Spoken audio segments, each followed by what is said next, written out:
Hello everyone. Aaron, Dennis, Akuma, Lyria, DFH. I hope everyone's having a fantastic day today. Lyria, that is a song called The Land of Cotton from a Sega Mega Drive game that was only released in Japan called Panorama Cotton. And yeah, it's incredibly catchy. Aegon, did you find the short stood? What does that mean? The short sword. I don't remember. What does that mean? The short sword. I don't remember. I wasn't going to, Aegon, but I bought Dark Souls 3. Why weren't you going to? Dark Souls 3 is amazing. So, we are starting... Shouldn't I be reading stuff? Yes, but I'm taking a day off. So, yeah. Those books in the great archives can screw themselves. Friggin' books haunting me. So we are working on... Our build is going to be called... What did I call it? I wanted to call it Spirit of Vengeance, because I want to make a Dark Moon Blade build. But... The Astora short sword? No, I've not seen that. I didn't know there was an Astora short sword. That's pretty cool, though. So yeah, what this playthrough is basically going to be is, yeah, I couldn't believe that, like, of all the things, but it's brilliant, really. The books, just, like, the arms, it's so creepy. What was I going to say? Yeah, so this playthrough, you guys can feel free to spoil me on whatever you want. We're going for the third ending, the Usurp the Flame ending.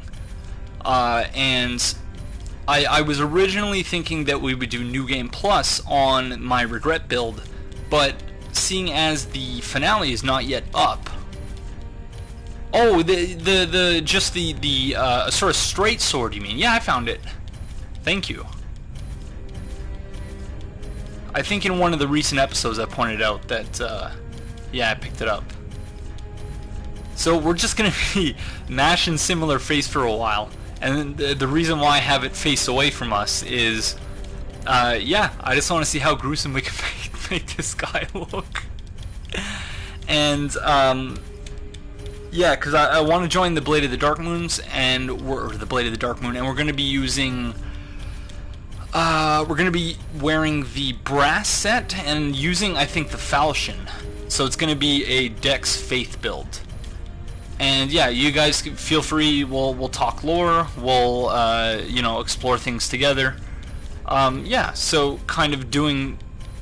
Oh, okay, yeah, no worries. Yeah, I mentioned it, but I didn't end up using it because of the faith requirement. Excuse me, we just ended up sticking with the Claymore for the entirety of the rest of the playthrough. But yeah, we'll be using the falchion here. Excuse me. Okay, so I'm going to give it another 60 seconds or so. Will I be doing co-op? I don't see why not. Hello, by the way, 7th Void. Yeah, so I got the summon sign password at the bottom of the screen. I will need to actually set that up when we start. So I'm not going to be waiting for co-op, but if, you know, you are on the PS4 and if you say to me, I'm going to drop my sign here, then I'll summon you.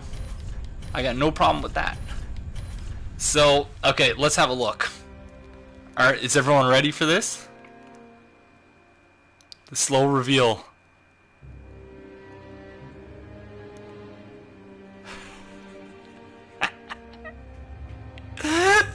Actually, that's not nearly as distorted as I imagined it was going to be.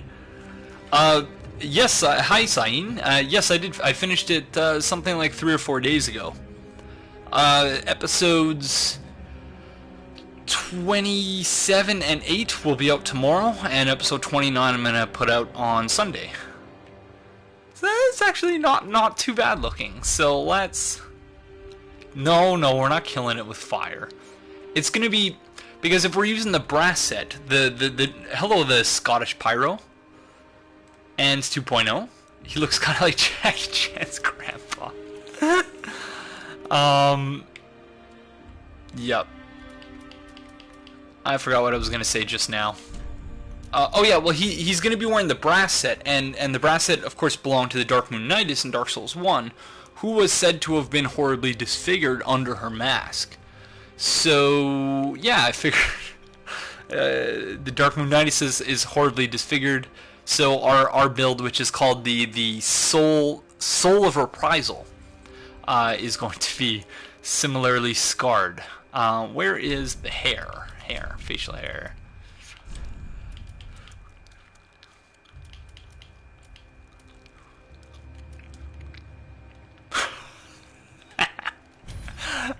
Alright, we're gonna go with that. I'm gonna save it to my favorites, so that I can show you guys also some of my other favorites. So, okay, so that one's saved. So that's Regret, which usually I try not to make look like me, but it kind of looks like me. Curses Aegon, today was my day set aside for thesis edits, and now you start this. Well, hello, Ghost Man on Third. I apologize for that.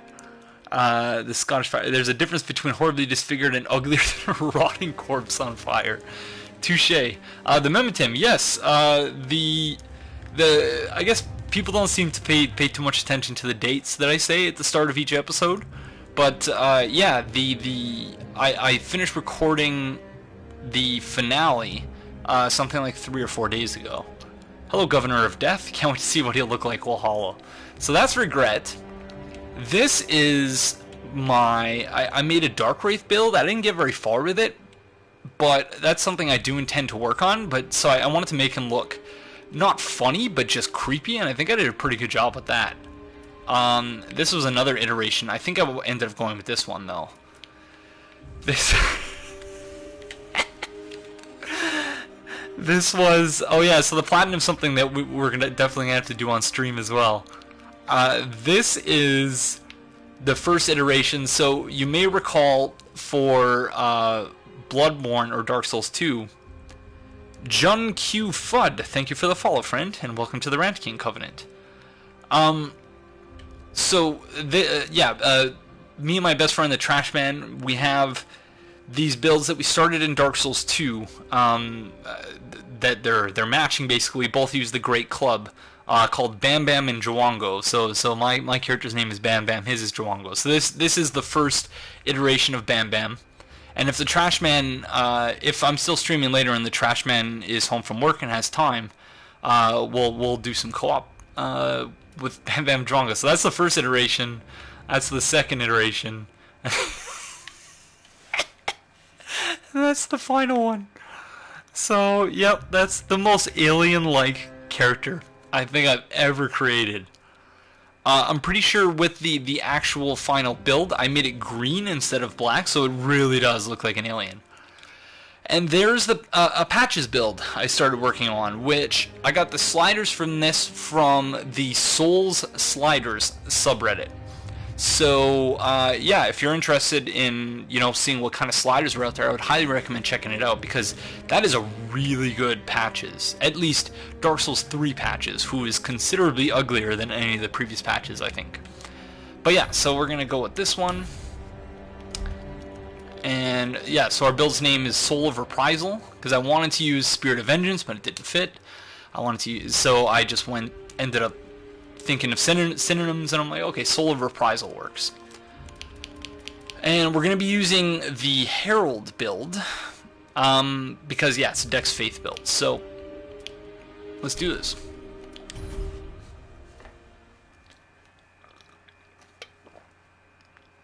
Number 3 looks like Volm from Falling Skies. Falling Skies, that's like a show about aliens, right?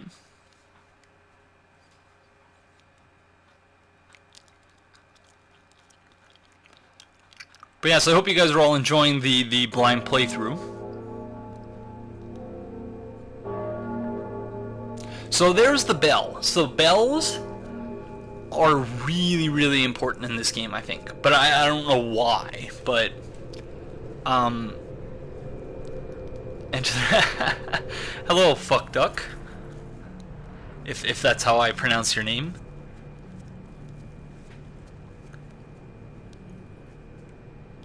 So when we enter the Dark Firelink Shrine, the Dark Firelink Shrine handmaid says to us, "Will I dried finger for a third phantom? If there's someone who wants to get in, I don't see why not." So the handmaid at the Dark Firelink, when you walk in, she says, you know, "Oh, look who's here," but with nary a toll from the bell. So there is no bell at the Dark Firelink, but there is here.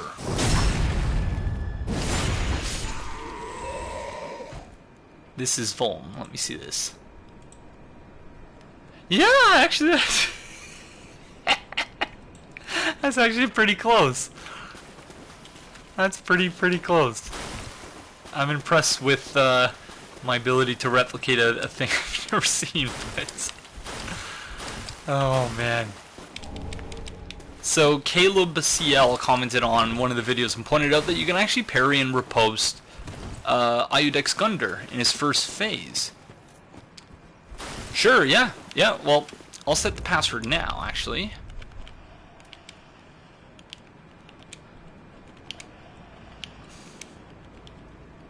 Oops. So there we go. So yeah, so if you guys want me to summon you, then just let me know. What's more interesting is why Gundyr puts an FP Estus ring, especially on specifically on your grave. Oh, touche. Touche. So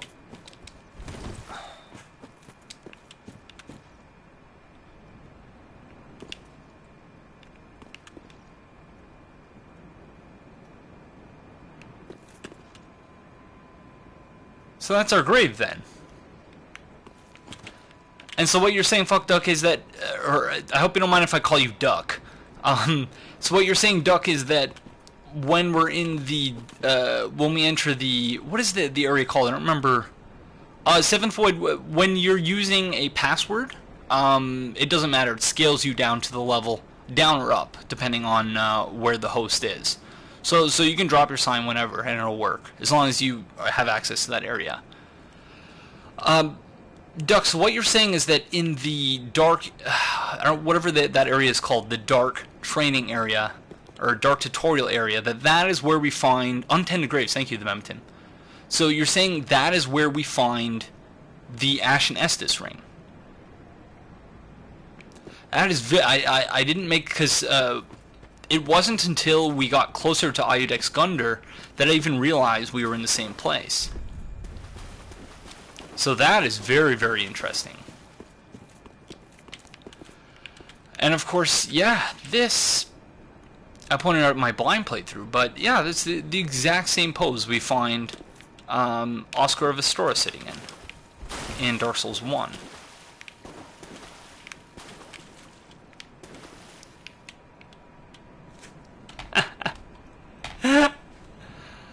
Oh man, those pursed lips though.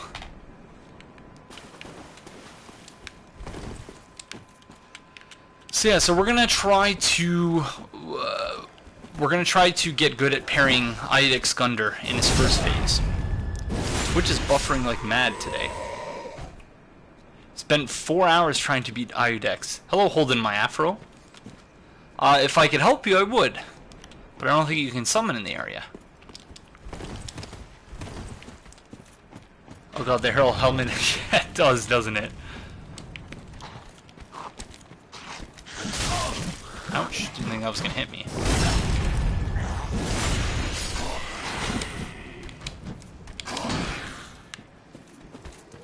Partial parries in this game are the worst. Just die already. Yeah, I've never been great at parrying, but it's something that I do a lot, or I try to do a lot at least, so that, you know, when you try so hard to actually parry, you do eventually land a few.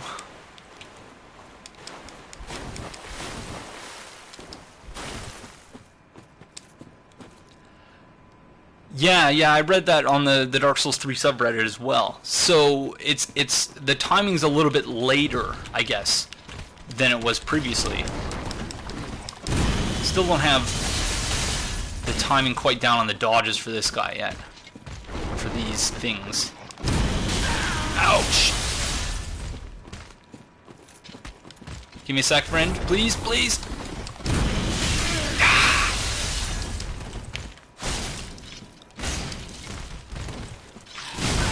Oh no.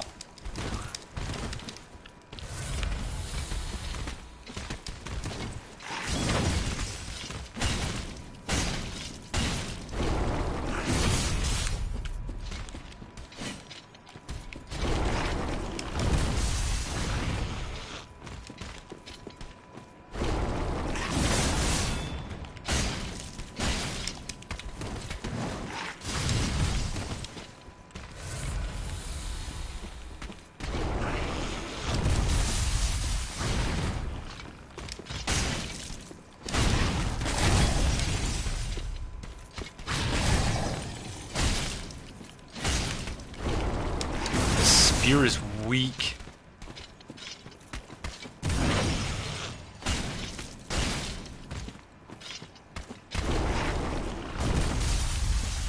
Where are you going, friend? I've never actually seen. Oh, I could have done a plunging attack on him. No! That didn't work. Not work at all. That ice thing looks like a summon from... Oh, someone from Final Fantasy? Hold on it. I won my first PvP fight with my pure Pyro build. I was so proud of myself I uploaded it to YouTube. That's awesome. Yeah, I've been pretty bad at PvP thus far. Hello, Fudotaki. Whenever I play Dark Souls, I always end up using a Zweihander.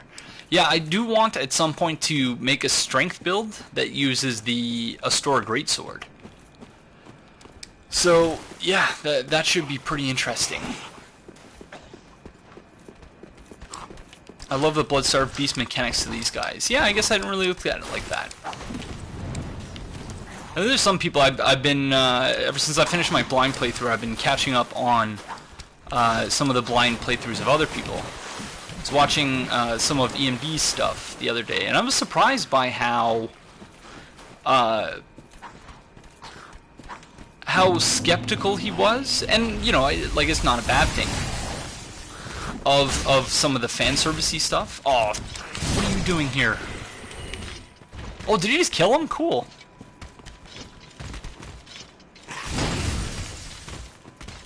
But also impressed by some of the stuff that he found that I completely missed. He's certainly going at a much slower pace than I was.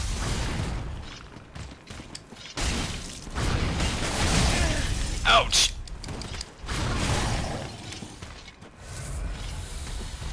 It'd be nice to kill this guy, because you get an extra 4,000 souls for doing so. I gotta roll into that instead of to the side. But, yeah. I think on my Dark Wraith build, I killed it before killing Eidix Gundyr, but that's the only time I've actually had the patience to keep doing it. Until I've actually killed it.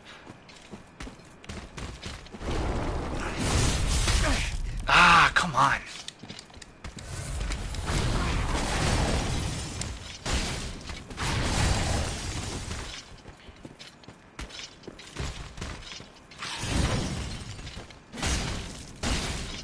Yeah, it's scaling. The Astora Greatsword scaling seems meh, but and I've not really done a lot of testing with the infusions, but it seems to me that if can you visceral attack? Oh, or critical attack him? It seems to me that if you infuse it with a heavy gem, that the scaling would probably be at least decent. Because I think the big selling point to that weapon would be...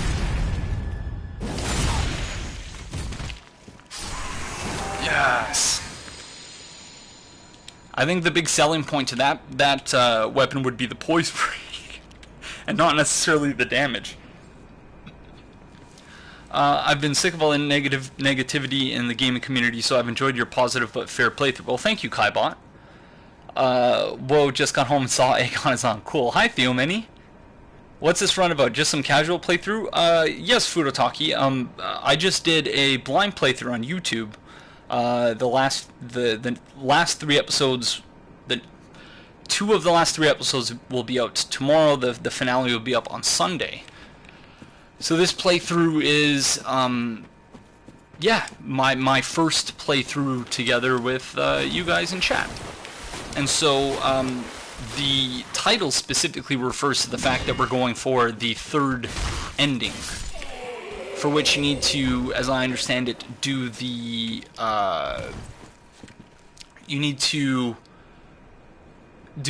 Someone of Londor questline. I can't remember what her name is.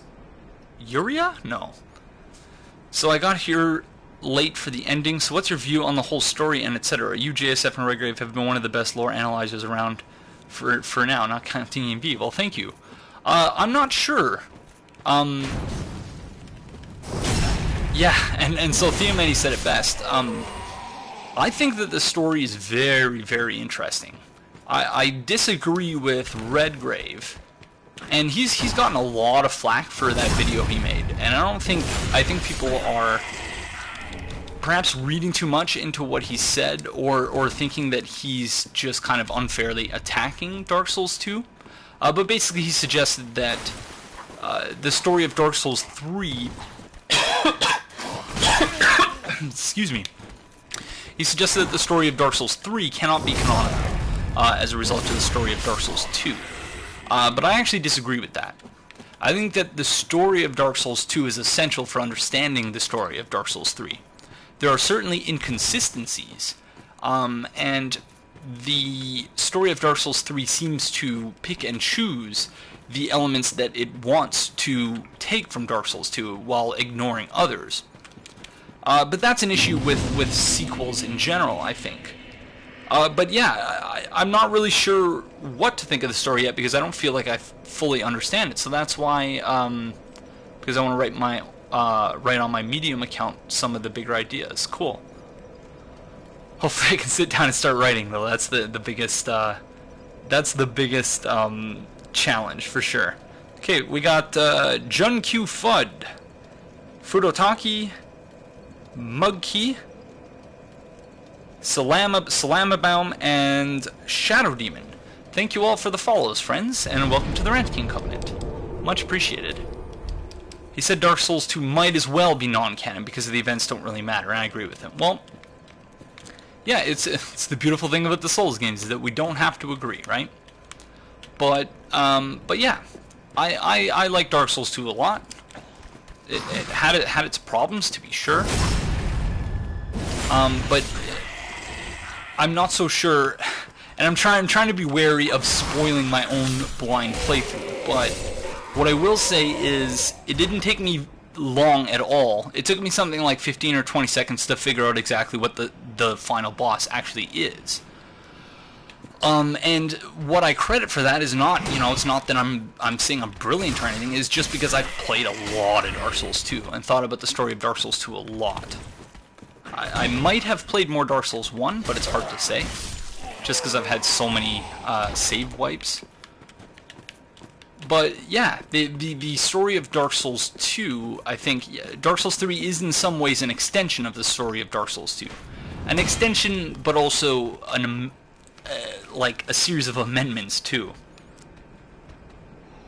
Yeah, but it's like JSF and I discussed in the last time he was on Let's Talk Lore.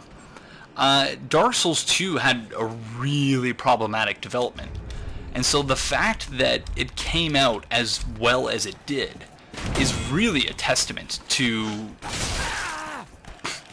the people who developed it. Stop it, friends, stop.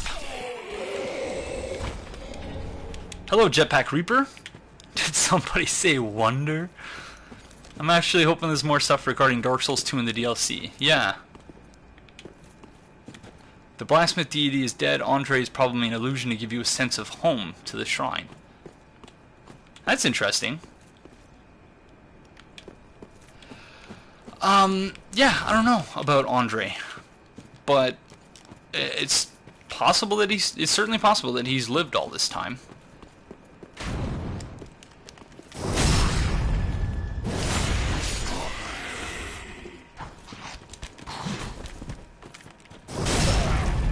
Well, he's real to me then. Alright, let us grab... Yeah, I'm starting to think that Firelink may actually be... Because one of the most fascinating aspects of the story of this game is the fact that the undead curse and hollowing are somehow separate now. Like, that is, like, just... So the dark sign is the sign of an accursed undead. The dark sign returns its bearer to the last bonfire rested at, or the bonfire at Firelink Shrine, but at the cost of all souls held. Carriers of the dark sign are reborn after death, and eventually lose their minds, turning hollow. And so it is that they are driven from their homelands. So it uses capital H hollowing there, or capital H hollow. So I've argued in the past that, and several others have as well, it's not an original idea, that there's a distinction between, you know, lowercase h hollowing and capital H hollowing. And it seems like that's really been extended here, because you don't actually hollow unless you have the dark sigil. So, and as several people pointed out in the comments of the last few episodes of my blind playthrough, when I was trying to use the purging stones, the purging stones actually work as the item description suggested they were supposed to work in Dark Souls 1. That is, you don't get rid of the hollowing of the curse. You just transfer it from yourself into the actual stone. And that's exactly how it works in this game. Rather than, you know, rather than dealing with the mechanics of it, and it's just, yeah, there's a lot to talk about. So I'm going to focus on trying to parry this guy, so I'm going to stop talking for a second.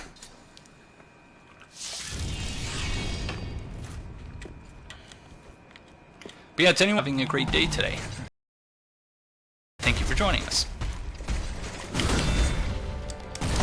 That was a partial. That was way too early.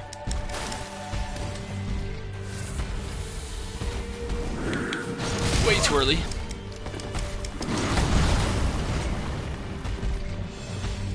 So we gotta be late. It's too late. So yeah, so we're probably gonna die to him a bunch of times.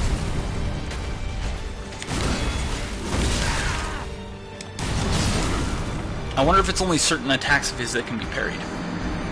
It's very much possible for Anri to be alive, because if what causes hollowing is a lack of purpose, and Andre is a blacksmith, so his purpose could be just to give adventure and fighting an undead a fighting chance against the creatures they may face, and making weapons and armor so long as people keep buying their swords and stuff. He has purpose.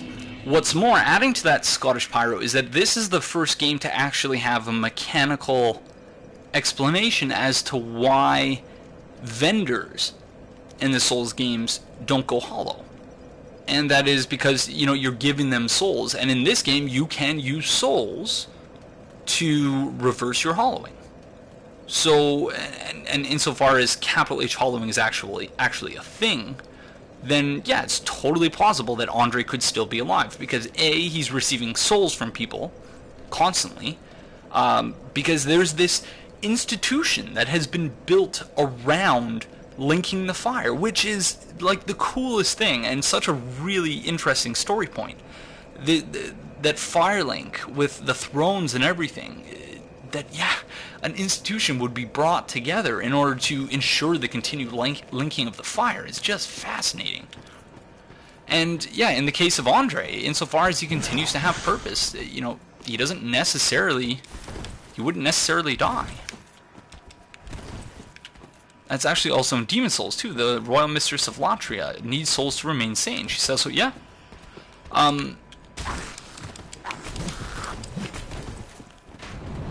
But yeah, there's a lot of really cool stuff happening here, and certainly there are problems with some things in the game, but overall, yeah, I'm thoroughly impressed. Oh, ouch, friend. Probably can't parry that.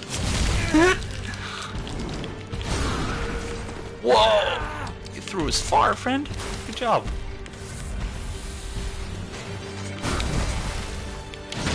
Yes, we did it!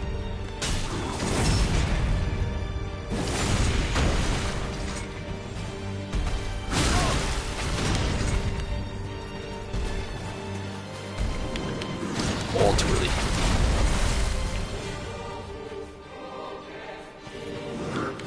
Too early.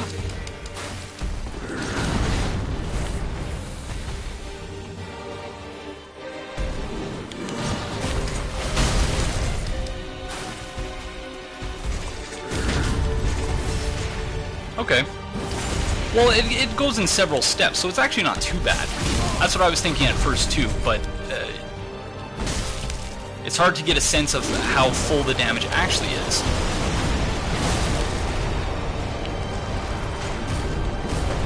Oh, how did I miss that? This thing creeps me out every time. Stop it with your big hand. Can't parry this thing, I don't think.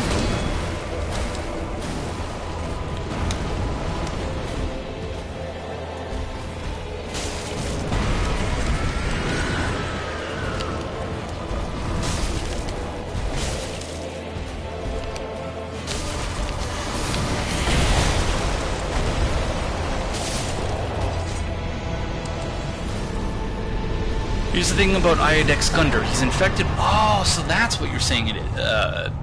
Because... oh, I had...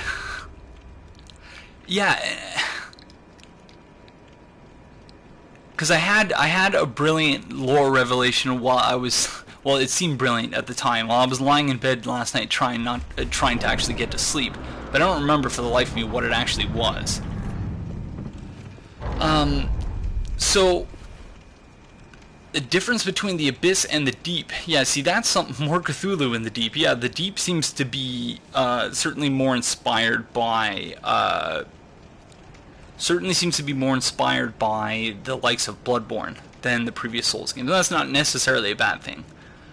I think the 3 different Firelinks are the same place in 3 different time periods. Untended Graves being the one being the past, Normal Firelink the present, and Flameless Shrine being the future. Interesting. Hello, by the way, Kaibon, if I've not said hello yet.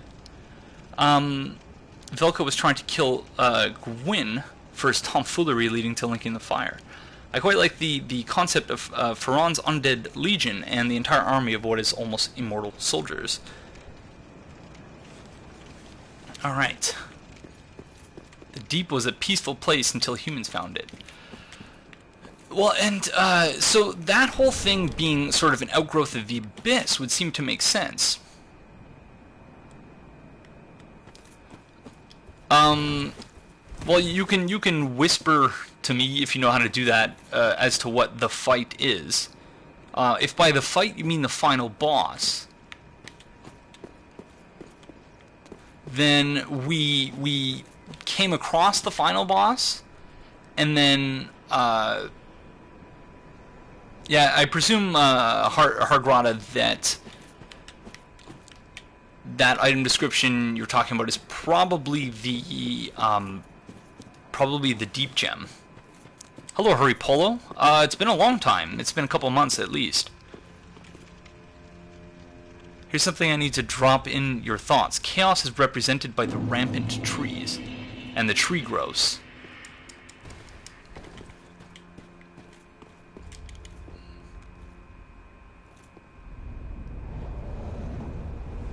Interesting. That would actually make a lot of sense. That is the Memento. I did get to that. I think that's in episode 28. I struggled mightily with that one. So, the Nameless King. I heard Redgrave, I think, say that that is actually the sun's firstborn. And I don't know if that was actually confirmed explicitly in any of the item descriptions. I didn't make that connection, or that possible connection, in my blind playthrough, but I was wondering what everyone else thought about that. Do you think that Manus can be a part of a DLC again? A friend of mine asked me about that, but I don't know if it's even possible. Sure, it's possible. In Dark Souls 2, we saw that the shards of Manus, you know, spread across the landscape and turned into individual creatures of dark. But they have the, well, but his hair really, like, they have the same hair. He uses a lightning spear, certainly, but the item description, it doesn't say that he was the god of war. It just says he was a war god. And I think that those two things could potentially be distinct, no? That the Nameless King is the firstborn between his soul. Okay, hello, Tizona? And Sensual Zweihander? I like that name. I had a theory that the pilgrim butterflies are actually the final forms of those weird hollow tree things at the high wall. Other people are saying that those are the pilgrims. Same crown, same outfit in general. Okay. I can see that, certainly. Welcome to the very well, then take. It's more that Ornstein's armors are, yeah, no, touche. And so something I did speculate about was that Ornstein's armor being there, seems to suggest that the Ornstein and Smough we fought in Dark Souls 1 were actually illusions. Hello, Azuren. The sun's firstborn was once a god of war until he was stripped of his stature as punishment for his foolishness. The Nameless King was once a dragon-slaying god of war before he sacrificed everything to ally himself with the ancient dragons. I was wondering why the dark comes from your back, like Iudex, and why clerics and pilgrims use those turtle shell things. Dark Souls 2 intro, the dark sign is shown. Yeah, dark sign is right here. That is fascinating. No, that's cool, Duck. That's actually really, really smart.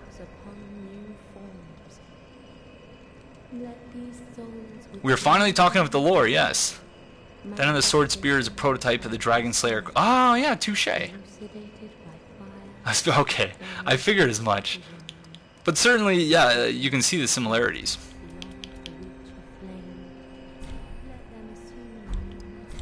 So yeah, so this is going to be a Faith Dex build. We do want to eventually use the Falchion, because I very much enjoyed using the Falchion in Dark Souls 1, and the curved swords in this game have the same moveset. So we're going to start actually with the Scimitar. Ashen 1.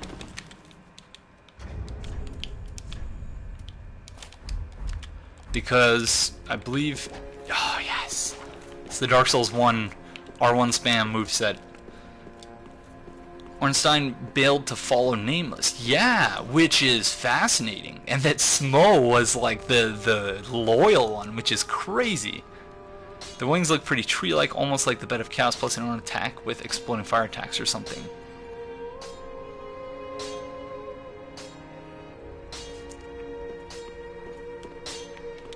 Not your toil. Let me smith you weapons. Sorry for skipping dialogue. I shouldn't be doing that. Such is my purpose. Oops. Hello, Mega Chicken Man. I'm loving Dark Souls 3. I think it's fantastic so far.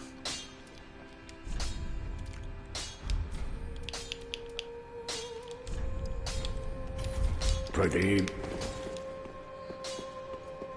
Perhaps Ornstein wanted to fight Nameless King for his betrayal and lost. Maybe. Maybe.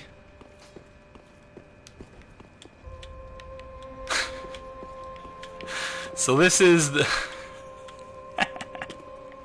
this is the soul of reprisal, our build.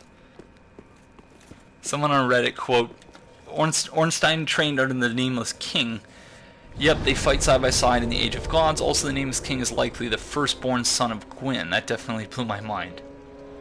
It's almost impossible to get summons in front of the Nameless King's boss room.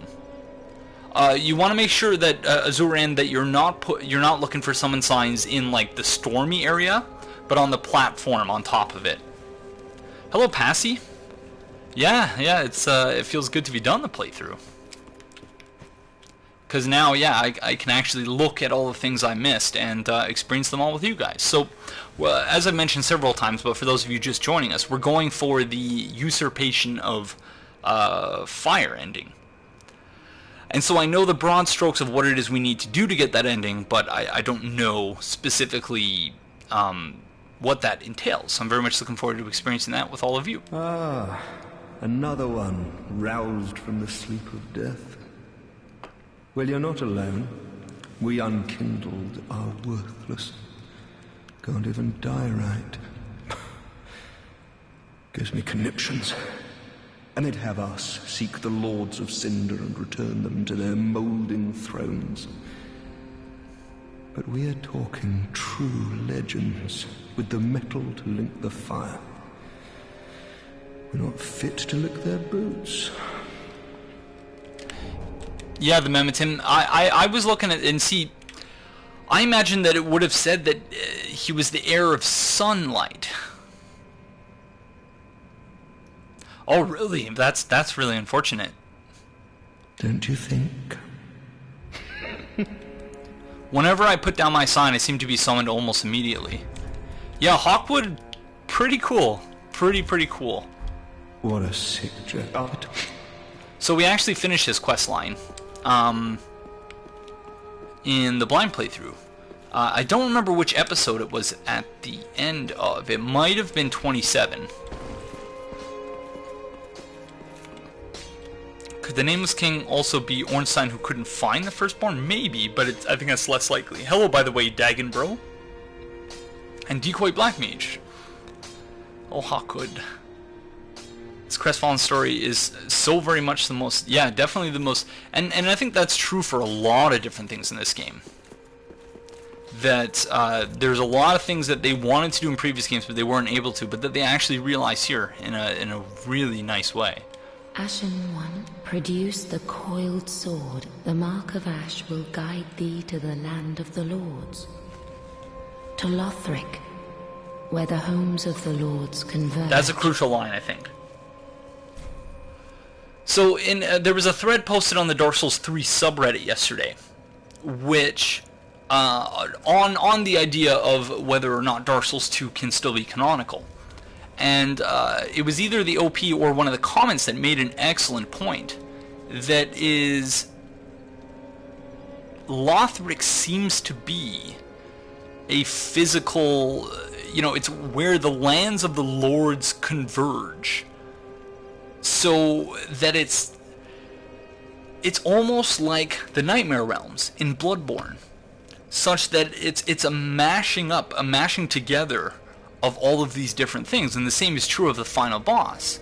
That the final boss is the manifestation, the embodiment of all prior Lords of Cinder. Overall, how do you feel about the fan service elements of Dark Souls 3? I think that they were well done. My friend is new to the series and doesn't seem to feel like he's missing anything, or being alienated for not playing, so in my book it seems okay. There were some fan service moments that I was kind of iffy about, but that's the type of thing I think fan service is only really great. It's only really the first couple of times that you experience that fan service that it's very difficult to judge. So I think after 3 or 4 more playthroughs, I'll be able to say the extent to which, or I'll be able to better assess the extent to which the fan service is poor or whether it works. But as it stands now, I think for the most part it works. Ian B suggested early in his blind playthrough that as the Lords of Cinder run from their thrones, that space folds back down to drag them back. That, yeah, there's a lot going on with the actual physical geography of the world. I believe the profane capital is related to Dark Souls 2, and that seems to be the... I can't believe I missed the guy who gave us the collapse gesture, whatever it's called, the lie back one. I can't believe I missed that looked exactly like Laddersmith Gilligan, even though I mentioned when I saw the ladders on the floor, I was like, oh, I wonder if Laddersmith Gilligan's here, and yet I didn't even look at the corpse. Cirrus, Anri, Hawkwood, and Siegward have pretty good stories, I think.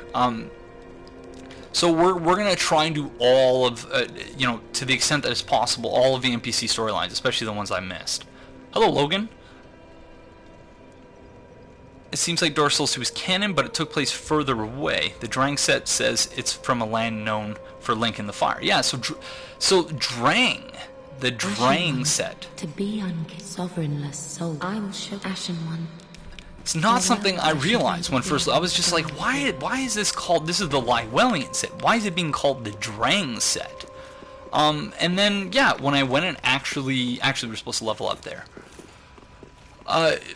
It occurred to me that it was just, you know, and there's a number of instances of this in the game where very well then things get lost to history. So in this case, it seems like the full name of the Kingdom of Drangleic was lost. So the Drang, yeah. So the Drang set is just it's very strange, but I think that that's fascinating. Well, but it's like the Gilligan thing. It's so subtle. So I don't know if it can be bad fan service if it's that subtle.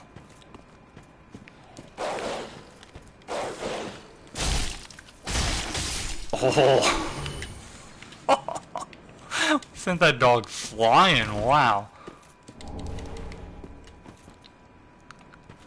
I can't remember which NPC says it, but someone says the worlds are churning at the base of the wall. I think that's Emma who says that. And yeah, it makes a lot of sense that, and we see the warping of space and time at the Kiln of the First Flame. When you get to that the bonfire at the kiln proper, and you turn around and you see just like I literally almost like I felt like I was experiencing vertigo when looking up at it, because it's like an MC Escher painting. It's just there's something not right about it. And yeah, so certainly lots and lots of stuff to talk about, but I'm gonna focus on getting us out of here for a minute, just to make sure that I get everything, so that we can actually get the gameplay started.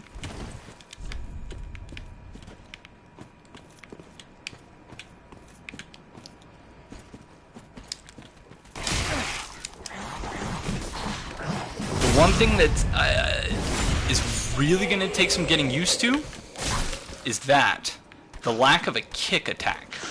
So that can be problematic. What if we do it with one hand? No, it's still the same thing, eh? So we're not going to have access to our kick. With no mention... Oh, there's mentions of Artorias. Hello, by the way, oh hi, Redshirt. Thank you for that wonderful illustration that you sent me the other day, that you posted in the comments. I heard Miyazaki say that it was like Dark Souls and 2 took place on opposite poles. It's like they're completely different places, perhaps in the sense that one might, the east and west of the same continent. Entirely possible.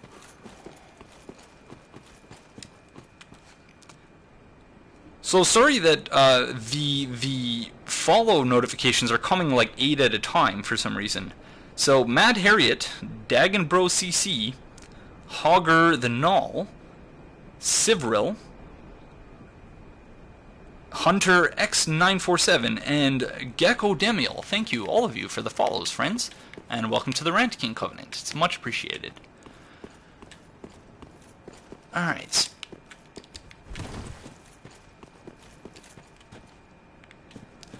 Well, yeah, but there's no direct naming for a lot of people, because I think that a big part of the story, which is why I think that Dark Souls 2 is essential for understanding Dark Souls 3, is that things get lost in the passage of time.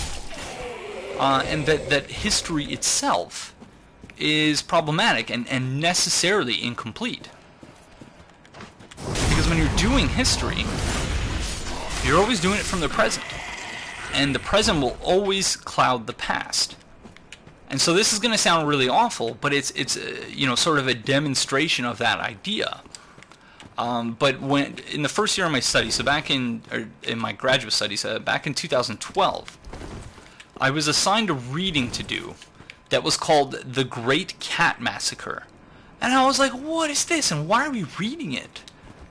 And the whole article was about this great cat massacre from, I think it was the 17th century or something like that. But the point of the article is that something like that, from when looked at with modern eyes, you're like, who's killing cats and why? And that's awful. Oh, cool. Very cool, Alea Talk.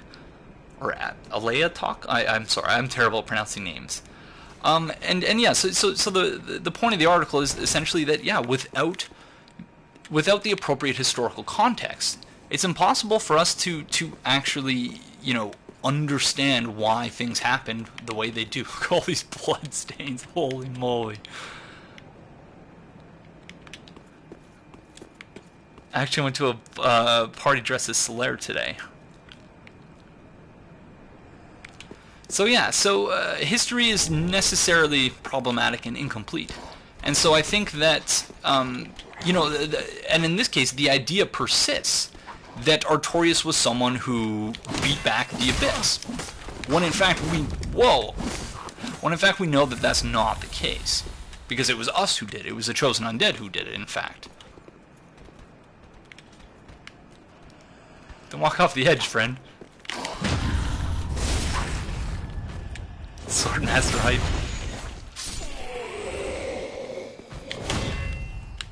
Oh, I'm dead. Where did you come from?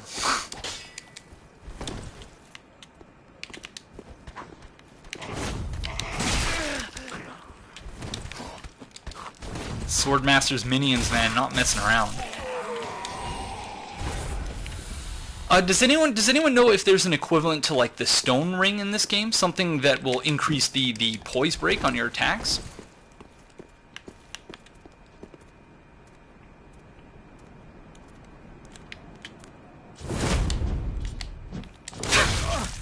What a troll.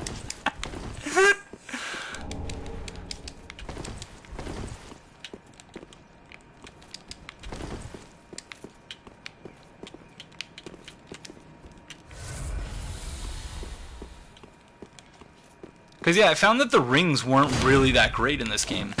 There we go. Night Slayer. Oh, cool. So presumably you get that from Sorig, right?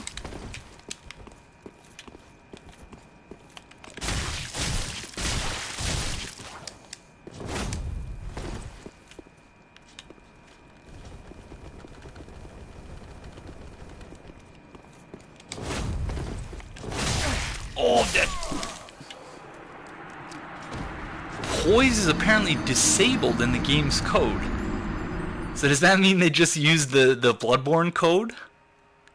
And am I correct in that you can't upgrade armor?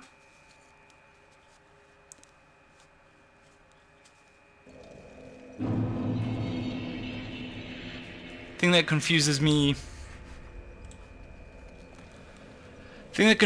is how much of the item descriptions our characters actually meant to know. Is it in-universe knowledge or exposition for the player? I think it's both.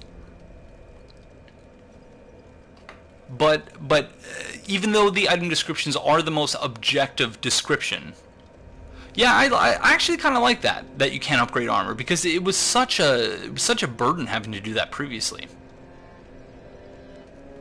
That is really interesting. Wow. Hello, Mr. Thunder, 247. We're on Twitch, actually, not YouTube.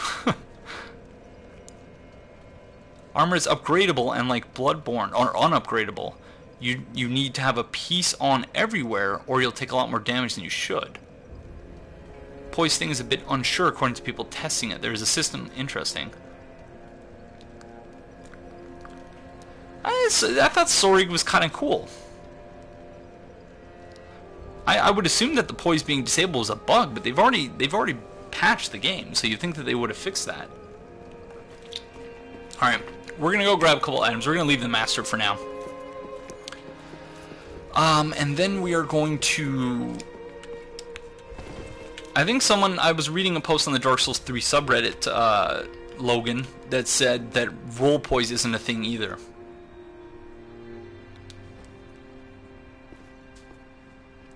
The undead don't poop and desire to poop again. I think the only thing that poise influences is how much hyper armor you get, yeah.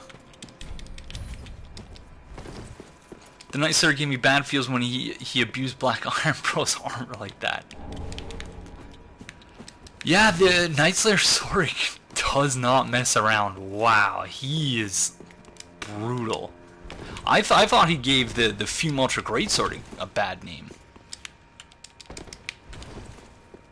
Hi, Kaiser. Sorik took 900 damage in my game chasing me into the lava. I was on the bridge to the point where I came back down to deal with him. He was a cakewalk. Interesting. Well done. Alright, so we're going to go to the high wall. Yeah, and the Flynn's ring works really differently in this game too, doesn't it?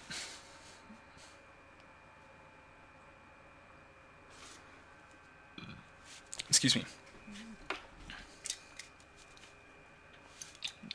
You think they would, Logan? You think they would have done that in the beta though, the network test? But yeah, Flynn's doesn't seem very good at all.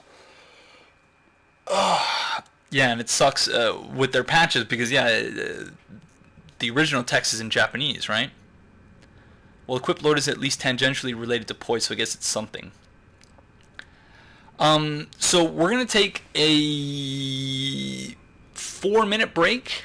Yeah, if you guys want to be summoned in on PS4, the password is at the bottom of the screen. Rant King, one word, all lowercase.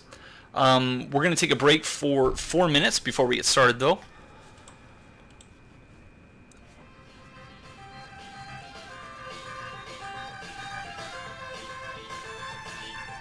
So I'll be right back.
My apologies for the wait, everyone. I will show you, Zuren, where I found the Astor Straight Sword. It was thanks to Aaron, actually, that I found it. So, I wonder what the deal is. Yes, I do know about hollowing. I've yet to get a project for Animal Farm, a book I read. How long will you be streaming, Aegon? For a couple hours, at least. Yeah, Astor Straight Sword is in the high wall, near where you get the Essus Flash Shard. Hello, Gorgod DRN? Or Gorgod RN? He said he read up on the ending, so I assume he knows. You mean the third ending? Hello, Red Demon II. So yeah, so my apologies for everyone, once again, for the longer than I expected break. I had to make a quick phone call. To the poker being related to the broken coiled sword in Dark Firelink. Because, yeah, I don't know if we see coiled swords anywhere else that we can't interact with. So that whole thing about moving bonfires, thank you, the Memtim. So that whole thing about moving bonfires, that never ended up actually coming to fruition, eh? Because I remember that was supposed to be a big thing when people first started talking about the game. Did you guys already discuss the relationship between Champion Gundyr and this Soul of Cinder? I came in way too late, didn't I? Hello, K-Moz? No, we have not discussed that. So, take it away.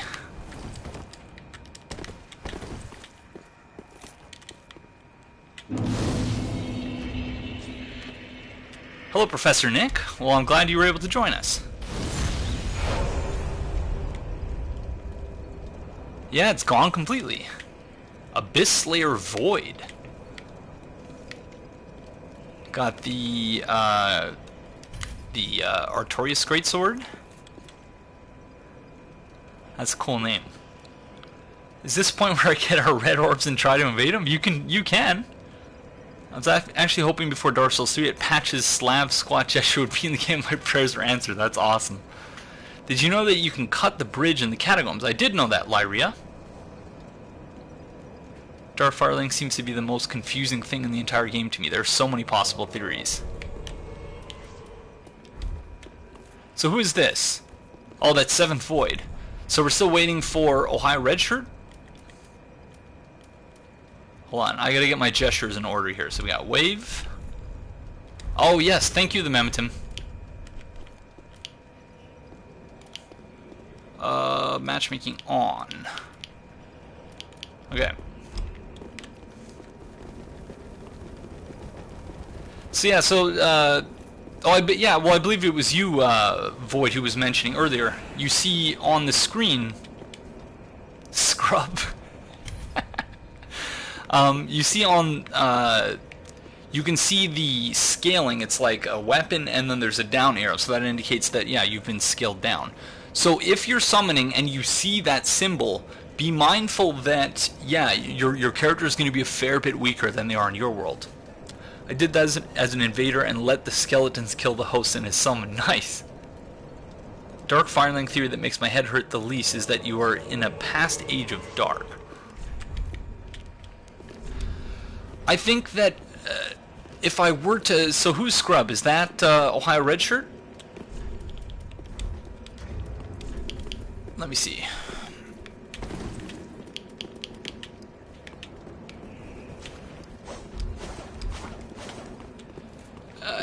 I think that Dark Firelink could very well just be a... Basically, when we first meet Gundyr, he has a coiled sword inside him and he drops no soul. When you fight Champion Gundyr, he doesn't have a coiled sword and he drops a soul. Which enemy has a coiled sword as a weapon? Soul of Cinder. You're basically retreading Soul of Cinder's footsteps when you visit the Flameless Shrine. I don't know if the Soul of Cinder itself even has footsteps, though, because as I've come to understand it, the Soul of Cinder is basically an amalgam, not a single individual. Yeah. Hey, Demon Parachute. Yeah, Demon Parachute's what Demon Parachute just communicated is my preliminary way of looking at it, and that is that the Dark Firelink seems almost to be like an example of the worlds that could have been. In that, you know, if you've watched any of my Dark Souls 2 content, you know that the way I look at it is essentially... So how do people normally deal with the Drake? Do we just... I guess we should just go make a run for the door. No? Let's make a run for the door. But yeah, I see the Soul series as existing in like a multiverse, such that there are at any point in time an infinite number of possible other worlds of different ways that things could go. We don't have any any hunter charms, so although we don't even really need the deep gem, but whatever, or the deep battle axes. Oh, I love that flip attack, the Arcturius flip attack. Wow, get wrecked, Mimic.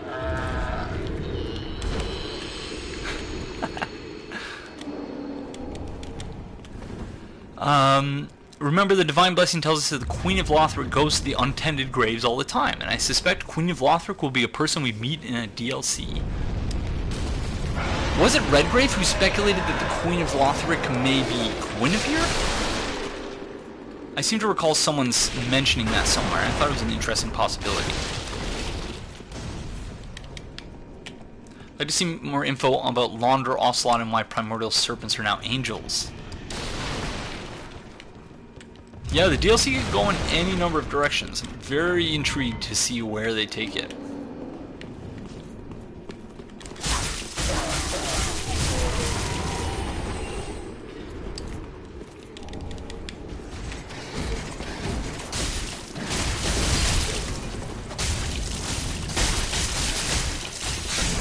Get wrecked. Wow. Well done, team. I will light the bonfire. It was Redgrave, I thought so. It is not Guinevere. All Dark Souls 1 characters are referred to by name. Well, not always. Like we were discussing earlier that Artorias, I don't believe, is named. Guinevere might be the mother of the queen or king, though. Yeah, because it said that Guinevere had a bunch of heavenly children. Either it said Guinevere specifically, or it might have also said the Princess of Sunlight. I don't remember which one it was. Here's what I'm fascinated by Rosaria. If you take her soul to Ludlith, you get a major miracle that was used by Guinevere. Yeah, Rosaria is a curious case. I don't think we have anything down here until we get the key, right? So yeah, so let's just go back. Let's go get the key and then we'll go down there. Sorry. Sorry, summons. But if she was a maiden of Guinevere, then wouldn't she have one of the miracles that were specifically said to belong to the maidens? So I don't think she's a maiden, because yeah, there are miracles that were exclusively for the maidens. And I believe the ones that are exclusively meant for the maidens are actually designated as such. Rosaria is a disturbing character, though, especially if you take in mind what she does with her failed fingers. I'm very intrigued by some of these things that you guys are saying that, yeah, I've not yet experienced, so... Stop it, stop! No! No! Oh, that frame rate lost!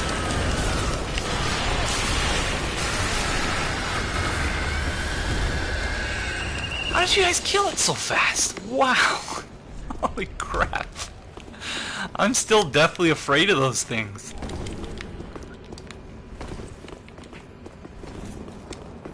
Hi, friend. No! Come back. Why are you always running from me? Just want your friendship. Silky smooth PS4 frame rate, yeah. Yeah, now there's this whole friggin' This whole PS4 Neo garbage? Like, what is that? Why not just make a console that is actually appropriately powered to begin with? I'm baffled by that. And again, this is something I was talking about, that there was someone in the comments who was saying that the whole Firelink Shrine loading screen thing has nothing to do with frame rate. And that is perhaps my fault for having not articulated my thoughts, like specifically, or more specifically. Or I guess even in this case on a more general level, because although I said that it's a trade-off between fidelity and frame rate, the trade-off in my view is actually between fidelity and performance, is what I should have said, which would include frame rate. So, you could have a game like Dark Souls 2 Scholar of the First Sin where it might not look amazing, but it runs beautifully, like, on an underpowered system like the PS4, that actually runs really well, has good frame rate, minimal loading screens. Yeah, it's fine, but it would have been nice to actually have 60 FPS. Because playing Dark Souls 2 Scholar of the First Sin is beautiful, how silky smooth it is.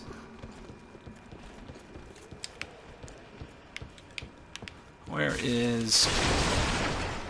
And yeah, it's a pleasure to play that game. So, someone was asking earlier... Yeah, and the PS4 is actually more powerful than the Xbox One, so the Xbox One is basically screwed at this point. So for whomever was asking earlier about where Asura's Straight Sword is, right here. And I'm ashamed to have missed that.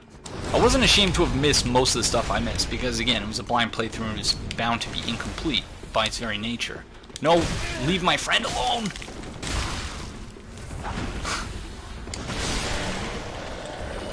It's gonna take some while to get used to this weapon, especially the lack of a kick.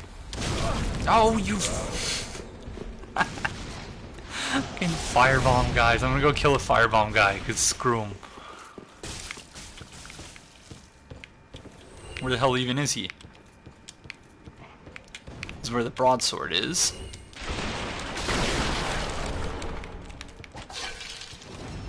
Oh, my pleasure, Azurend. I don't mind 30 FPS in Dark Souls 1 either, but after playing 2 at 60... Yeah, it's so hard to go back after actually playing 60 FPS. 60 FPS, it's objectively better. But with all that said, this game, it looks beautiful. It is absolutely beautiful. And thank you to my summons for basically doing all the work as I'm just sort of blabbing on and on and on here. You guys... Hold on. Wait for it. You guys are the best. Even you, Scrub, in spite of your name. Okay, so we got the Estus Flash Shard. I think we got everything. No, we didn't get that.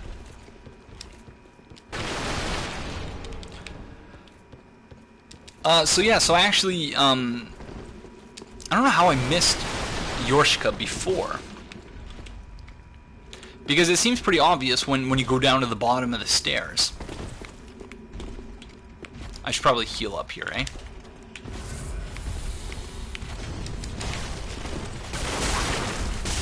But yeah, so I met Yorshka for the first time. I thought that was really interesting. You know what? Until we get the falchion, we might actually switch to the rapier. Lava Kick, thank you for the follow, friend, and welcome to the Ranting Covenants. Much appreciated. Oh, spin to win! And same with Dark Blood Souls. Sorry that I missed that earlier.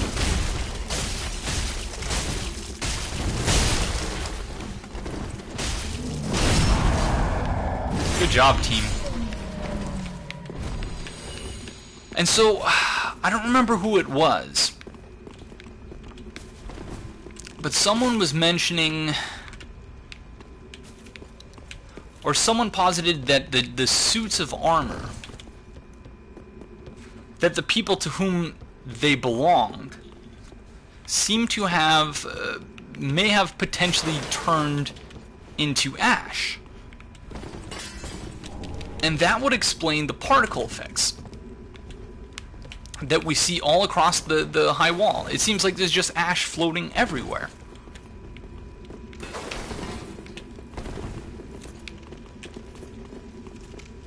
Oh, that frame rate. That is Awful. Nice job with the unlocked backstabs. Those are my favorite. That's like one of my favorite things to do is to unlock backstabs. In this and in Dark Souls 1. Do we even... I'm not even going to bother with the ring of sacrifice. Screw it. Let's just go open the shortcut.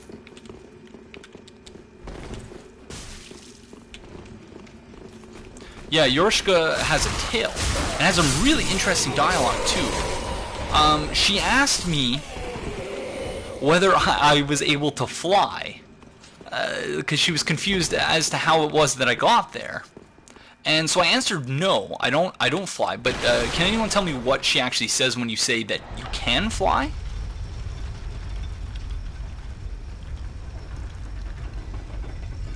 Yeah, I was amazed when we killed that one abyss outgrowth thing and then the dragon disappeared.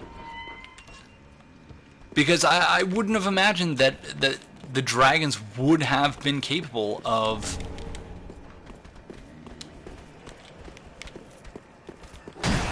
Sorry, summons, we gotta get the binoculars.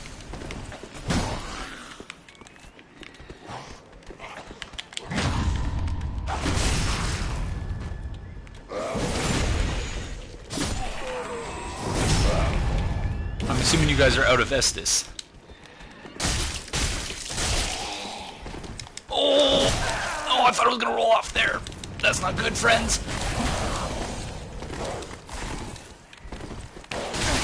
Ouch. Stupid dogs.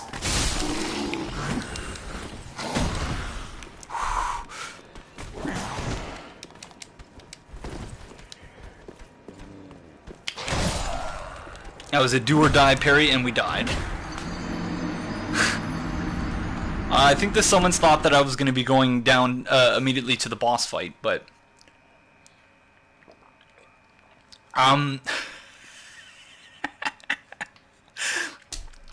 I don't mean to brag, but I have like 53 sets. No, I had a lot of sets too. No, it's okay, guys. Don't worry. I think we were all out of Estus anyway. I don't know how many I ended up having, but I spent a long time farming both the Black and the Silver Knights. But I don't know how many I had because I just ended up selling them all. Concord farming bros. Yeah, so I guess we're gonna have to do that, eh? If the... Yeah, why is there no blue eye orb? I don't get it. I really don't get it. Hello, Fred Zekri. Do you mean in comparison to Bloodborne it moves slowly?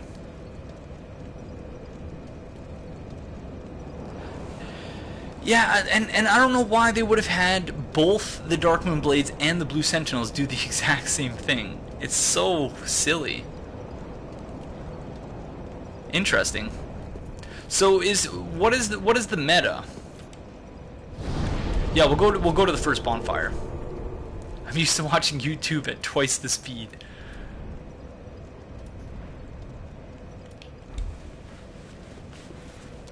Speed of Dark Souls 3 is very similar to Demon Souls.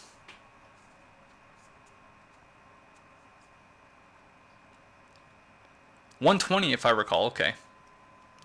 I'm gonna leave this build at 100, I think. Ala, I think that's more or less every game. But I think it's perhaps more accurate to say that it's usually 2 steps forward, 2 steps back. Yes, Jetpack Creeper, we have 2. But I think I'm gonna grab my souls and go level up. We could use the rapier. I want to upgrade one of the weapons that we have. 110. Yeah, let's. What does everyone think? Do you guys think I should use the rapier, or should I stick with the scimitar until we get to the falchion? Does the rapier have... Does it replace the... It does replace the kick. Yeah, it does. Okay, so no matter which of these weapons we're using, we're not going to have a kick.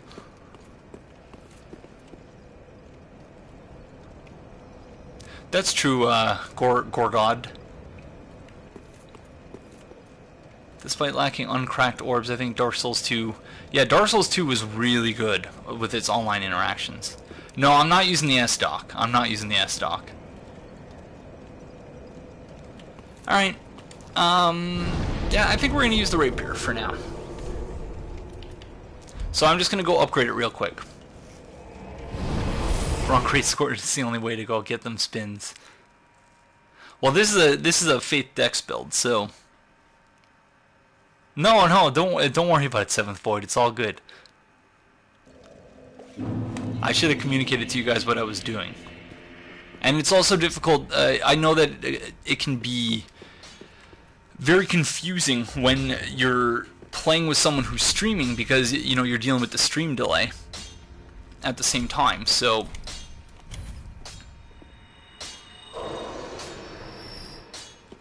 just what?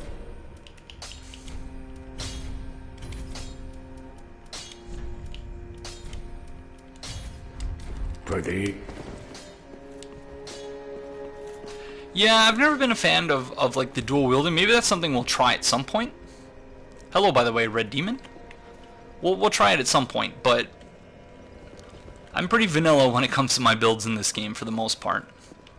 How many more do we need to level up? We need another 1,000 souls. Ah, screw it. Yeah, but you need...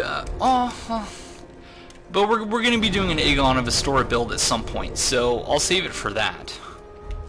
I don't want all my builds to be the same, so... And so what I was originally going to do was make this build a Dark Moon Nidus cosplay build. Because I did that in... although that would have required me to use the S-Stock, which is certainly problematic, but... when I was watching the credits, and you'll see this on Sunday when the finale is out, I was talking about something else, and then I just sort of, when you're watching it, you'll see that I just sort of stop, and I'm like, why does it say Anri of Astora male and Anri of Astora female? What? And so I'm assuming that that means if you have a male character, then Anri of Astora is female and vice versa. And so I don't like that because it pretty much ensures that I'll never make a female character in this game. Because it would be so weird to me to have Anri be a male after I just did an entire playthrough seeing her the way that I did. So, I don't know. That is weird. I don't know if I like that at all. Like...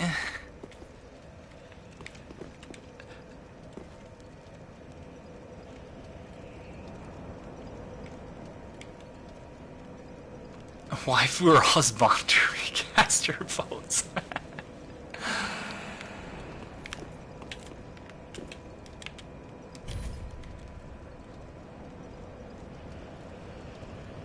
Yeah, well, I don't know. Unable to summon Phantom.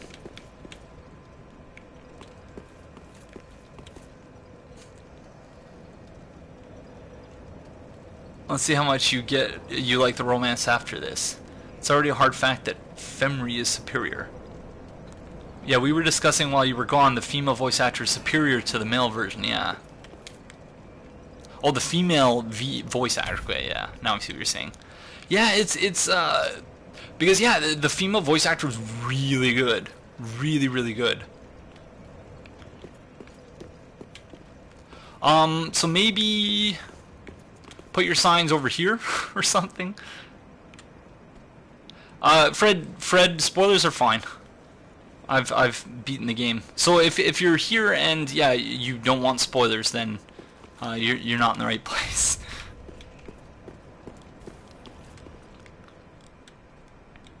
Someone by the stairs is me, by the way. Oh crud! I should have bought the dried fingers. So you use the dried fingers to open up additional summon slots? That's very interesting.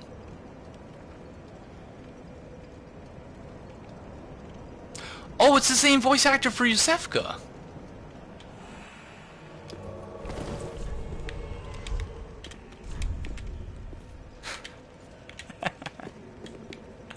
My guy's face. Theomany's not a bro. Well, she's a bro, but she's not a bro. She's certainly not a dude bro. I mean, it might take a second. Okay, yeah, no problem. Oh! Oh, dude, I told you not to worry about the embers. It's all good.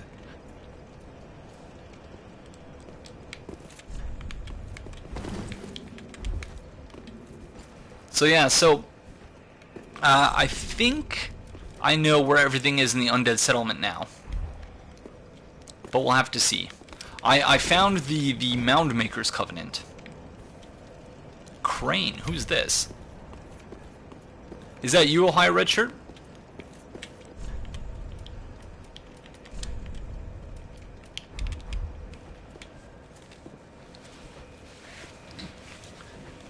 The voice actor for Anri Vestor is something like Lucy something Briggs?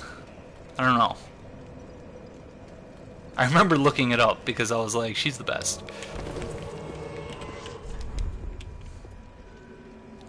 Oh, sorry, Ohio Red Shirt.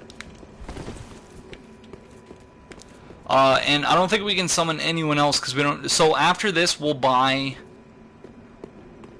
Oh, okay, cool. So after this, guys, sorry, we'll buy the dried fingers after this, so that I can summon more people.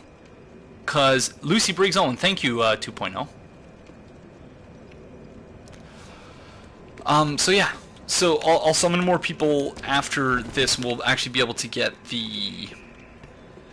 I'm trying to remember where the binoculars are. We didn't go up top over there, did we? So let's go. Let's go. I don't remember what loot is there, but.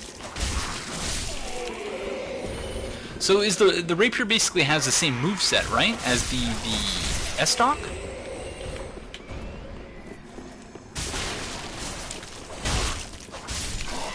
It looks that way. Hello, Psycho Omega. There's nothing wrong. He's beautiful. Look at the profile shot too. He's got he's got like an inverted chin. Different weapon art. What is the weapon art? Ooh, that's fancy. Ooh.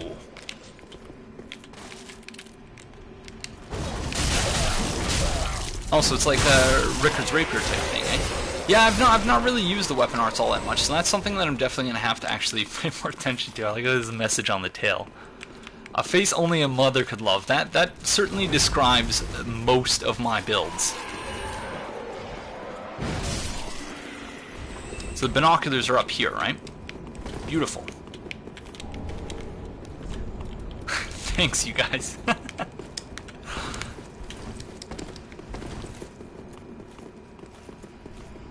He looks like he eats very little. Well, he's watching his figure, you know? The world's a very cruel place if you don't live up to idealized conceptions of beauty. Oh, thank you. Oh, longsword. Very nice. I'm tempting to use that. We did get the key, didn't we? Yeah, so we'll go let out Grey Rat.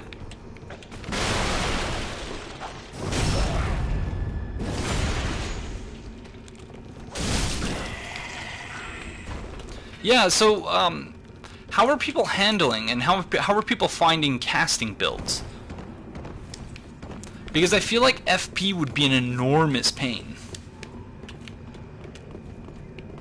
Was the handsomest guy in the Great Swamp. Thank you, Theo. Oh crud, oh crud. So I don't know how many of you saw how it is that I handled the dragon. That dragon there in my blind playthrough. But basically I just shot it with a bow. Is there any better way of dealing with that?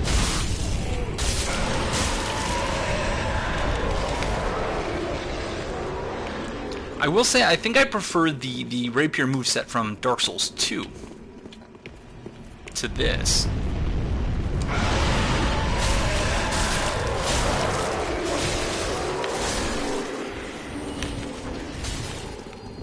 Yeah, the lack of a kick is going to be really hard to get used to. I hear casting those not good until 120. So pretty much it's like Bloodborne then, eh? Where do you get the Moonlight Greatsword? Was it, do you use Osiris' soul?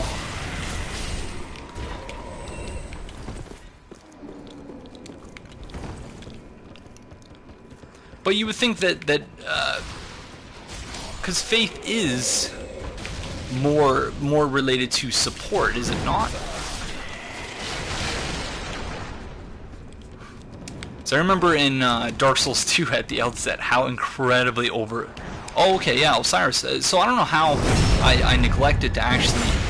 But yeah, I neglected to actually look at that in a blind playthrough. I recognized right away that he looked, you know, that he seemed to have, you know, been trying to be Seath, or to become Seath. But I never actually took it from there and then said, hey, let's go see if we can make the Moonlight Greatsword. Oh, Mailbreaker.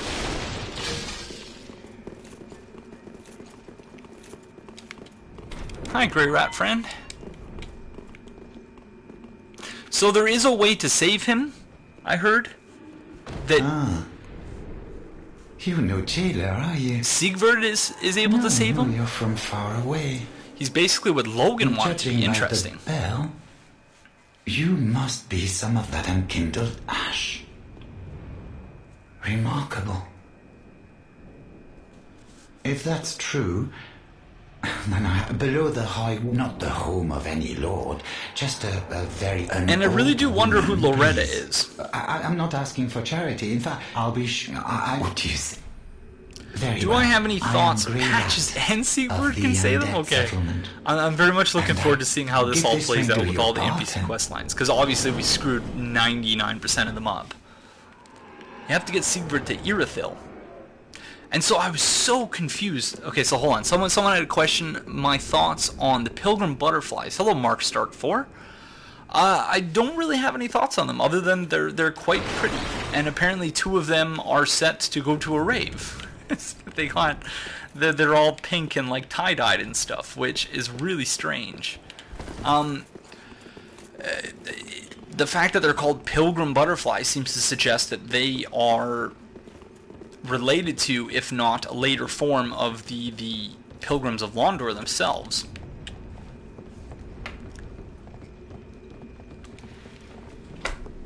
But beyond that, that's one of the many things that we're going to be exploring in this playthrough.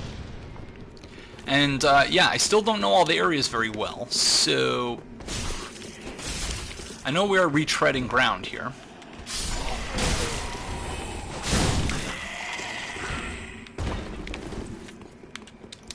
We could have just went back to the bonfire, but screw it.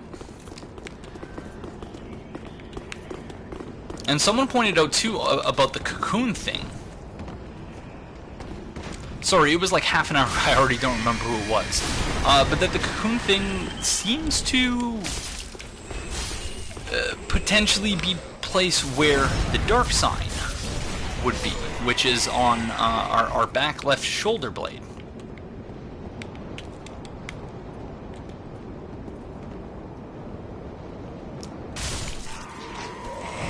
They're certainly beautiful. That's the one thing I do know. And yeah, Dima Parachute was saying that... Dima Parachute, was that you who wrote a comment that said...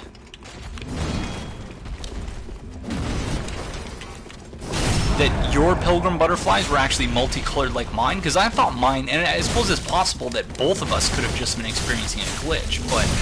oh... that's been twin attack. Sorry, friends. Thank you for doing all the work, though.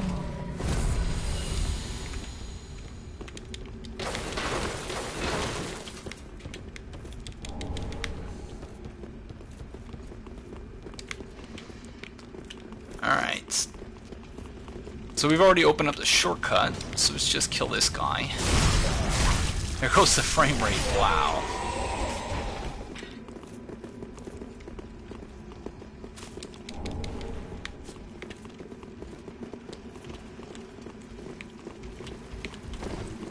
Yours doesn't do that, okay. I did spend a lot of time. Nogix, thank you for the follow, friend, and welcome to the Gundyr Covenant. Much appreciated. I did spend a lot of time just sort of standing there looking at them, though. Yeah, because I was standing there looking at them for a while, and then I saw one, and then that made me stand there and look at him for even longer, and then another one showed up. And I joked in the episode that it was like those two, they were going to a rave or something, because they look like they were like tie-dyed. It's so interesting. It can happen to the skeleton balls in the catacombs. That's amazing. The wait has been long, unkindled. Someone mentioned earlier an important line that she says. I am Emma, High Priestess of Lothric Castle. Allow me to speak frankly. You will not find the Lords of Cinder here. They have left, gone, to their journey homes, converging at the base of this castle. Head to the bottom of the high wall. Forge on churning through the homes. great gate and raise this banner to proceed. So it's almost like Lothric is like a black hole in a way. No, we're not going to do the dancer early, I don't think. So to do the dancer early, I'm assuming you just attack her, right? She's lying about what? Well, everyone in this game is manipulating us to a certain extent, I think. Hello, just letting you know. Yes, Aegon is indeed live. This farewell gift is for you. It is the insignia of an old covenant. If you fear trespassers, dark spirits drawn by the embers, then etch this upon your heart. And the old conqueror No, I'm not killing her. noble blue sentinels to hunt these Oh, touché, Theomany. But later on, is she not the one who says that we need to convince Prince Lothric?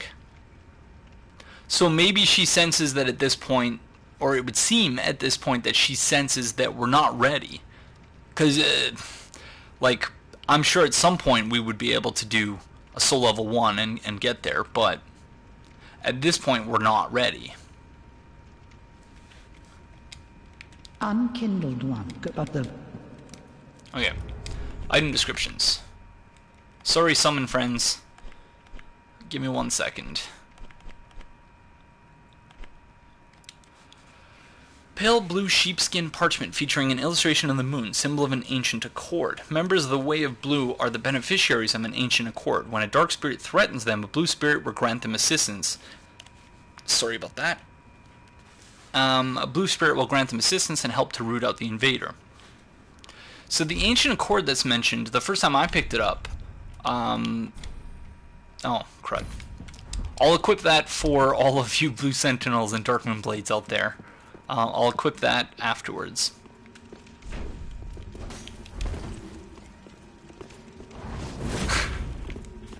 You guys are the best, really.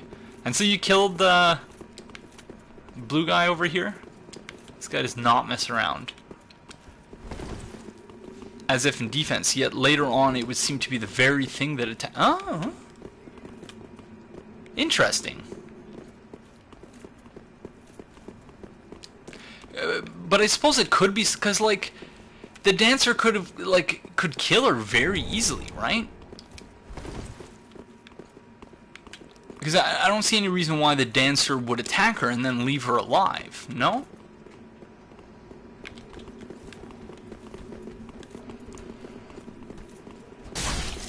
I thought the eclipse was triggered after...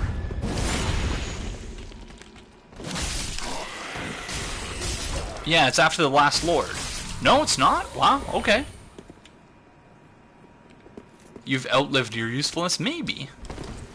But yeah, I see no reason why the dancer would attack her and leave her alive, right?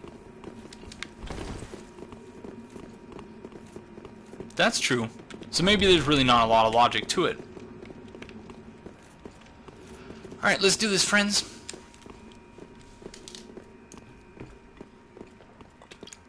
So Aldrich could munch on them.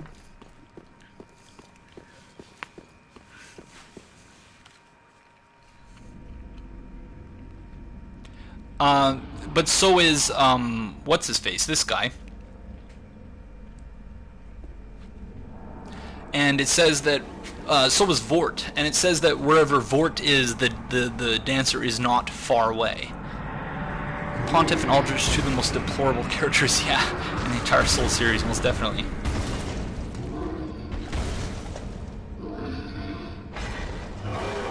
The Pontiff especially. Well, I guess both of them especially.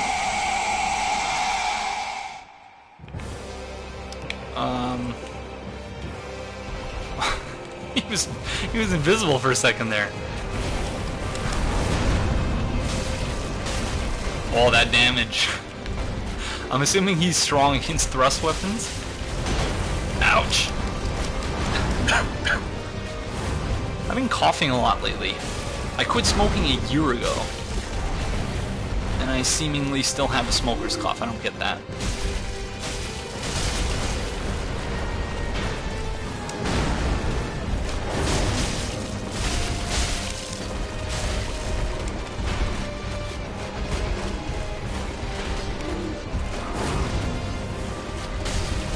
I didn't quit smoking everything, so maybe that's that, but I don't really smoke the other stuff all that often.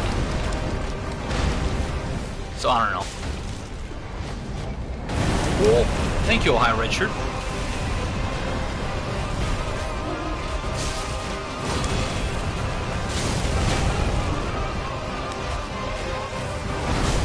No, Crane!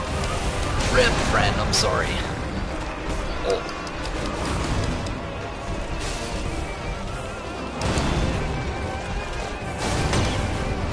I'm relying on shields way too much in this game.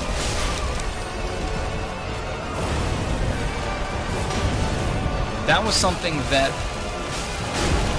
There's a boss fight coming up in the blind playthrough. I believe episode 28. Where I was getting my ass kicked over and over and over again. And then I stopped using my shield. Two-handed my weapon and I beat him the next try.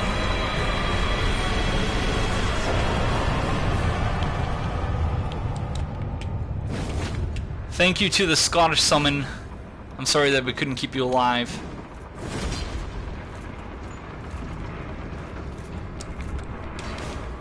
And great job, team, in general. Yeah, well, because when you're two-handing weapons, you get the strength. But two-handing weapons, for me, a smoker is a smoker, even in a dream. Which boss was that? That was Vordt of the Breel Valley. Soul of Vordt of the Breel Valley, one of the twisted souls steeped in strength. Vordt served as an outrider knight. Excuse me. Vordt served as an outrider knight, never far from the fleeting dancer.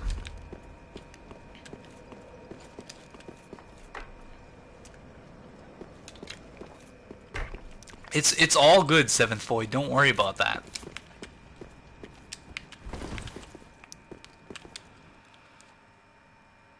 I'm not. It's a video game, right? I'm not the type of person. I did find Archdragon Peak Demon Parachute. So the two-handing thing for me is just to keep myself from relying too much on my shield. Because yeah, for the dragon phase, I actually used a bow the whole time. I used a bow for the first phase, and then just my bastard sword for the second. Nameless King kicked my ass. I spent, I think, an hour and a half fighting him. I obviously edited it down so that it wasn't the entire episode, but kicked my ass. So I think episode 28, the penultimate episode, is quite good. Or episode 29, the finale, is quite good. But I think my favorite episode of the whole blind playthrough is episode 28, the penultimate one. So I'm not going to be summoning for something like 5 or 10 minutes, so you guys, the summons can just relax for a little bit. Because we're going to go say what's up to Yol. And then we're going to start doing the whole Dark Sigil thing. So we'll get to see what Soul of Reprisal looks like while hollow. Dragonslayer armor was really cool. Really cool boss fight. I'm never gonna get over the primordial serpent statues though. Yeah, the final boss, the soul, just wonderful. Such a cool boss. But yeah, so the two-handing thing is just, for me, it's not really for the damage, it's just to force myself...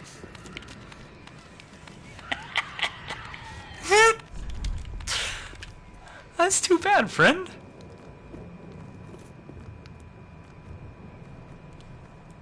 Well, good work.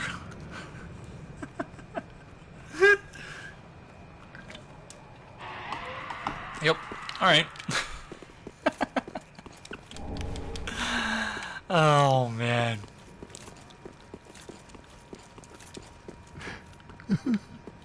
Please, grant me death. Undo my shackles.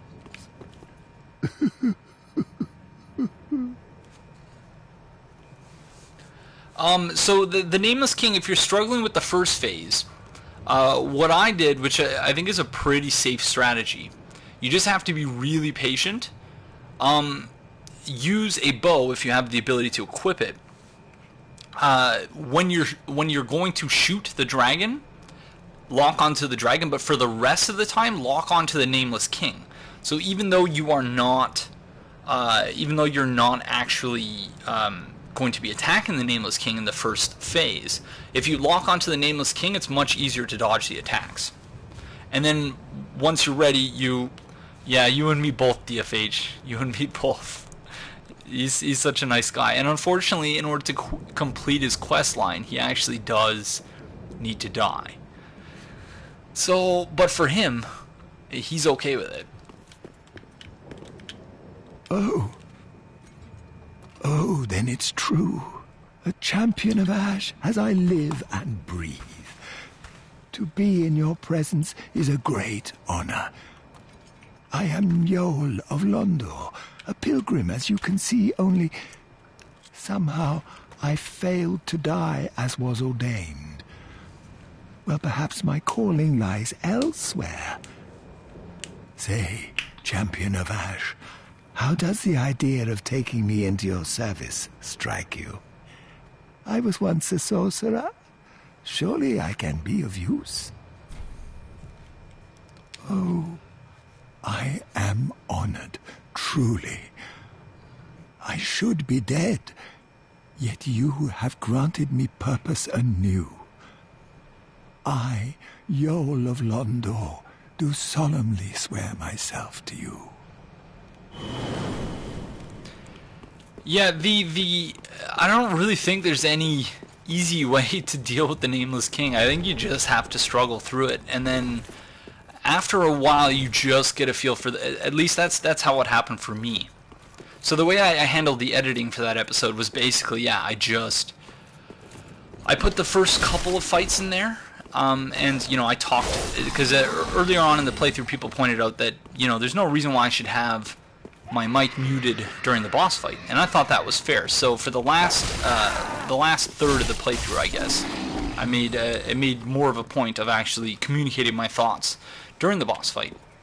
And so the way I handled that one is I think I talked during the first 2 attempts or something like that, and then the next 6 or 7 I edited in terms of I just edited the deaths together, and then I showed the full successful fight. So in order to avoid the fire,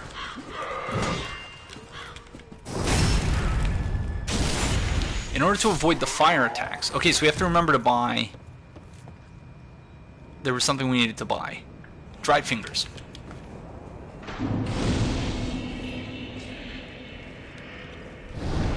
Yeah. K-Moz, don't worry, you're not alone. I struggled mightily with the Nameless King.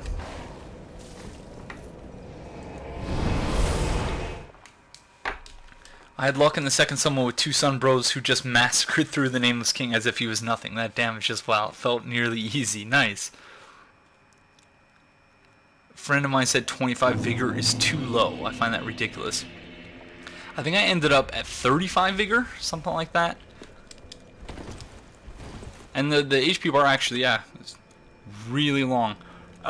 Professor Nick and Lay Paladin Esquire, thank you for the follows, friends, and welcome to the Ranting King Covenant. Much appreciated. Yeah, I didn't I liked it, but the princes of Lothric were a little bit weird. Okay, so what do we need to do here? We need to buy dried fingers. I think I killed the dancer on the first try somehow. How may I be? Okay, so we need the dried fingers. Get the summon sign for later too.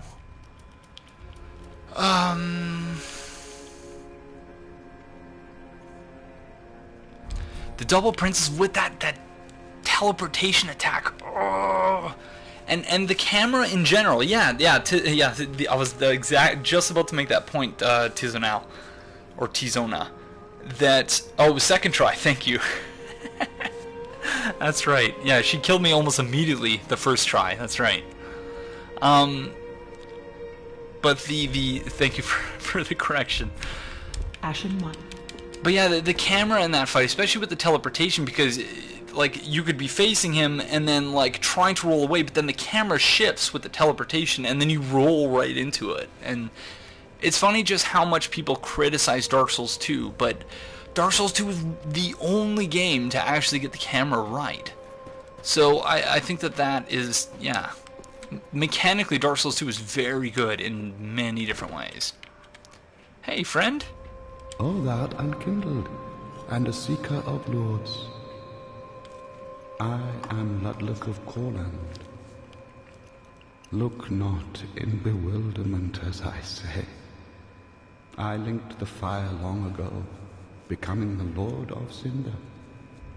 If substantiation be thy want, set thine eyes upon my charred corpse. This sad cadaver. No need to be coy. Have a closer look. Yeah, the moment when I thought the tower key was only 2,000 souls, but it was actually 20,000 souls. I was so freaking confused. Listen, this might pique thine interest. Before I was a Lord of Cinder, I was a student of transposition, the process of extracting and coalescing the essence of a soul. A forbidden art that once left a foul stain upon Corland's honor. 'Tis an art that grants powers once thought unattainable. Most transposing kilns were lost with Corland, but this place is a crossing for all manner of cursed objects. If thou happenst upon a transposing kiln, bring it to me. Quick. So again, it's almost as though Lothric is like a black hole that is just sucking everything towards it, whether it's cursed objects or the landscape itself. Yeah, the princes are yeah. And their point is not unfair, that or you know, their mission to just let the flame die. There's nothing wrong with that, or nothing wrong with that, but it's not an objectively wrong thing to want in this game. I hate Aldrich nearly made me the bow, that bow attack, or the arrows. Listen, this is a forbidden.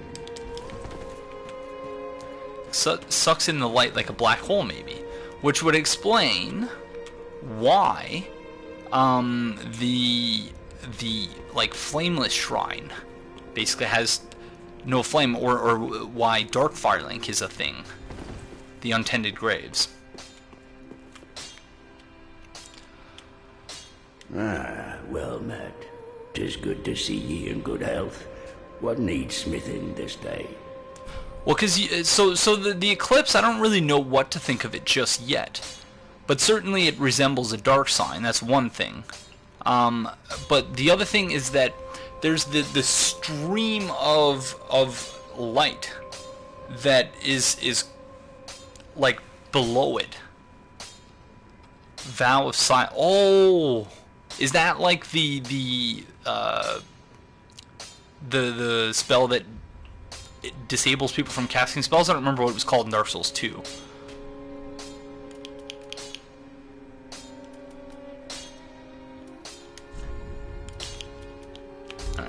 pretty. Okay, let's spend the rest of our souls, and then we're gonna do the whole suicide, dark sigil thing. Welcome home, Ashen One. Speak. Very well, then take no.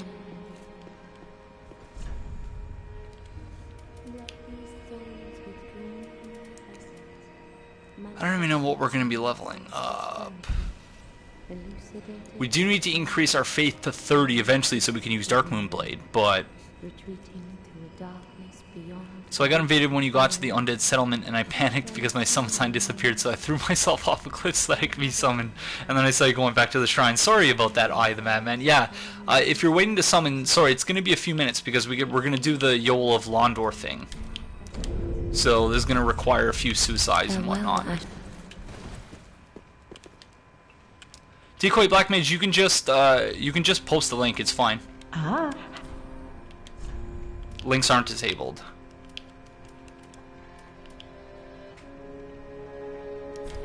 Why not? Why not? Ashen. Alright.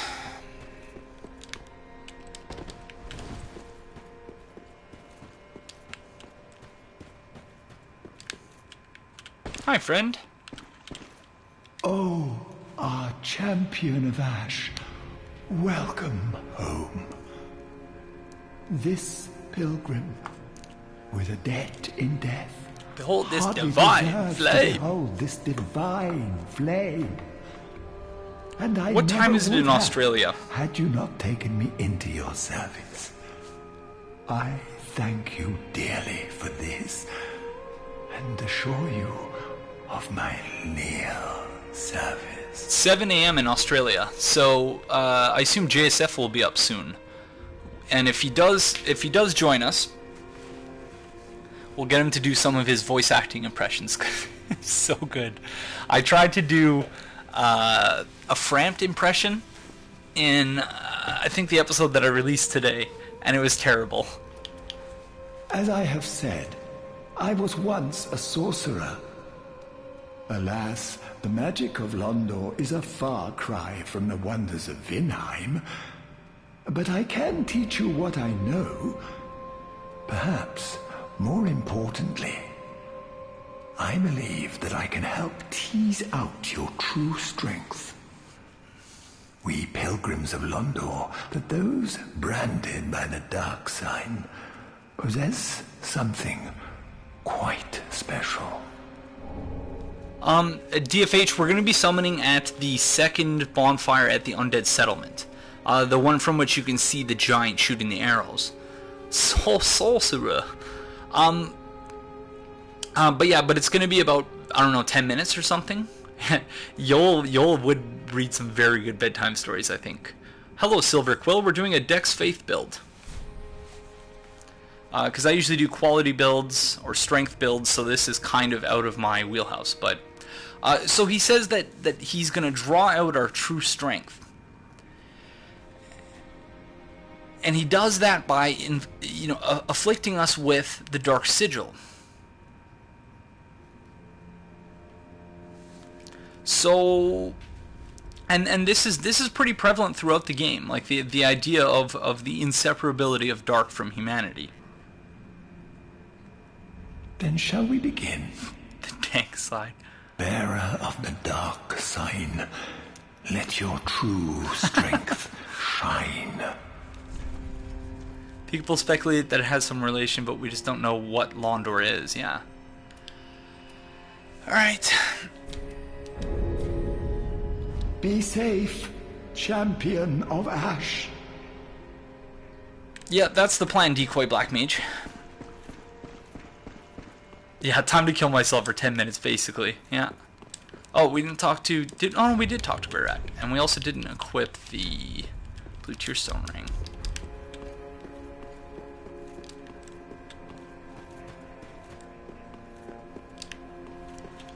Yeah, so we gotta kill ourselves 10 times, I think. Oh, maybe it wasn't a good idea to equip the Blue Tearstone Ring. No.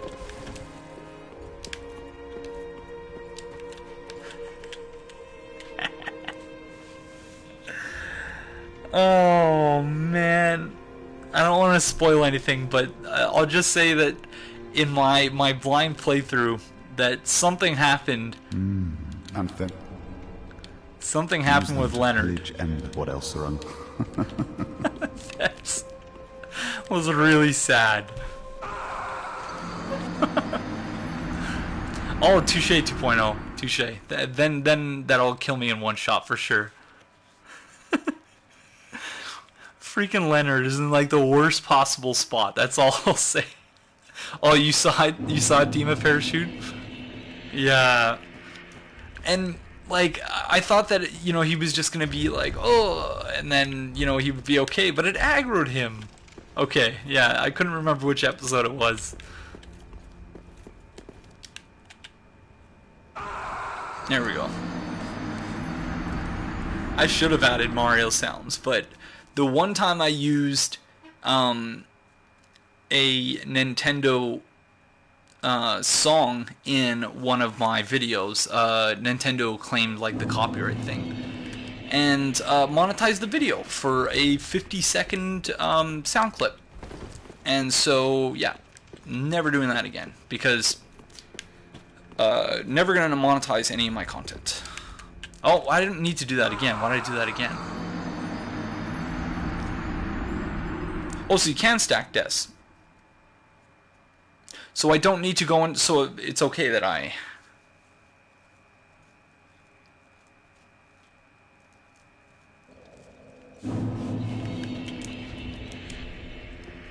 Okay, so we're only at level 3 then.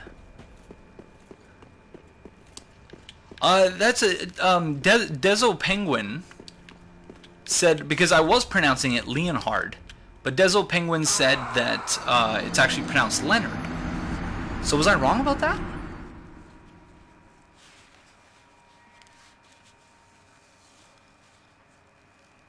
Well, it's my pleasure, Kaibot. I hate ads, so I wouldn't want other people to do it.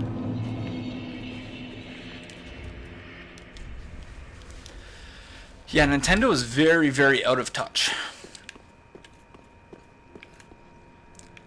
Hey, Sir Malamar. That's yeah, sounds good, man. I'm glad to have you here. Yeah, the Dezo Penguin is a lawyer and seems very, very well read. Said that it's pronounced Leonard, so I don't know. Oh, our champion of Ash. Welcome back. I would do anything for my master. Just say the word. How about not dying? Can you do that? Then shall we begin? I did, Silverquill. Of the dark sign, let your true strength shine. At the beginning of every episode of my blind playthrough, I actually say what the date is. Finish in the sense that I completed my first playthrough. I'm not finished the game, because as I discussed at several points throughout the playthrough... Oh, so I guess you can't stack deaths? I don't know. As I mentioned at several points throughout the playthrough, really hard to say that you can ever finish. No platinum, though, no. But I don't think getting the platinum really constitutes finishing the game either. Because for each person, what it means to actually finish the game is something completely different. Either after Watchers, if you don't complete his quest line, if you don't complete his quest line before Watchers, then he dies. And I thought it was what's his face, Egon of Kareem. Turns out I was wrong. It's actually the player's actions that results in his death.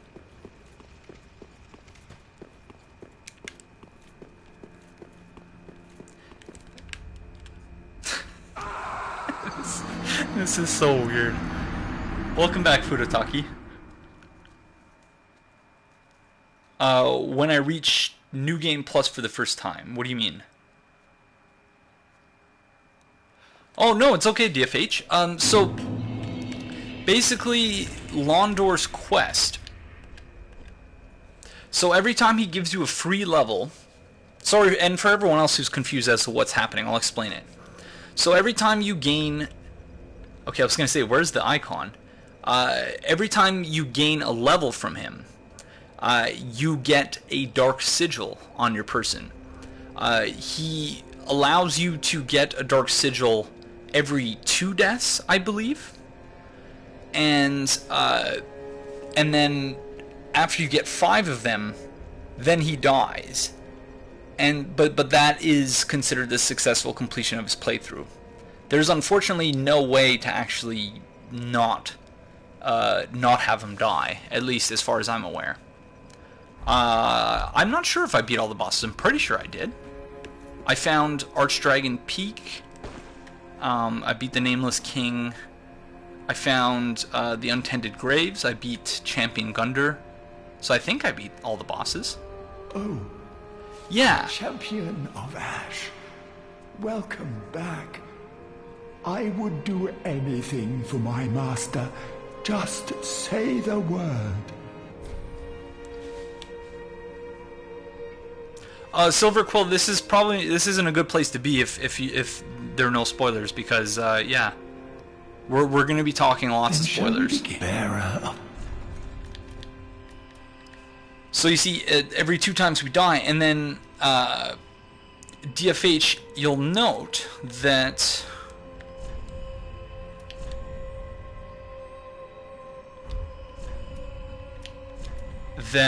we actually have a hollowing level.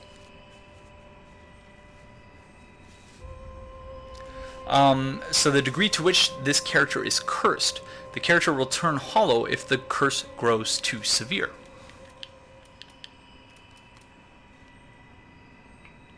So it's very interesting, the mechanical changes here.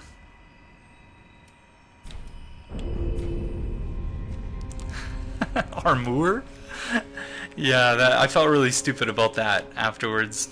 Be safe, Champion of Ash. Yeah, part of that is just, it's so difficult to actually get all the quest lines straight.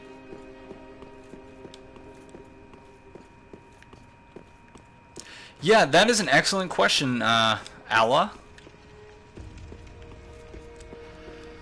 Because in prior games, yeah, like the Undead Curse was linked to hollowing, and now they're separate things.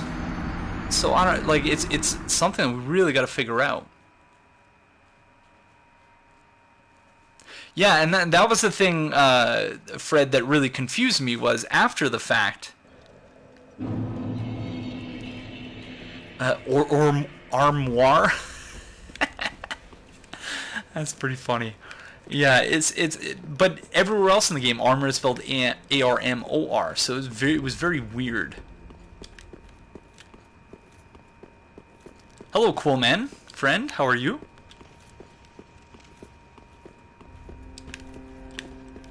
We're just killing ourselves over and over again. And I'm doing it, so that was 2. Because I feel like I keep doing it more times than I need to. Basically a separation of humanity and soul. But we're also not referred to anywhere as like chosen undead or anything like that. Either Unkindled One or Champion of Ash. The second bonfire at the Undead Settlement, 7th Void.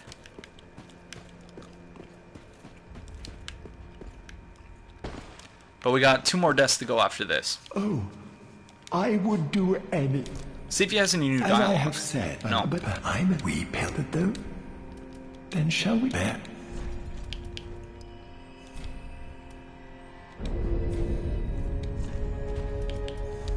Be safe. Also, how the Firekeepers are just way different.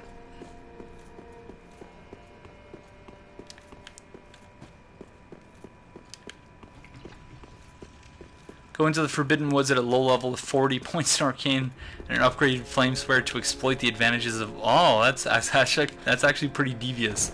Oh, come on. Well, you can't, in the game, mechanically speaking, you can't go hollow unless you have Like you can go capital H hollow. You could lose. Focus on his walking away dialogue. Okay.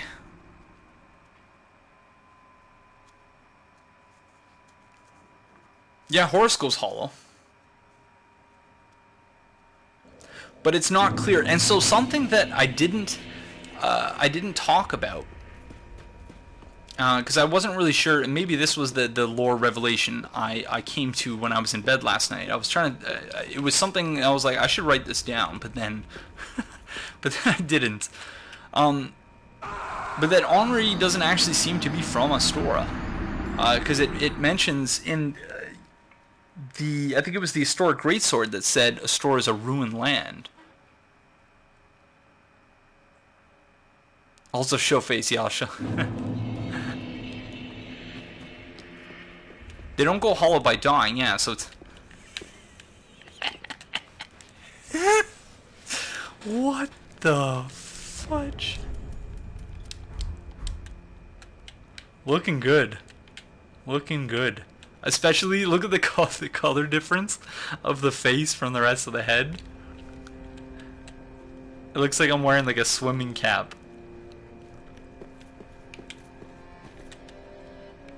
Yeah, Anri and Horus.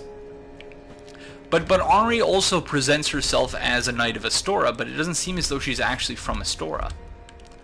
I do not think she is lying. She likely died while the kingdom still existed and was buried. Oh, Decoy Black Mage, you're brilliant, friend. So, like, the description of the set itself seems to suggest something else, but that is entirely possible, too. Visions of victory, sure. Oh, our champion of Ash. Welcome back. I would do anything for my master. Just say the word. You're so nice, Yol. Then shall we begin? Bearer of the dark sign, let your true strength shine. Alright, so this is the last, this is the last time we're gonna be talking to him. As I have said, but perhaps I will weep, but though... all will soon be clear, my good. That was new dialogue, and I screwed it up. Oh, you have attained ample strength. All will soon be clear, my good lord. You have attained ample strength. All will still be clear, my lord. Huh. All be safe, our lord. He didn't refer to us that way before, did he?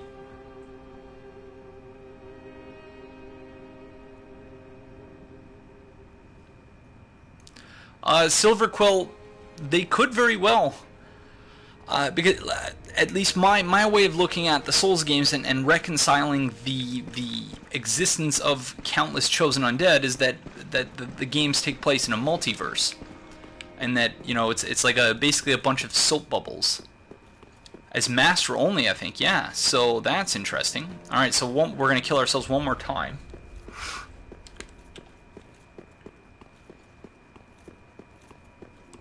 Yeah, so the dialogue that we're about to get in a second, does a good job of sort of explaining that.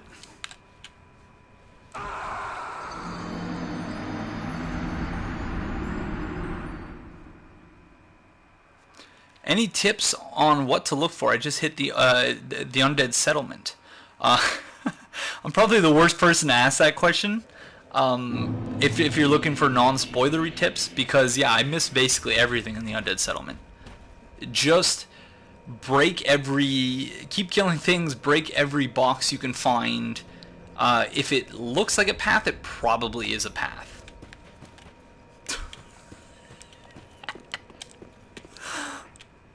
Oh my god. Ugh. They are not Futotaki. It scales if you're outside of the summon range.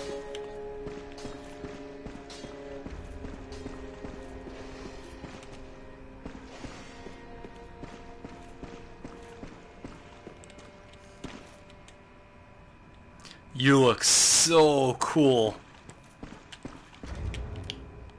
How cool does she look? Wow.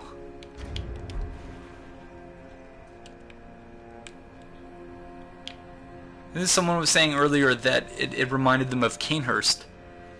Pretty much, yeah. I could totally see that. And it looks like that she has silver hair as well.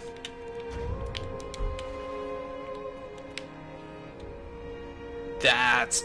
wow. Visions of Lady Maria.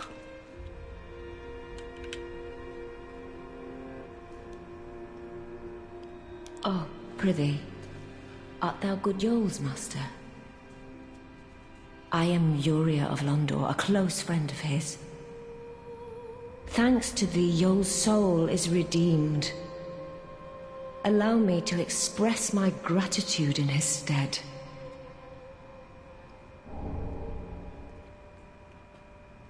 Another matter.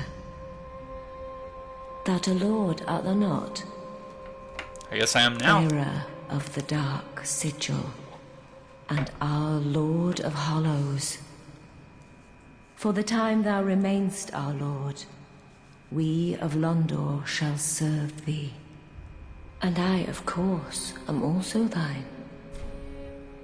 So she says, for as long as you remain our lord. So that's basically saying that we can't remove the dark sigil. What's up, Double A? So yeah, so we can't remove the dark sigil, but what we can do is purchase a purging stone and use that to get rid of our hollowing, which is what I think we're going to do. She also has the Dark Hand, weapon that allows its wielder to evoke an art unique to Londor, the land of the hollow. It is also said to be an ancient relic of a primordial serpent, so Darkstalker Kath, however it's pronounced. The Dark Hand mercilessly saps the essence of its victims and can also double as a special shield. Cannot be used two-handed. Skill, Life Drain, embrace the victim and steal their HP, can only be used against humans. Untrue Dark Ring, one of the illusory rings worn by hollows of Londor, retain human appearance while hollow. Excuse me. The hollows of Londor are wretchedly aged, fraught with deceit, and dubiously secretive. It is no wonder they are deeply detested.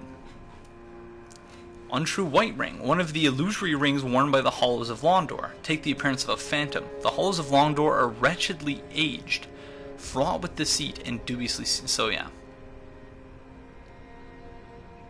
So is Yoel... does Yoel count as a hollow of Londor, I wonder?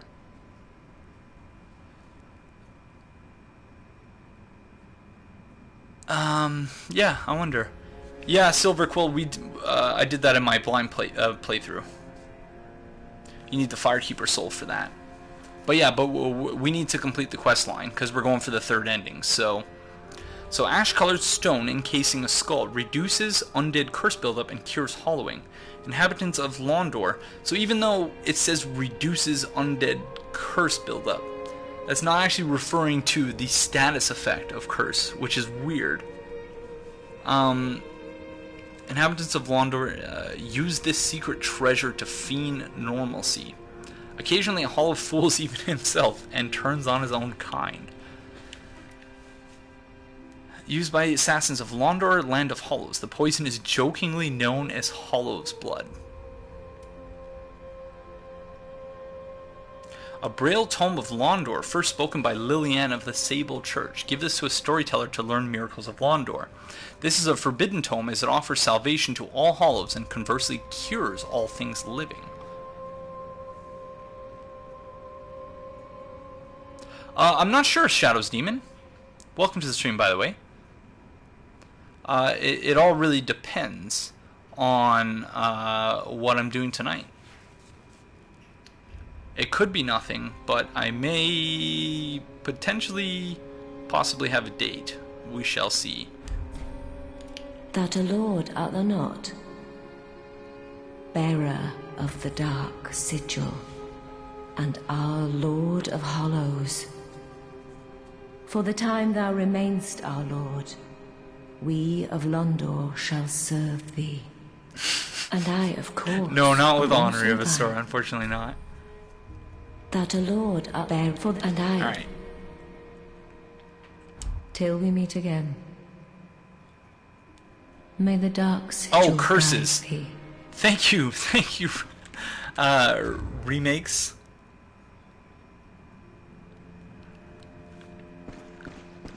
Does everyone here believe they will make one of the DLCs the Sable Church, especially with Koth in mind?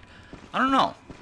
I've said this pretty much about all the previous Souls games I've played in a public manner like this, but that I don't really, you know, I just want them to make whatever DLC they want to make, because I've enjoyed all of them. So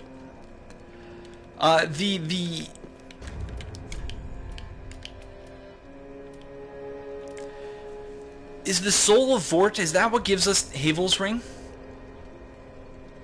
Because I do want to buy Purging Stone. We need 3,500 souls for that. Let's see how much we can get by selling stuff. Oh, it's definitely fun. You know, I'm not saying that we shouldn't be speculating or saying this is what we want. Oh, Stray Demon. Okay, thank you. Oh. Let's see, maybe we can... Will this be able to scrape together? So that's 1,600... No, it's only 2,000, so we actually need to sell all of these. I much prefer... It's much faster doing it that way than it is using them in the menu, I think. So I like that they actually give you the amount of souls that you would have gotten if you had popped the soul anyway. Do we have any prism stones? Oh, I was going to leave a prism stone for our friend, but... Speak thy desire, Honorable Lord of Hollows. Honorable Lord of Hollows. Oh, it's 4,500. Fudge. Till me. Sorry, everyone. We gotta sell 500 souls worth of things again. Do you have a gem for us yet? All good. The Firekeeper must be twitching with... Ooh, yet to give in, eh? Good. The Firekeeper must be twitching with delight. But what do you really know about these Lords of Cinder? These supposed legends? Let's take Aldrich for one. A right and proper cleric. Only he developed a habit of devouring men. He ate so many that he bloated like a drowned pig, then softened into... Okay, so he wasn't a sludge first, he softened into sludge. And they made him a Lord of Cinder, not for virtue, but for might. Do we have a sodding chance? Such as a lord, I suppose. But here I ask, do we have a sodding chance? Really good voice acting. Hawkwood is definitely the most interesting of all the Crestfallen NPCs. Someone had a question, or no, I had a question for someone else. It was... I did finish Hawkwood's quest line. Decoy Black Mage, do you not get a...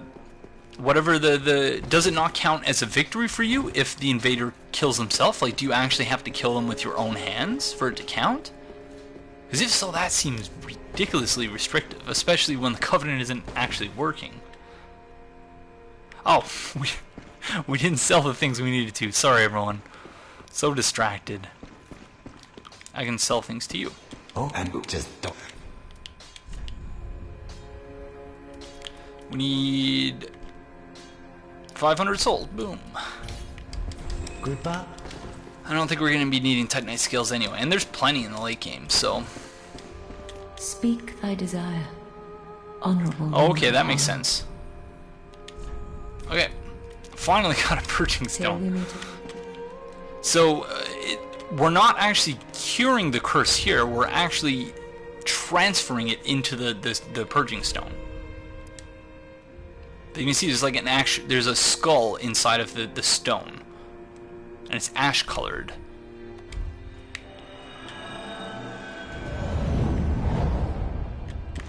And now we're back to looking fabulous again. Hello, Dormant Heart. Long time no see, friend.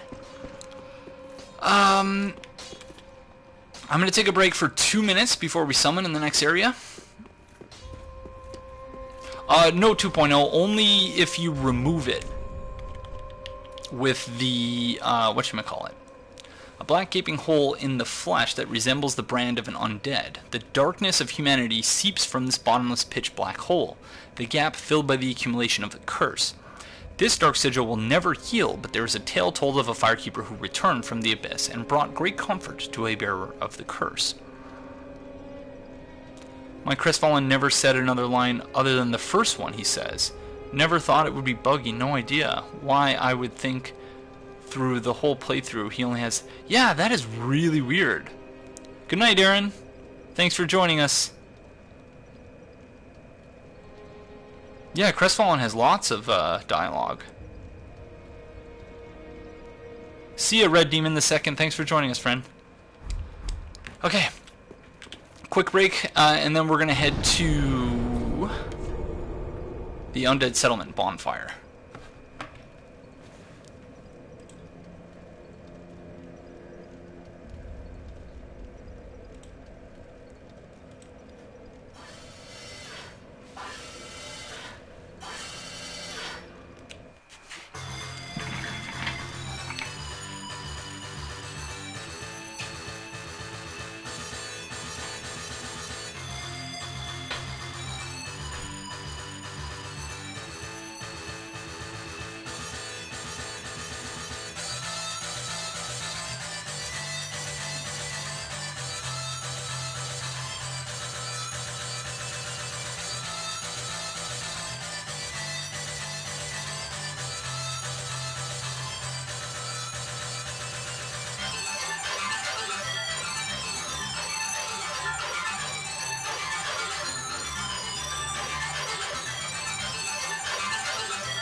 Mark Stark, that determines whether what you see, not what other players see.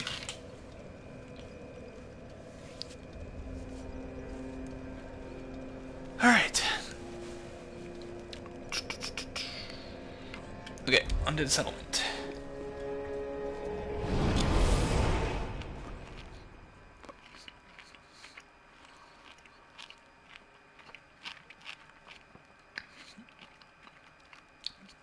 Do I have any tips for the Abyss Watchers? try to take advantage of the I don't think so 2.0, because that's a lot of work, and yeah, I'm trying to take a break because I spent basically all of my spare time and then a lot of my sleep time doing the blind playthrough and editing everything together. So yeah, I need to why am I equipping that? I need to take a break from video editing for a bit, but I'll try to highlight, I'll make the stream highlights so that if you guys want to watch it, you can always just watch it on Twitch. Yeah, backstab fish you can use, but also take advantage, Silverquill, you can take advantage of the mechanic in the first phase with the when there are 3 of them in total, so the boss and then 2 ads. If you see the ones with the red eyes, that means that they're going to aggro on the boss. Then stay away from them and just sort of let them take each other out. And then the second phase, you just kind of have to get good at dodging the attacks. Try not to block, dodge instead of blocking. If you insist on blocking, you could use the Dragon Crest shield. Oh, thank you, Kaibot. Yes, that's what I wanted to equip. I wanted to equip something here. Holy moly, people. Okay. I'm going to try and summon people who haven't been summoned yet. Wow, you guys are all awesome. For a second, I thought maybe I didn't have the password.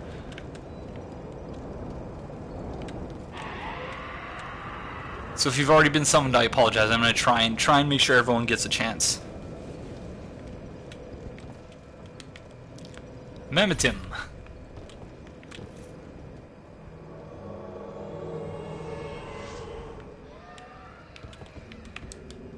Hi, Mia.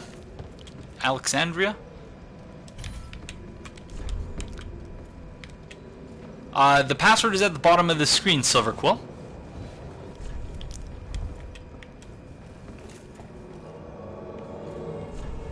Wow, I got a whole team of people. You guys are awesome.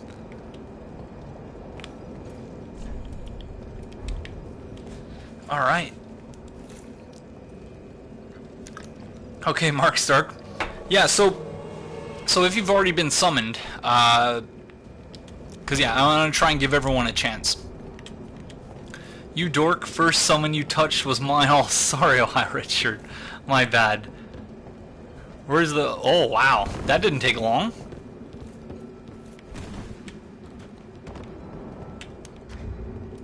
We do not have any seeds. Alright. Alright, screw it. Let's just go through the level. Come across the invader. Come across the invader. Oh! I thought I had the claymore. I forgot I was using the rapier.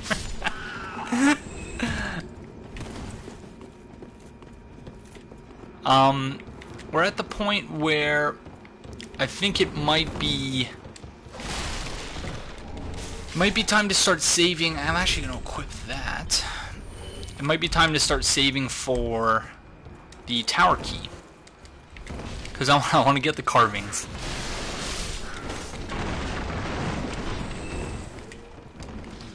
I love me some carvings.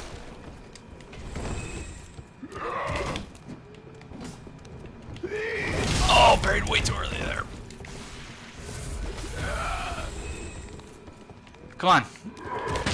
Thank you.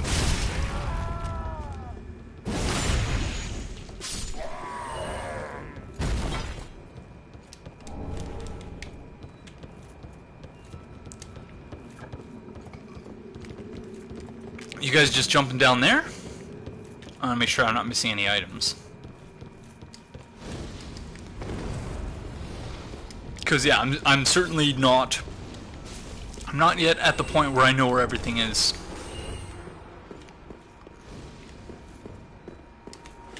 Stretch out perfectly captures the feeling after you've beaten a boss. Yeah, I love stretch out.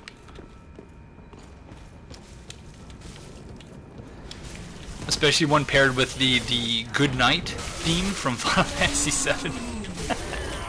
That was one of my smarter video editing decisions. because it allowed me to kind of just cut things out in a manner that wasn't too jarring. Like when I wanted to wait for the curse build-up to go away in the Great Archives. That was pretty cool. Estus Flash Shard. Beautiful.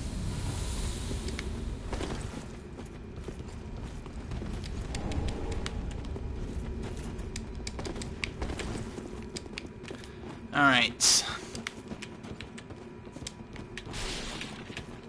Still don't know what the optimal route is here.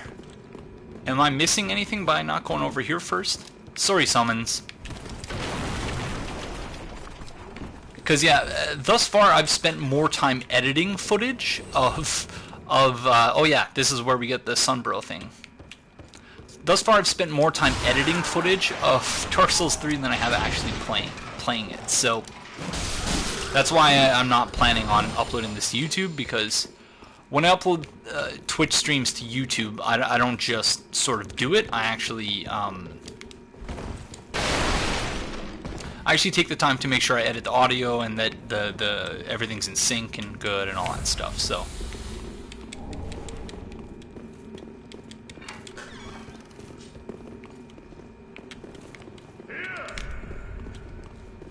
hi.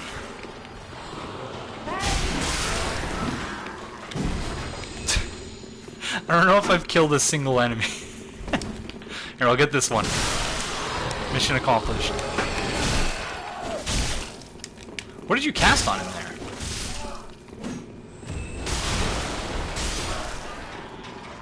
Where someone was role-playing patches with the Phantoms, luring people off a cliff with shinies. I have some plans for my own patches build, but I've not yet decided how exactly I'm going to go about that.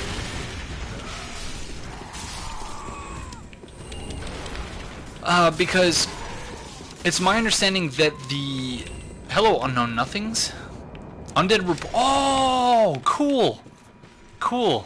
So that's what it looks like. So for those of you who have played Bloodborne but not Dark Souls 1, Undead Rapport is basically a better version of the Shaman Boneblade, or at least it was in Dark Souls 1. I don't know if it's still.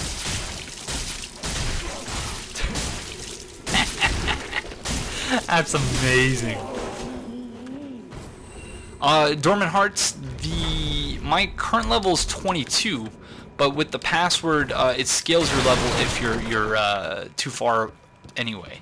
You sure can, Silverquill. The password won't work for invasions though, so you're just as likely to invade someone else as you are me.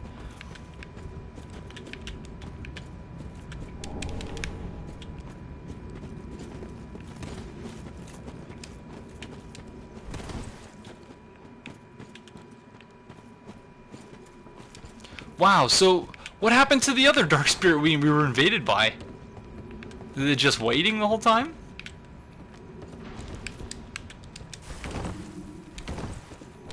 No, Crystallizer, come back! No! Damn it. So 3 invaders right now. This is pretty crazy.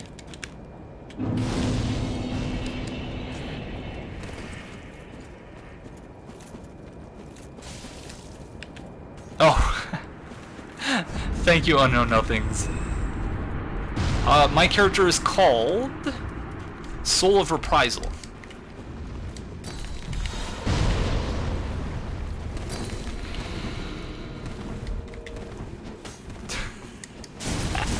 That's spin to win. Oh, that parry! What was that?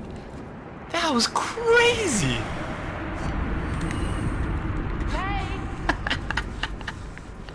Good job, team. Wow. Rip. Okay, I'm going to grab the Mortician's Ashes.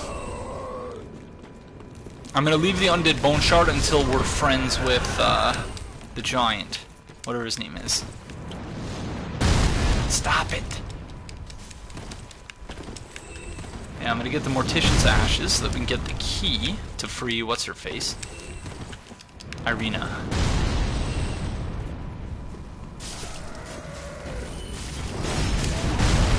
And then we'll come back for the items afterwards.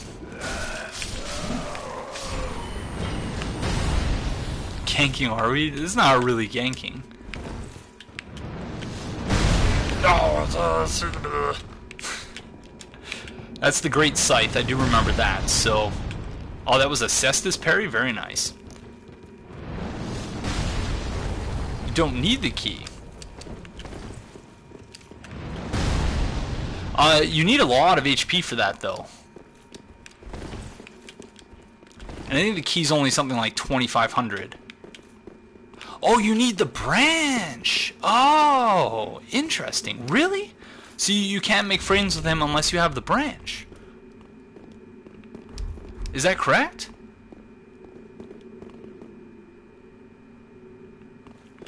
Okay. Alright, so let's go get the branch then. No one's confirmed that, but... Sacred Flame, that was awesome.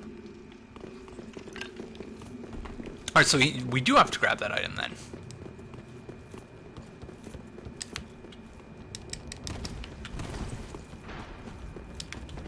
That makes sense. Okay, we got it. Ouch. Okay. Well, either way, we got it, so we're safe.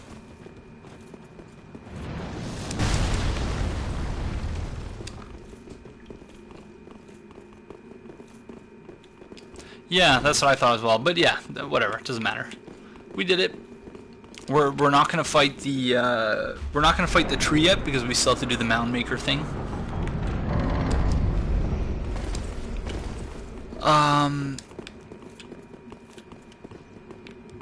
Which also means that I'm gonna have to ask everyone to crystal out at a certain point because I don't believe you can go in the tower with summons present, which is weird. So what I think I will do eventually for Dark Souls 3, which is... Oh, really? Well, okay, if that's the case, remakes, thank you for letting me know, because that is really interesting. Because I've only been taking the life ring, because otherwise what's the point, right? But that is really cool. So that's definitely going to be my default starting gift from now on. I don't see why you would pick anything else. Yeah, that's true. He's actually quite helpful in that fight. I am very impressed with the NPCs in this game. Stupid rats. We outsmarted those rats, Frank.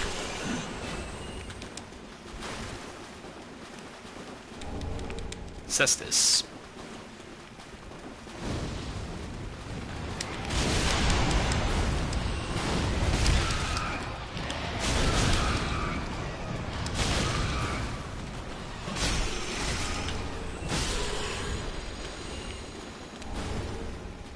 Branch is easy to get after all, but yeah, but if the branch works to gain his friendship without having to go up there, then I don't see why you would use anything else or select anything else. I guess Fire Gem would be okay, but I've never been one for infused. Oh, never mind. I've never been one for infusing things with elemental damage. A new club for rat snatching. This is for the rats, people. No, it's not a club, it's a rat stick.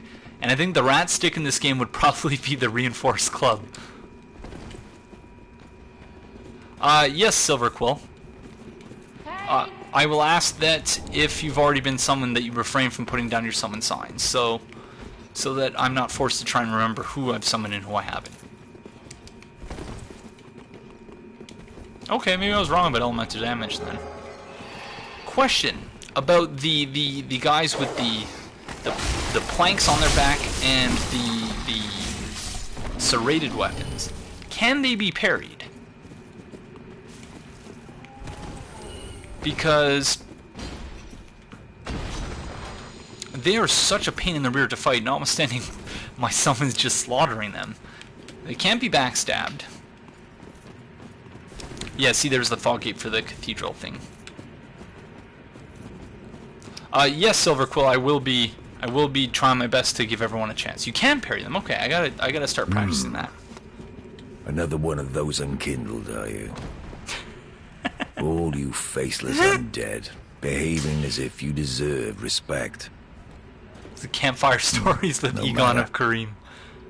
Heed my words. If you've any sense, you'll go find a coffin to huddle up inside. Oh, thank you. In this land of hollows. You're Was like that a weapon frail art? maiden on the front lines.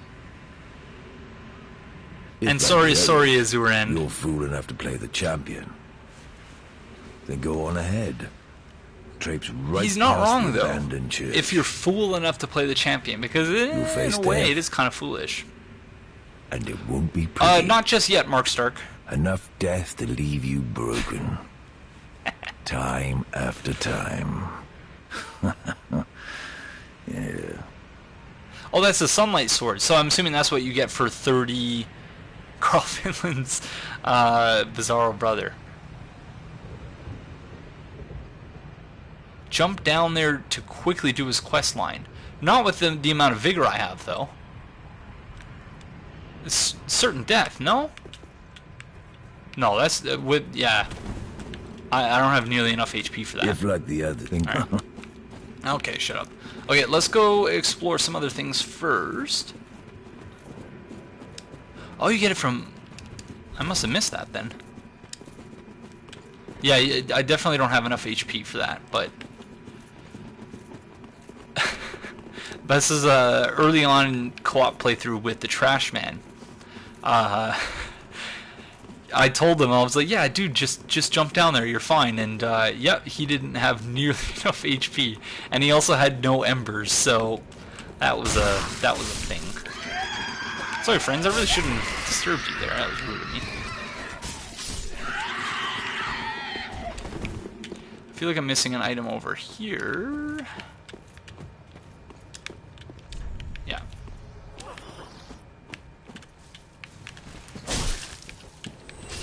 Erect.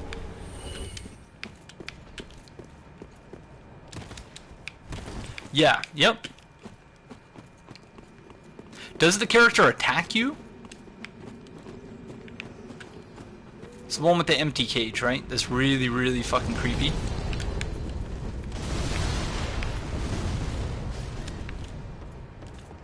Can this guy not be backstabbed? Every time I come over here, I try to... Oh, Mammoth! Rip, I'm sorry. Sure the Shive, thank you for the follow, friend, and welcome to the Rant King Covenant. Much appreciated. Oh, stop it! Mammoth, did you get... Oh yeah, I figured it was the barrels. Freaking barrels.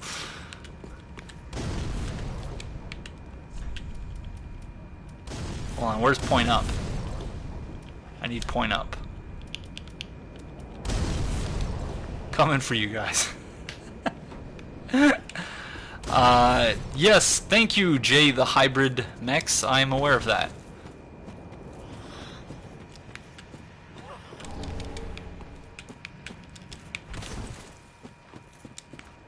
Where did my summons go? Oh, they hopped down, okay.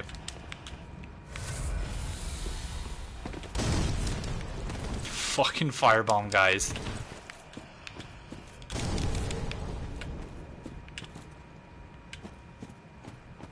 Oh, it's all good, the Mammoth. I'll just get it in the course of the playthrough. I appreciate that though.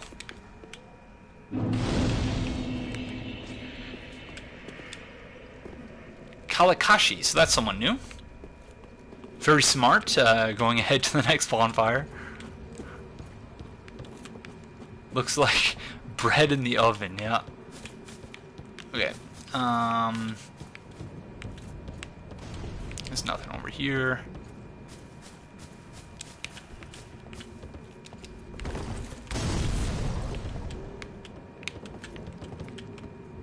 Is there an item on that?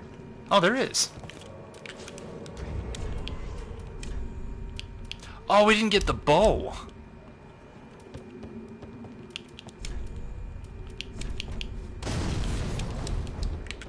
Oh, nice shot with the fireball there.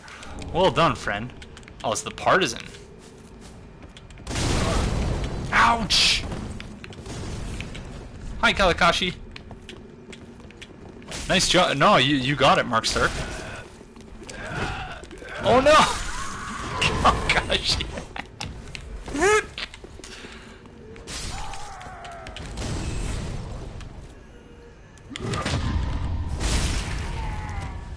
Yeah, the physics engine is all local. So even though on your screen it may appear as though it's gone, on the host screen it's different. Aha, unkindled, are we? Welcome to my abode. I am Cornix, an old pyromancer. A crow in his cage, as you see now. But here we are, an encounter for the ages. I hear the unkindled make for fine vessels. Care to learn some pyromancies from this old man? Most wise. A chance encounter should not be squandered. To reiterate, I am Cornix of the Great Swamp. The pleasure is mine.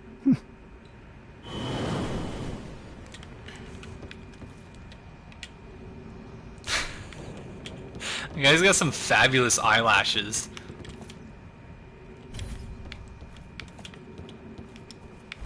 Alright, where are we headed now?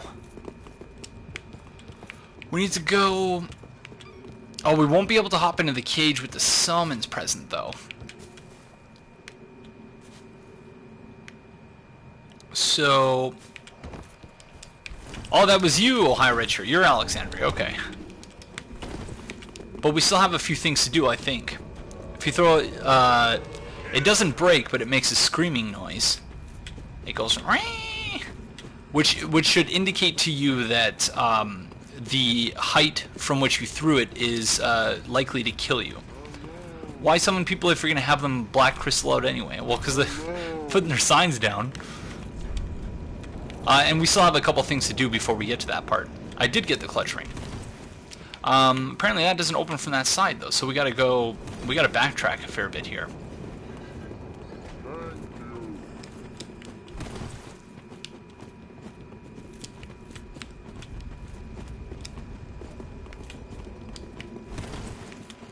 Yeah, I don't know what we're gonna do with the Irina of Korean quest line, but certainly we're gonna do something.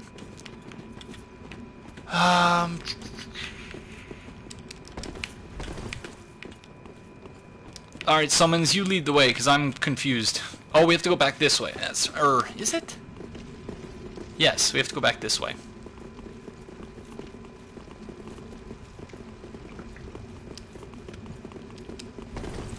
Does anyone know if there is some highlighting Cirrus summon sign in the Irithyll, like with Anri sign in Anorlando? Which purples could go into the postern of the host? That would make it way more interesting. Yeah, it certainly would. Alright, we should make sure we're fully healed here.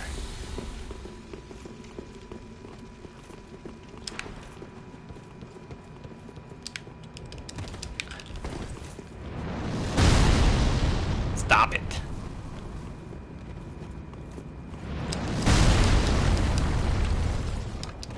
Almost there.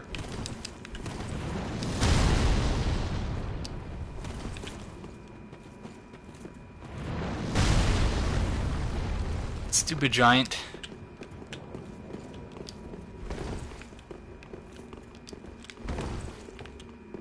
And back up here.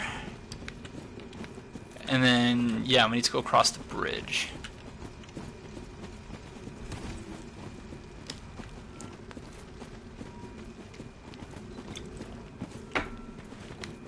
I'm interested to see how Cirrus's questline goes as well. But I'm mindful of the fact that we can't even trade in tongues with what's-her-face. We have to actually completely abstain from that whole thing. Otherwise she'll regard us as a finger of Rosaria, even if we never actually equip the Covenant item. And when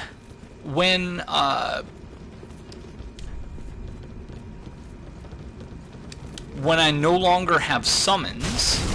Ouch! Nice! Oh, that was Chaos Storm. Oh, Fire Gem. When I no longer have summons, I need to remember to equip the Way of Blue Covenant thing. If only in solidarity for the Covenant that I will soon be joining and presumably just having to farm Covenant rewards for. This is like the only thief in the game with a Flamberge, which is weird. But he doesn't always drop it, I don't think, no. Yeah, that's smart, Theomany. I had no idea. And so when she was standing there with the sword in her hand, I'm just like, did I do a bad? I did a bad. Okay, I think that's it. I think we've done everything we can here. So, do you guys want a crystal out? I apologize. Because yeah, I think we've done everything. We need to find the cage. First let's do that. Oh, whose sign is this? Oh, it's Decoy Black Mage. So we can do that a little bit later. Oh, sorry, thank you, you guys.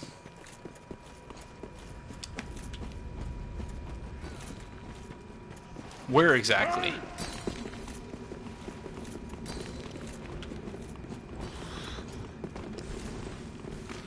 There's a thief with a flamber. Oh, okay, cool. Thank you, Jay the Hybrid Mechs.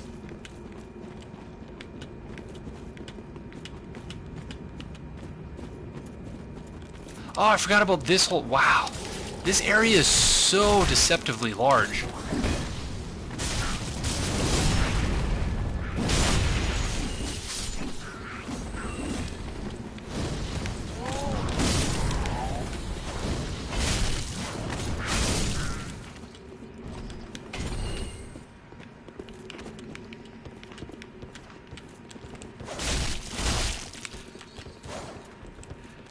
Another thing I hate in the Souls games, there's the dogs is one. There's one very major hate relationship. They're not even a love-hate, just a hate relationship. Alright, we'll talk to them in a second. The other is blow dart pricks.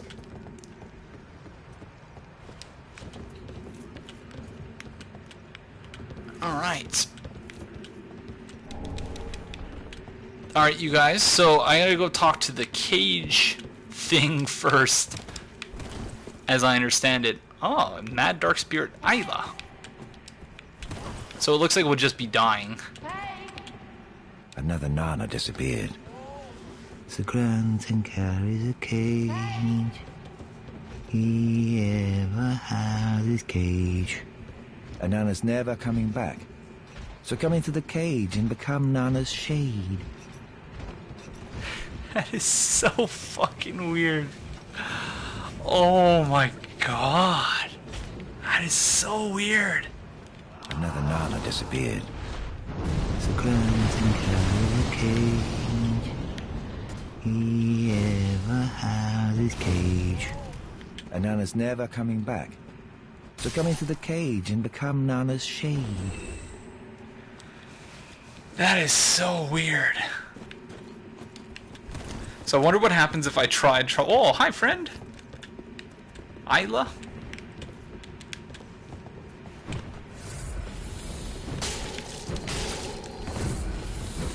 No. No, friend.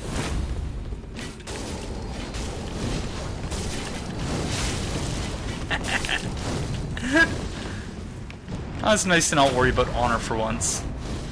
Oh no, rip! Oh no, he's just going to heal. I thought he fell off the edge.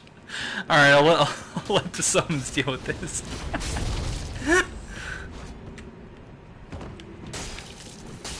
You can do it, guys. You're doing a good job.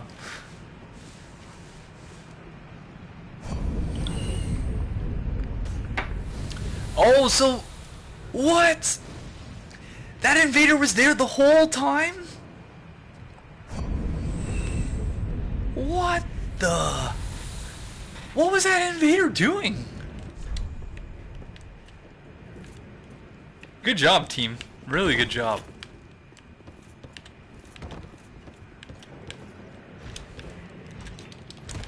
Well, it did kind of looked like a tree-ish.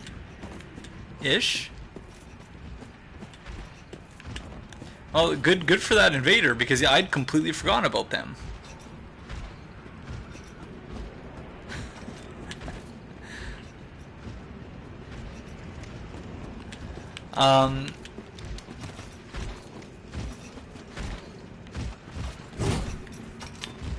So, yeah, I guess you can't examine it when,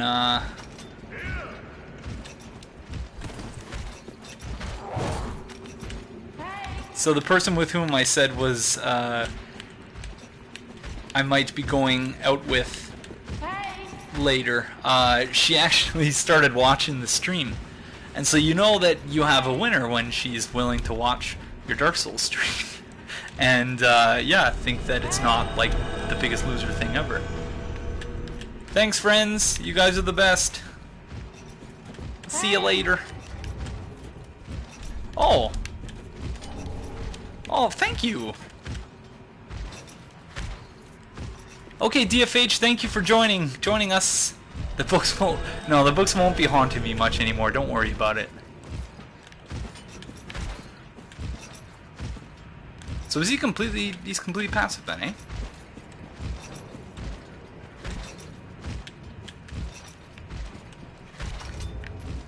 Are there still summons here?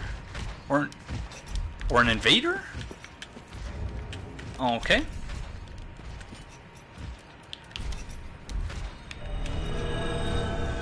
Oh, there's an invader here somewhere. Wow, okay. Alright, this should be interesting then. Well, thank you, Mark Sark, and everyone else for being so very helpful. You guys are awesome. Okay. Well, can't reload, can't even quit. So we gotta find this invader. Yeah. Seem to remember something about having to do this before. Yes, that is correct, Kalakashi. It's my understanding as well that you can't do it prior to, or you can't do it after defeating the boss. Oh, maybe I was in the process of being invaded. Alright. So we're going to be trying out our rapier in PvP for the first time, so this should be interesting. We should get to a spot close-ish to a bonfire, I think.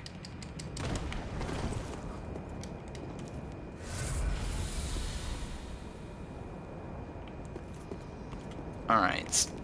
Where is our invader friend? R1 spam time, pretty much.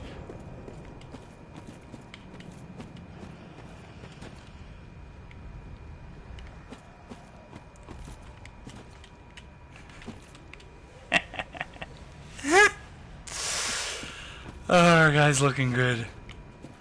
So if I had a carving, I'd just be able to go, hello! Hello! Hello! Will I ever play on another platform? Unlikely. This is the only platform I own. Alright, so I guess Decoy Blackpage is getting summoned. Let's start an impromptu fight club.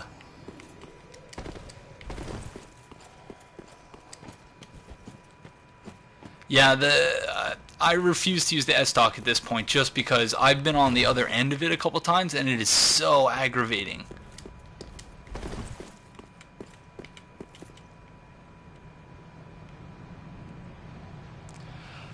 I'm almost tempted to just go in the boss room and crystal out because I have no idea where this invader is.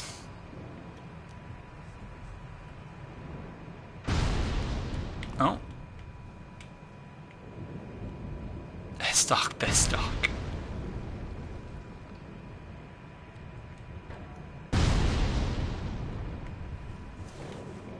Is that the invader getting shot? The S-Stock is incredibly overpowered. Oh, that simultaneous wave. Yeah, it's like it stun locks you basically to death. Yeah, pretty much. Look, I can press R1.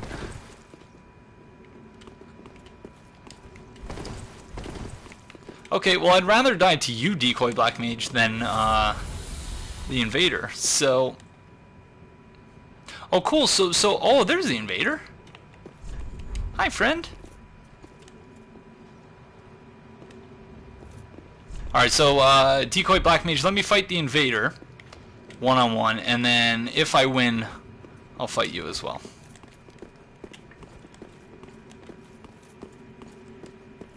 Are you not gonna fight?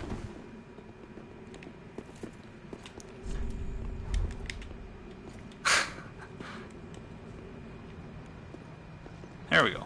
Heal up, friend. Heal up. Heal up. Or not. That's cool too. Alright.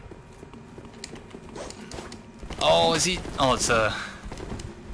Katana?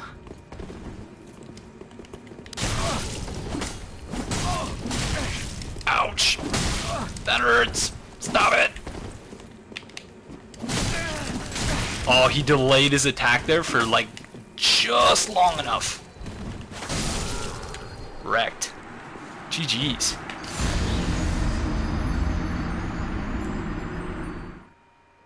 You're only doing 300 damage at 40 int? Wow.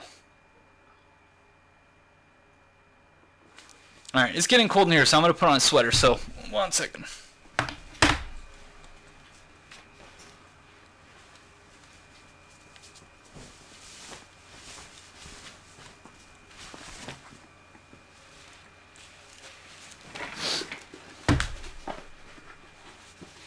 Oh, sorry, Decoy Black Mage.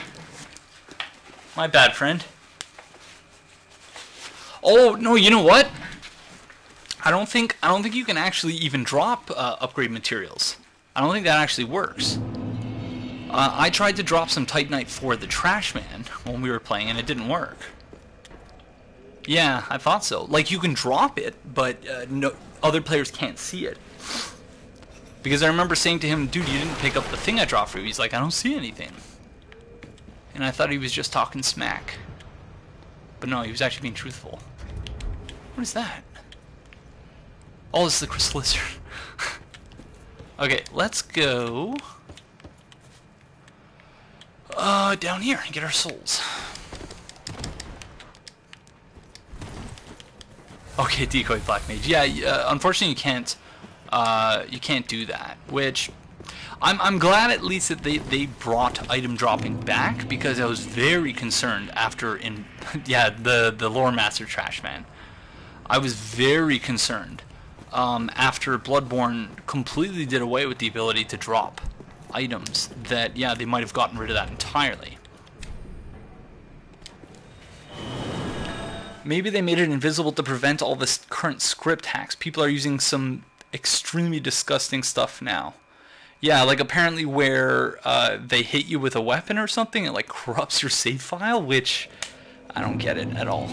And that's why, even though it would obviously be great to be able to play on the PC, there's a lot of stuff you really have to worry about.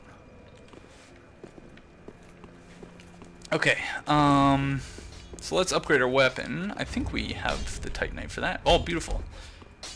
What?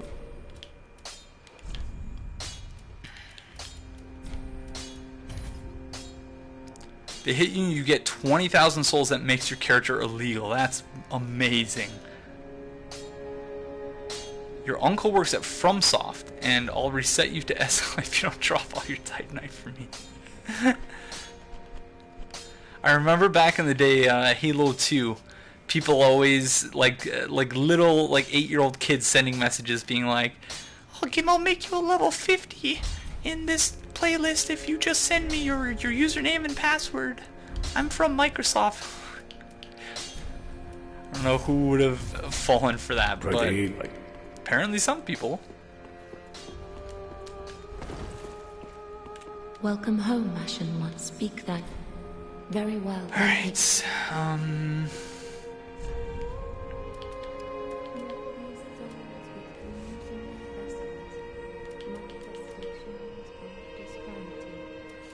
yeah, don't really have any need for faith yet, so we might as well just continue upgrading vigor, endurance, and dex.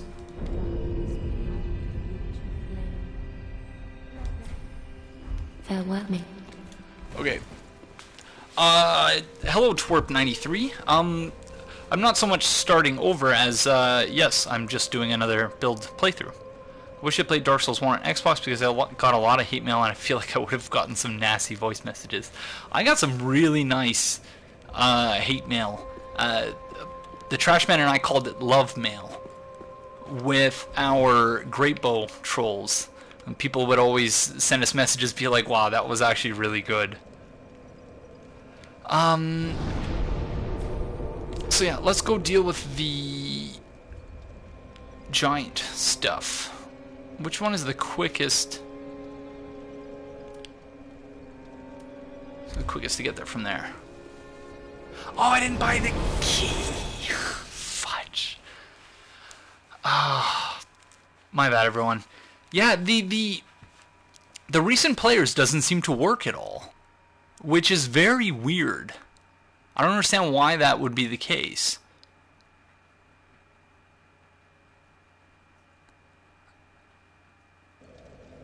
Obscuring ring plus great bow, interesting. So yeah, the Trashman and I are gonna have to have some talks about potential things to make videos about. We already have a couple.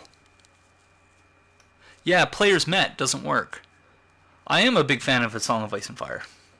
Maybe not a big fan, but I'm certainly a fan.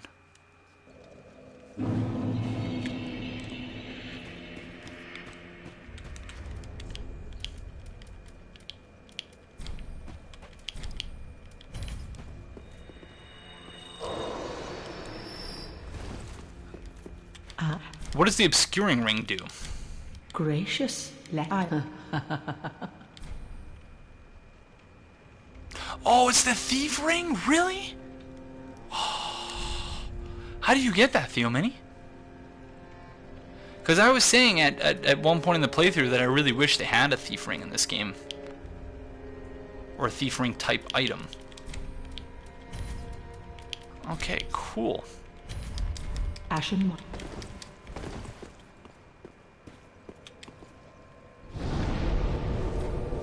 They literally never see it coming. Tailpin. Oh, crud. Well, we can't do that on this build, unfortunately. That is awesome. So was it as overpowered as the Thief Ring was in Demon Souls? Could Rom at one point been the Runesmith? It's possible, but I'm not sure if there's any evidence to support that. Oh, don't worry about it, guys. You guys are already helping me through every area. I'm basically not doing anything, so it's fine. I'll just we'll figure it out. We could do it after we join the Blade of the Dark Moon, I think. Hazel uses it when she invades you in Farron's... Oh, interesting. How did I miss... Oh, that's why! Oh, that makes sense, finally! I thought that was a glitch. I thought... Because the same thing happened with Ringfinger Leonard. And when he was walking around Firelink, all you could see were his homing soul masses. Oh, that's right! Thank you, you guys. Wow. I'm learning a lot, and so this is why I was so excited to stream, because yeah, I knew that you guys would be teaching me stuff that I should, you know, that I ought to have known. Poor daughter of the Crystal Sage, she became a grub. So is that what people are calling those things? The grub? And when I found Rosaria, I wondered whether she was herself turning into one of those things, whether she was comforting one of them, or whether it was both. So does anyone have any insight into that? Oh, that was the worst plunging attack in the history of plunging attacks. Oh, shit. Stop it. No. Yeah, I might have to buy the guidebook at some point. Like, the reason I initially bought the guidebooks for Bloodborne was to support A German Spy and ENB. But seeing as that they're not working on it this time, that's why I figured I shouldn't bother. You can see her legs and... Oh, wow. But she's, like, sick too, isn't she?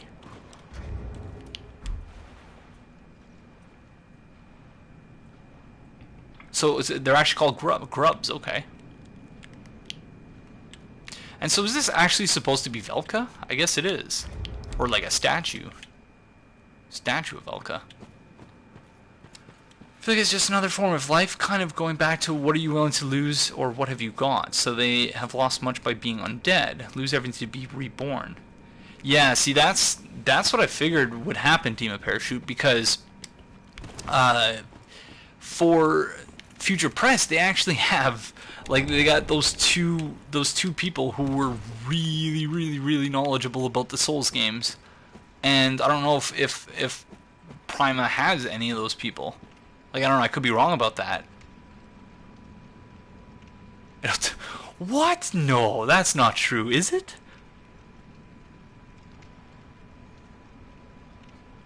What? Yo, can you, like, invade or something as a grub? Because I totally want to do that at some point. That would be amazing. There's another build idea I had. I want to make a Friendly Souls build. Just a build called Friendly Souls. And then invade people. And see if they... And then just drop items for them and leave. Or not leave, but just kind of hang around. And hope that they get it. So it's almost really an anthropological experiment. Just as much as it is something else, you know? Stop it. As much as it is playing the game.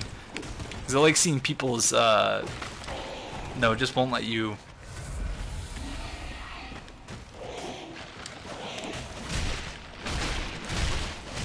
Oh man, the Catacombs of Karthus is going to be a nightmare with this weapon. Because they seem pretty strong against thrusting attacks. Stalker Souls and just... That's pretty good, Decoy Black Mage. I like that. Yeah, so it's like I've been brainstorming ideas of different builds. So that's one of them. Friendly Souls. I have my patches build. I have to figure out where I'm going to take it in terms of the level and the upgrade level of the weapon and stuff like that.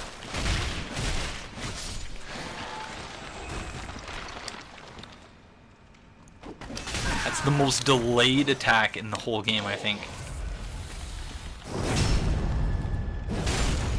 I think you can also get a Blessed Gem in Lothric Castle. Why is Kirk in this game? That's a good question. It could also be someone who, you know, just calls themselves Kirk. Rosaria rebirthed him. Why, though? Just so that, you know, he would have someone, he would have a, you know, maternal figure to worship? Or to invade people for? So I'm guessing this is here to teach you about Irina of Kareem. The Saint's Talisman, that is. Time's distorted from's excuse, maybe. It might be the same Kirk unkindled like the rest of us.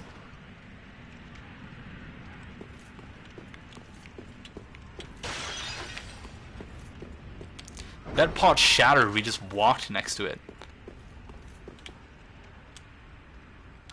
Who is there? Is someone there? Anyone? Oh, please, whoever you are, touch me. The dark surrounds me, nibbles at my flesh. Little creatures, they never stop biting. So please, hold out your hand and touch me. Sorry, everyone.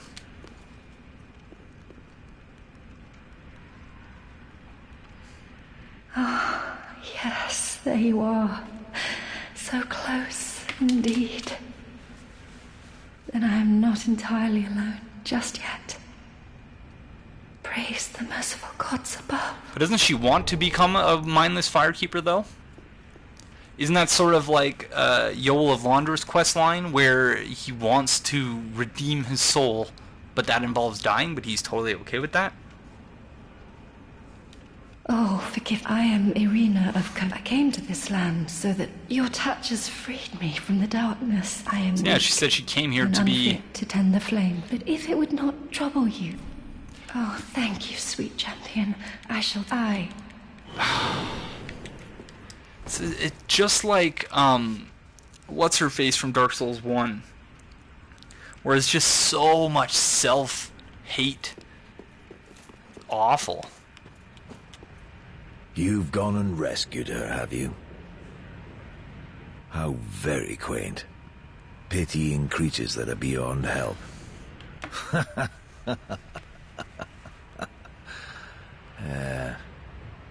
Very well. I'm sick of looking after her at any rate.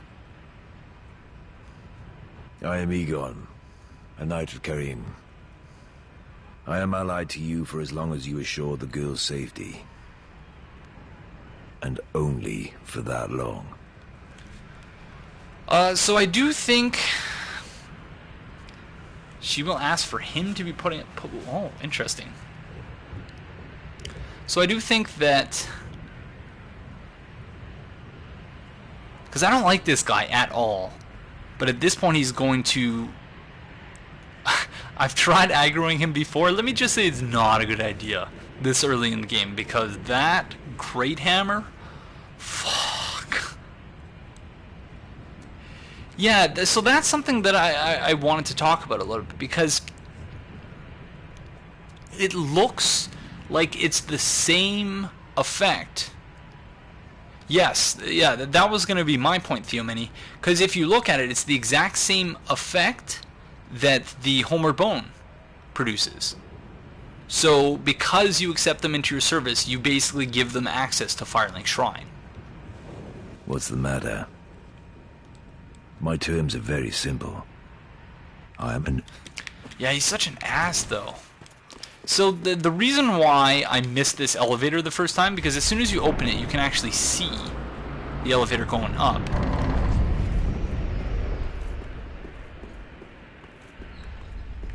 So you can see it going up. But I was being chased by enemies, and then when Siegward came up, I just got so distracted by that.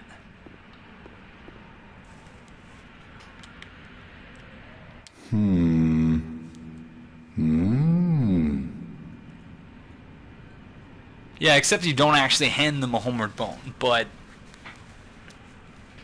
certainly it seems that, like, it's the same effect.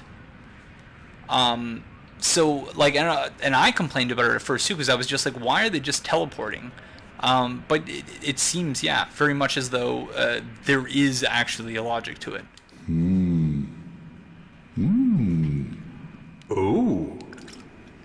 Pardon me, I was absorbed in thought. I am Siegward of Katarina. To be honest, I'm in a bit of a pickle. Have you ever walked near a white birch only to be struck by a great arrow? Well, if I'm not mistaken, they come from this tower.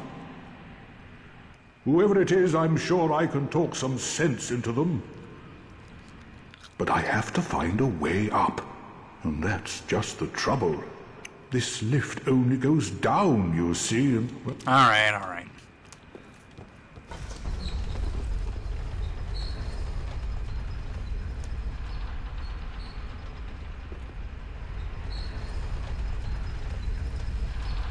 Patches is really devious in this game, like, extraordinarily devious, even for Patches.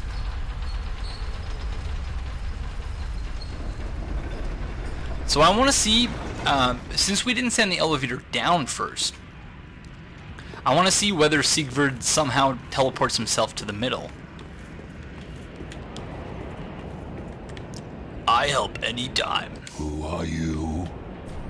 I help anytime. I would love to hear, like, a remix of that. Just like... I help anytime. I help anytime. I help anytime. I help anytime. I missed an item.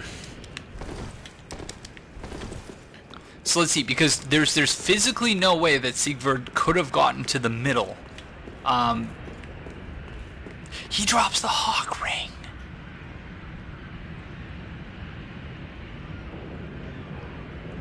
Oh no, really?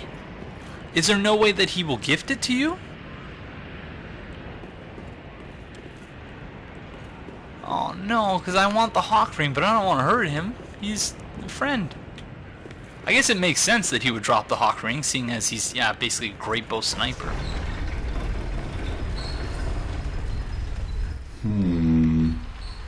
How? How did he... It's not possible for him to have gotten up to the middle floor. Because we had the elevator there. There's some serious trickery happening. It's not possible for him to have gotten up here. Oh no, too late. Okay, we did it. You teleported up here. No, I don't want to kill him though. Oh, he dies. Oh. Oh no. Rip. Friendly giant. Ah. Oh. Don't disappear like that. You had me downright worried. But thanks to you, an epiphany has struck me square in the head. I've unraveled the riddle of this inscrutable lift.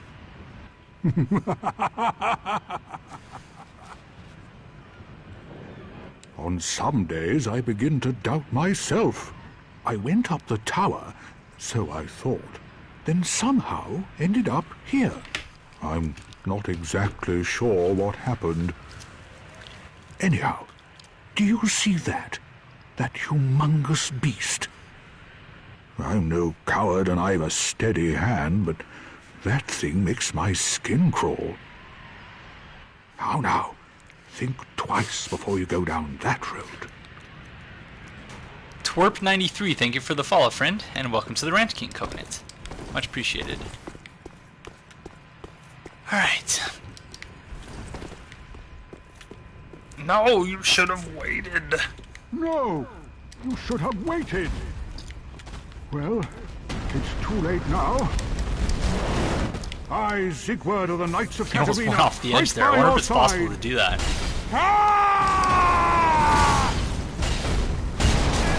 Ouch. Oh. No, dude, you were way too close to the edge there. Back the fuck up, man. Come on. Oh no.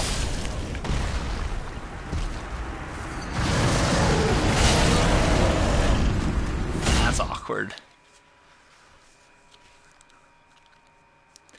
The problem I have with the idea that that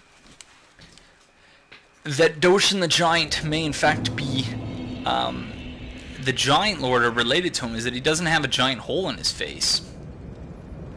And by Doshin the Giant, I mean Yorm the but I like calling him Doshin the Giant for really no reason. Alright, let's not get wrecked again. I'm gonna Ember up next time.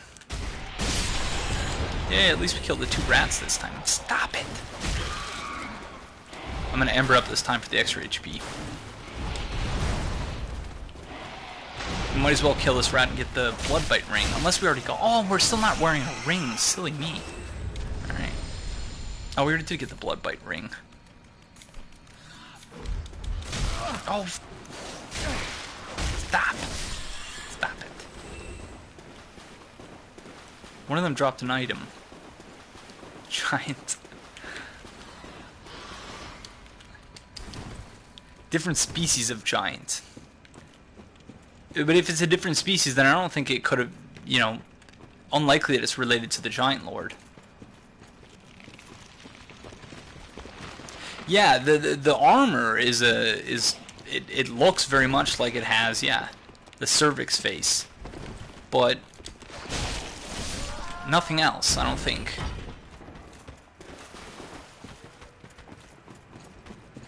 The design is from Kingsfield 4.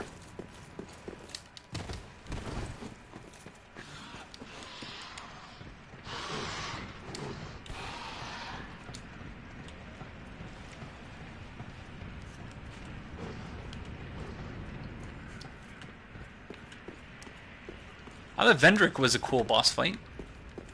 It wasn't, you know, the most mechanically sophisticated boss fight, but for lore reasons I thought it was very interesting, very satisfying fight. And the music in Vendrick's fight is beautiful.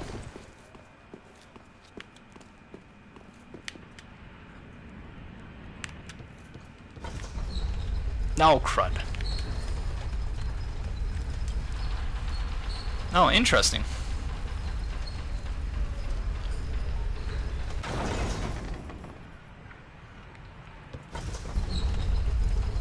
Yeah, there's a lot of possibilities, that's for sure. That is not really true. You're welcome to believe that Dark Souls 2 is not canon, but I don't agree with that.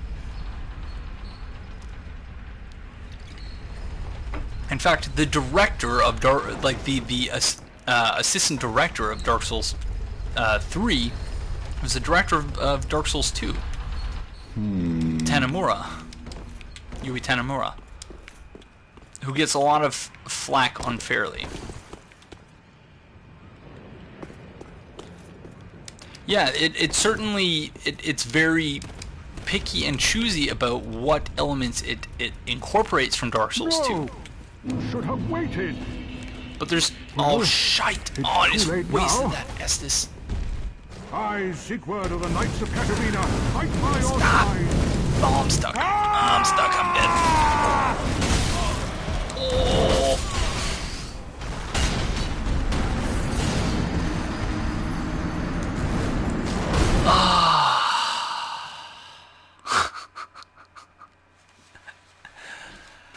Alright. Alright. Yep.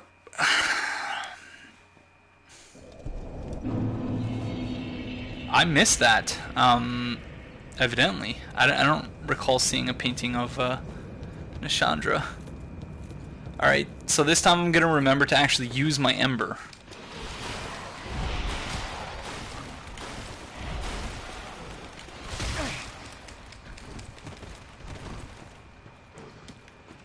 Dagnabbit. Does the Dragon Rider bow shoot really fast?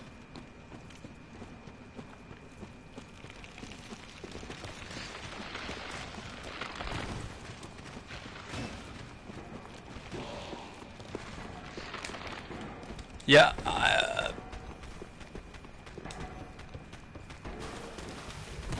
Which room was it in Irithyll? Hello, Dahlia.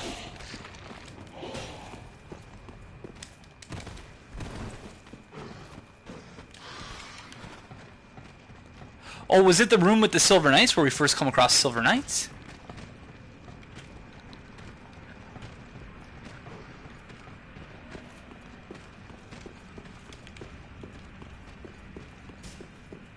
Alright. Sorry everyone, I'm gonna ignore chat for a minute here to make sure I don't die to this stupid stray demon a third time.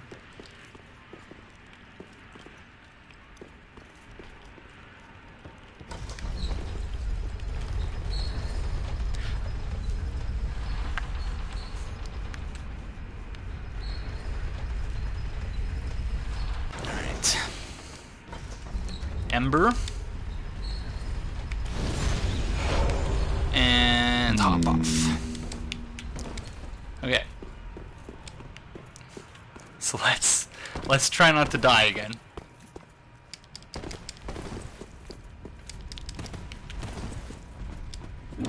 No! You should have waited! Well... Oh, they did reference the Four Lords. I, Siegward of the Knights of Katarina, fight by your side! Ah!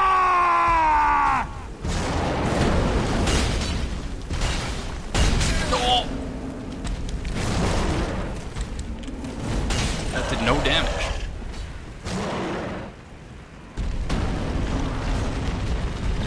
I wonder if he's capable of killing it himself, but... Cabe is. There is actually... I linked to it in one of my Dark Souls... Wow, he's wrecking that thing. I linked to it in one of my Dark Souls 1 casual playthrough episodes, so I'll have to look up the link. That can't see anything. But yeah, there. I don't know if there's a documentary, but certainly there are some videos. I think it's on the Namco Bandai YouTube channel, where you can get somewhat of a sense of what it's like at the FromSoft offices, and it seems, yeah, very, very unique, just like their games. I said I wasn't gonna be paying attention to the chat, and then I did anyway. I kind of feel bad about no. Screw the demons, man. I'm not a fan. So does he actually have? Oh, for a second I thought that the piece of armor on his knee, I thought that was a schooner. I thought it was like actually something that you put beer in.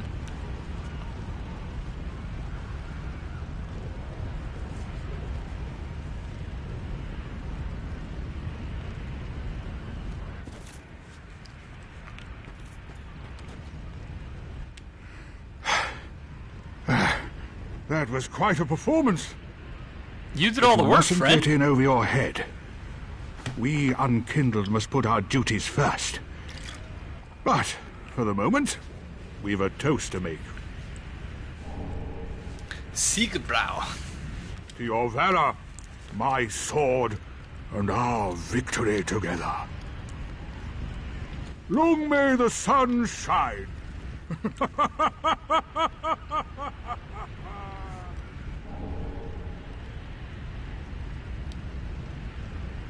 Finding the pyroman, yeah.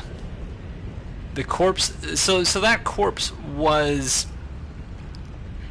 It looked very much like Kalon, the fair lady. No. Praise the soup. Well, I'm going to have myself a little nap.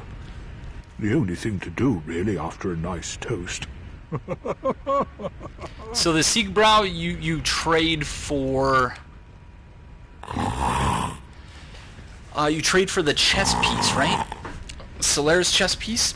Because that's another build, and I don't know, it's not an especially original build.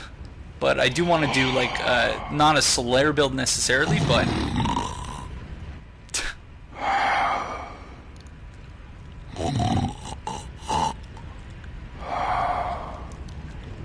When Vordt and the dancer appear in the boss fight, does anyone else hear the summoning noise? No. Hello, Hex Battler. Nothing, we've just been... Well, not nothing, but we've been making our way through the game and just talking lore and mechanics and whatnot. Okay, so we got the gestures we need. Yeah, I'm aware, Gorgod.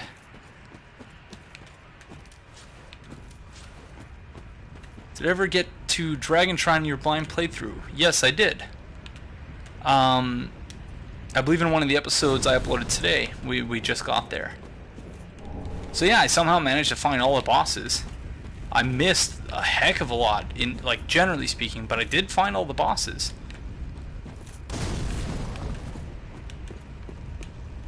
Kaelana sitting in a way that seemed like it was not traumatic. Perhaps she went back home and waited for the end of the Fair Lady. Maybe.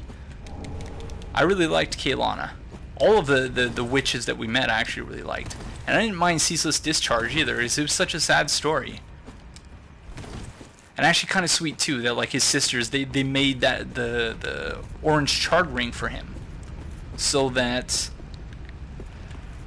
yeah, he because you know, so that he wouldn't burn his feet. And that's heartbreaking.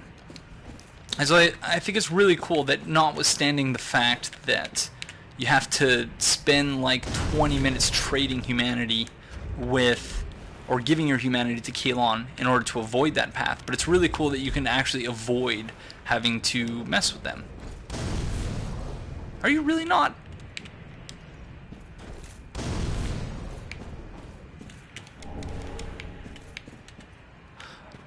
I thought that was a trap. I think I'm thinking of another spot here. Are you going to do the Hollow quest line? Yes, Hex Battler. We're going to usurp the flame. Because I know about the ending, but I've not yet seen it, so I'm very interested to see the theory of the Nameless King, that he's the sun's firstborn. I think it's possible. I don't think it's as much as a home run as people seem to think it is, but that's just me. Yeah, maybe I missed. I seem to have missed some item descriptions, because the one that I read, it just said that he was a war god, not that he was the god of war. So if in fact it does describe him as, yeah, the god of war, then or the sun's firstborn, because it also says that he was the heir of lightning and not the heir of sunlight. You think if it was the sun's disappointment. So I don't know. We'll have to wait and see. I'm open to either possibility. I think it's interesting. I do like the charge attack on this. And can you still do... Oh yeah, you can't parry with this anymore, eh? Because of the sword arts. So Ornstein actively went in search of the Nameless King, considering he was trained by the sun's firstborn. I think the shoes... Oh, maybe. So Kratos confirmed.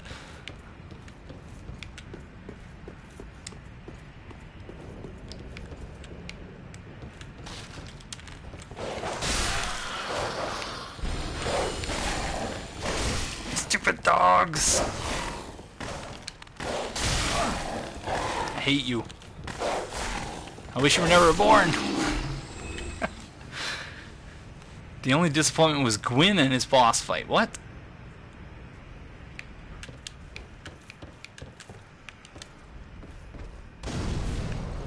Did I miss Gwyn in this game? If you're referring to the final boss, I didn't think it was disappointing at all. I thought it was amazing. Really, really, really cool.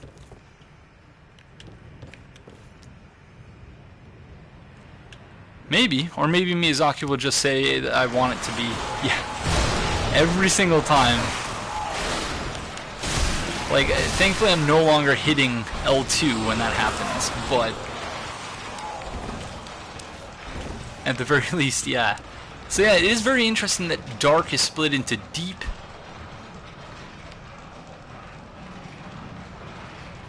That it's split into Deep and Human. Okay, so maybe I was wrong in slagging off fire weapons earlier. In the manner that I did. Oh, crud. I should have used the throwing knife. Oh, no. Okay. We're fine. We're good. We're good. Unless they start casting. It looks like they're casting.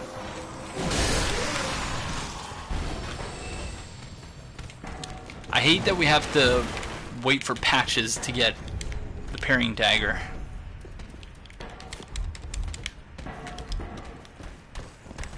Oh.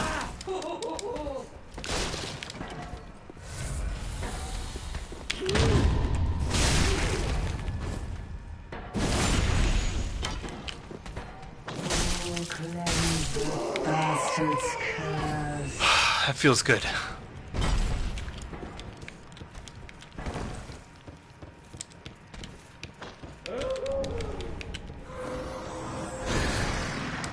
So, am I correct in recalling, am I remembering correctly that the only time we're ever actually near the abyss is during the Volner boss fight? Because that was something I found surprising. I thought that the abyss was going to play a much greater role. Like, it seems to be ever present in the story, but... Evangelist gloves. Gloves of an evangelist sent from the cathedral. These teachers, all women, came to enlighten inhabitants of the undead settlement and sent carriers on the path of sacrifice. So I was talking to JSF about, briefly about Dark Souls 3. We were talking about the plans for the remainder of Bloodborne Let's Talk lore. Huh? It's a up. What? What's up? Carla is yeah, yep.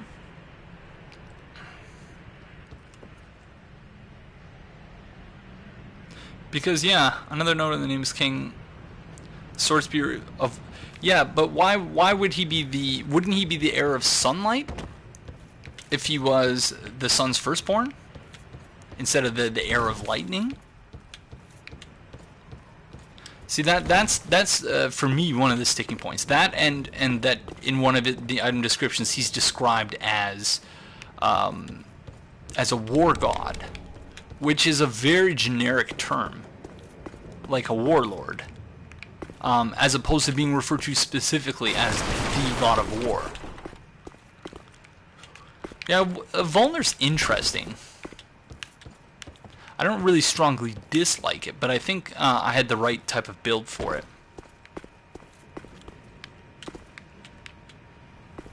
But if he was disowned, how would he become the heir of lightning, and from whom, right? He was known for his lightning spear, but he was the god of sunlight. He wasn't the god of lightning.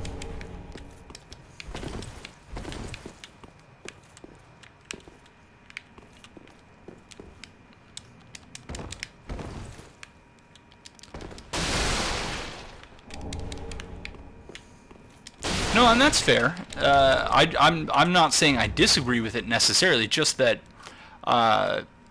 there is some uncertainty there.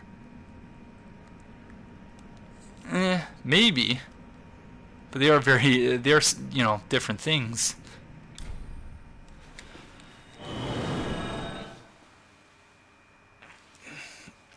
But that could also just be with the passage of time, and we see that theme over and over again, that history just gets lost, and events change. Our recollection of them change.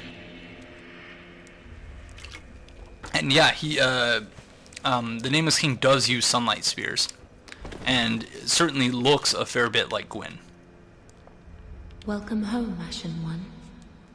Speak thine heart's desire. Very well. Then touch the darkness within me. Oh, we're hollowing again. Take nourishment from these sovereignless souls. So what did the eclipse stand for in Berserk? Farewell, Ashen One.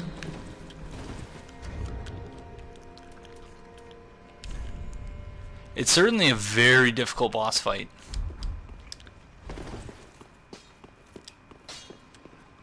No, the deep seems to be something different, Twerp. The deep seems to be something much more, I think Theomedy said it's more Cthulhu, or you could also say just, yeah, more Lovecraftian. Ah, well met. 'Tis good to see ye in good health. When the eclipse happens, a Bahamut holder gets reborn. I don't know what that means, but okay. We're gonna take a break for a few minutes. Oh my god, we've not done the Mound Maker yet. Okay, we'll do the Mound Maker. We'll join them. If I can remember where it is we need to go. Cliff on our side, I think. Yeah, I wonder if we'll have they'll elaborate on the deep later on, close to the things that bind our world and perhaps reality in itself. I think that sons of gods can have differing titles. Gwendolyn was the god of the moon. Guinevere was the princess of sunlight. Perhaps the Nameless King could have... Okay, yeah, okay, I can see that. I can see that as your end. Especially... Yeah, with Gwendolyn being associated with the moon and Guinevere with being associated with sunlight. So, but I do seem to recall in previous games the son's firstborn being referred to as the heir of the sun. So I don't know. Okay, I'm gonna focus for a minute on finding the Mound Maker covenant.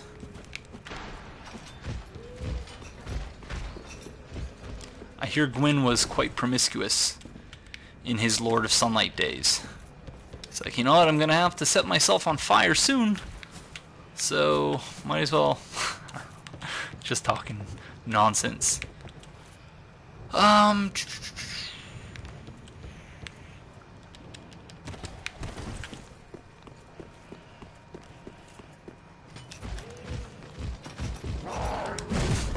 I wonder if you can parry this. That was a partial.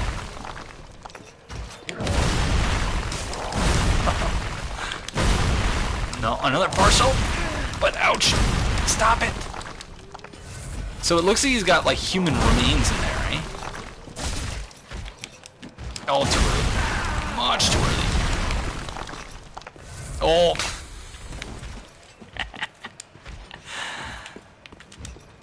His description says that he once hunted the dragons, but then befriended them, was exiled because of it. Yeah, and it... Ah, fudge. I'm going to assume that we can parry the saw thing, but not that. Come on, throw it at me. Throw it! Alright, screw you. Go harvest your human body parts or whatever.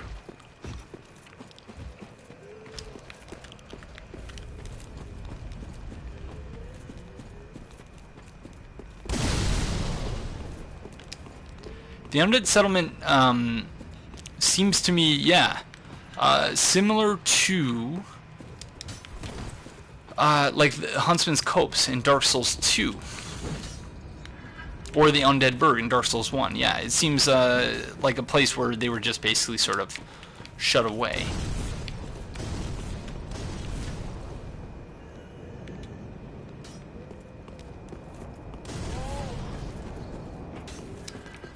Where the heck do we go?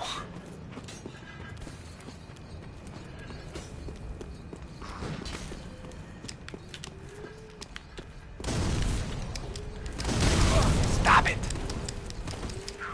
Yeah, the Evangelists and the whole like angelic theme.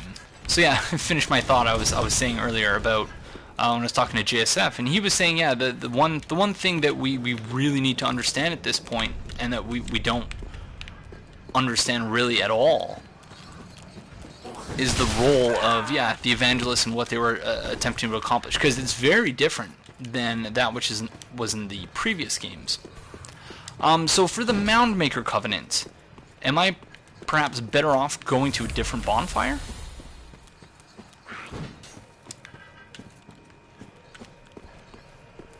Yeah, so help me out, because I'm confused.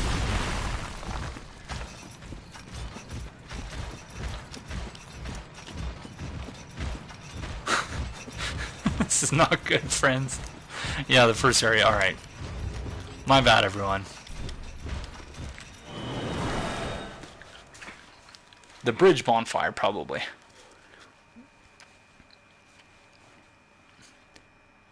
Thank you, everyone. They rallied undead to be devoured by him. That is so fucked up. Thank you, everyone. Still learning the game.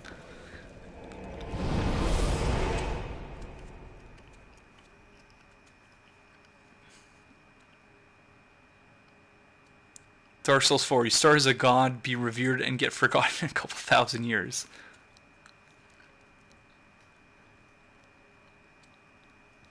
That is fucked up. Yeah, the evangelists seem to have come from the Cathedral of the Deep, that's for sure. Alright, we're going... and stick to the right. Thank you. I love how that guy always gets caught in the stairs.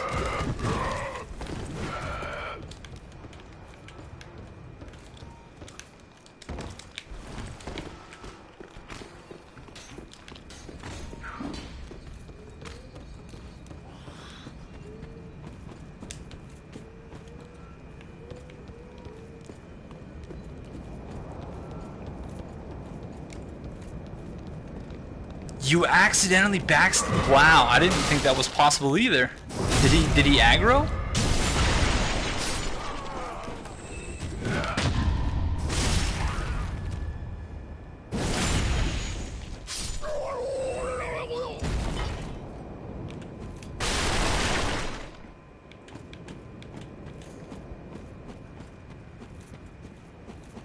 Hello, Senator Robert.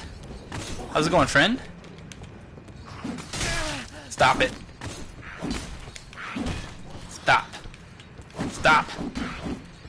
So we already talked to the cage dudes, so I'm going to assume that we're fine.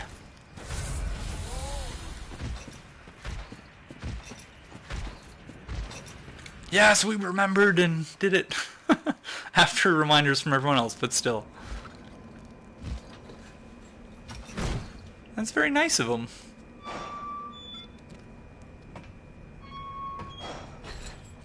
So I don't get this at all.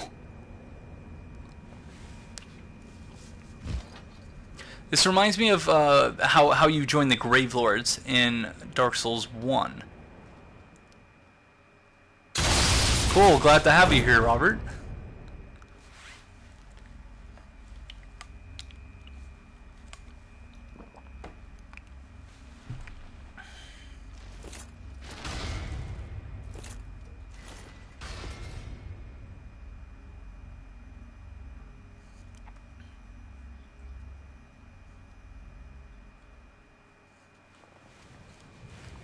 So this NPC I've only talked to once.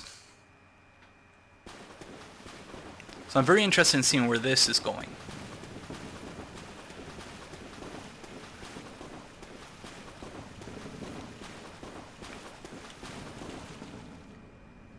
Well, what's up? This pit is for hollows, not for the likes of you sane folk.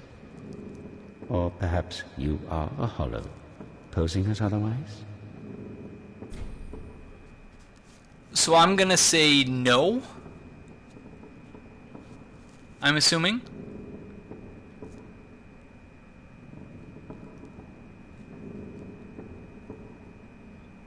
The altar, yeah, reminds me of Nito as well. Say yes?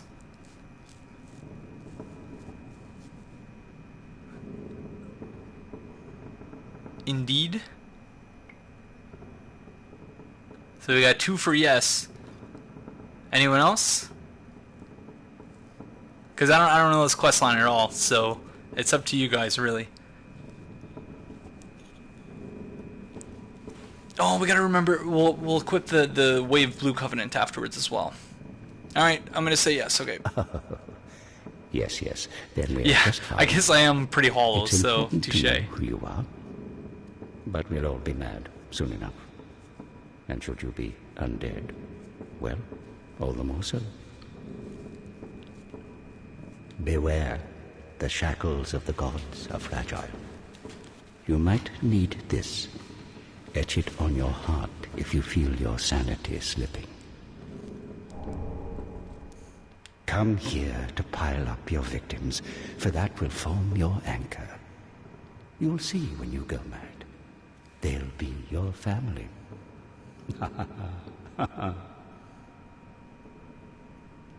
It's my pleasure, Twerp. It's nice having you here. So this is the covenant that turns your summon sign pink, yes? You'll go mad one day, but not today. Take my advice. Use this bone and leave this place. This pit is for hollows, and for the occasional madman fond of piling up victims. You've better things to do, I'd hope.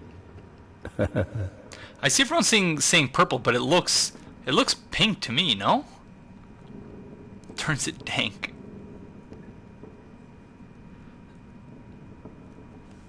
But how do you invade as a mad dark spirit? So do you just have the covenant thing and just use a normal red orb? Or cracked red orb? This pit is for you. And he's using the mirror shield too. Everything attacks. So wow, interesting. Interesting. That is very cool. You can only be summoned. Didn't we get invaded by a mad dark spirit though? Or did maybe I summoned them by accident? I don't know. Oh, you can? Okay. Yeah, I thought so.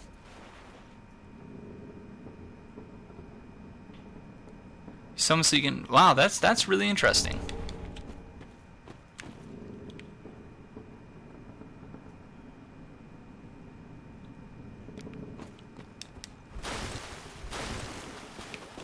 And so the reason he gives us a Homer bone is that there's no other way. No, we got invaded by an NPC madman and 2 pinks. We were invaded 4 times the last time we were here. The Meme Maker's Covenant. I'm gonna put on the Way of Blue for all the struggling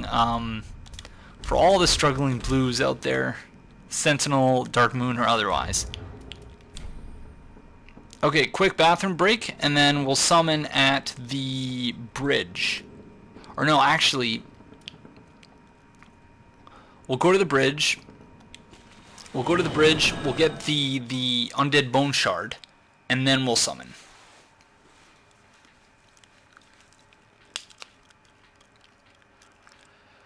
And so when you're in the Dark Moon Blades and you invade with a red orb, I'm assuming you're still red, yeah?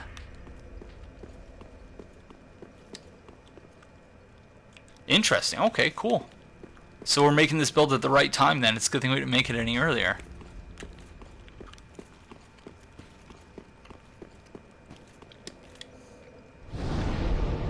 That's... Oh, interesting. So kind of like the if you have the Sunbro thing on, it changes your color. That's kind of cool. Hey, sure the Shibe. So we're going to the Delap. No, yes. Okay, so I'm just going to grab the items. And the Undead Bone Shard most notably. Then I'm going to go burn it at the bonfire. Take a 2-minute break. I just use the washroom, and then, yeah, then we'll summon for the tree.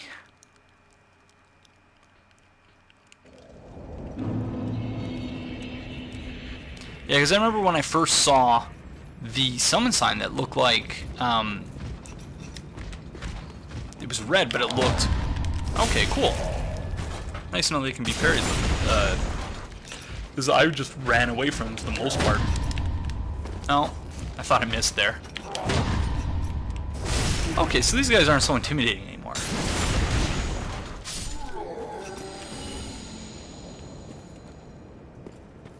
Shrouded in the mists of time. Well said. Because, yeah, I thought maybe initially that was something that you unlocked as part of the Dark Race or something. So that you could fool people into thinking that, yeah. Friend, you almost hit me there.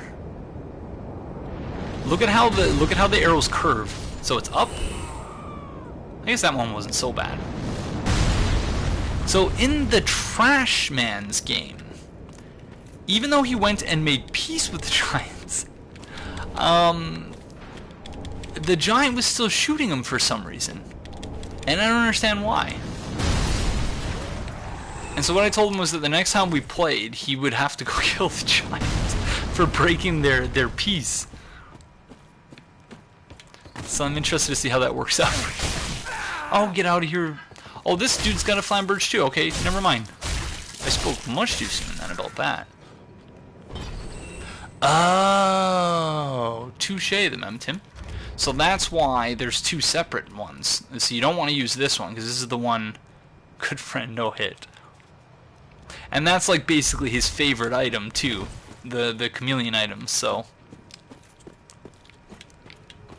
Thank you, you guys. This is why I was so looking forward to doing live streams after I finished the blind playthrough. Was so that, yeah, have all you smart and knowledgeable folk help me understand things.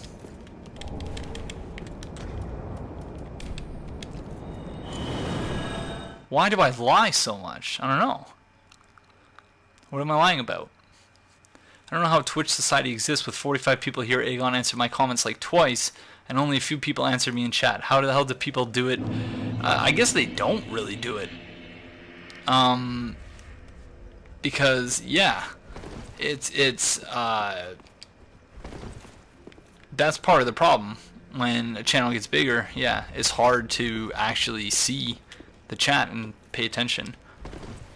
It's like a game of telephone through the ages. Everyone over the ages tells a different story. There doesn't really seem to be many scribes around. Word of mouth is all they have now. Yeah, oral history. Flamberge sword thieves. Oh, I get it. Okay, sorry. Not too bright right now. Alright, I'm not going to warp just yet. If you're a big channel that has like a subscriber button, you could do like subscriber only or something, but nothing that we can do here. No. Yeah. So 2-minute break. Let's put on some music. Oh, that's a good choice. I'll be right back.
Sorry, everyone.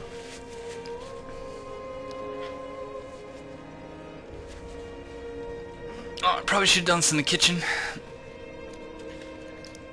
Crack open a can of anything, and it's like...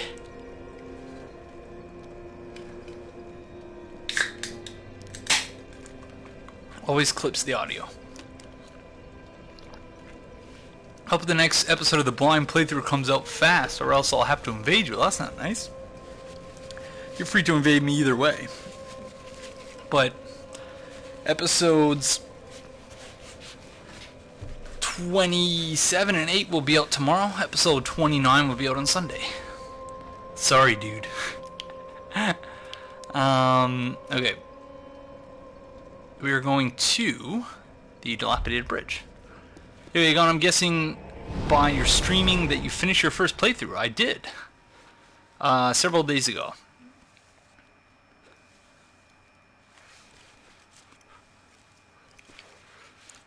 And yeah, it was quite something. That's for sure. 29 in total. Which is, funnily enough, for Bloodborne. For my blind playthrough of Bloodborne. Rachel's strength. For my blind playthrough of Bloodborne, I made, I think, 30 thumbnails, and I had precisely 30 episodes. And same thing with this one. I made 29, precisely 29 episodes. Yeah, the 3, like... We've already come to some new ideas about the second one. Solaire! What? I did... Not through my own means, though. I received a tip about Anri of Astora. I'm not going to say much more than that. Oh! Oh, thank you! That's very kind. Who's Rachel?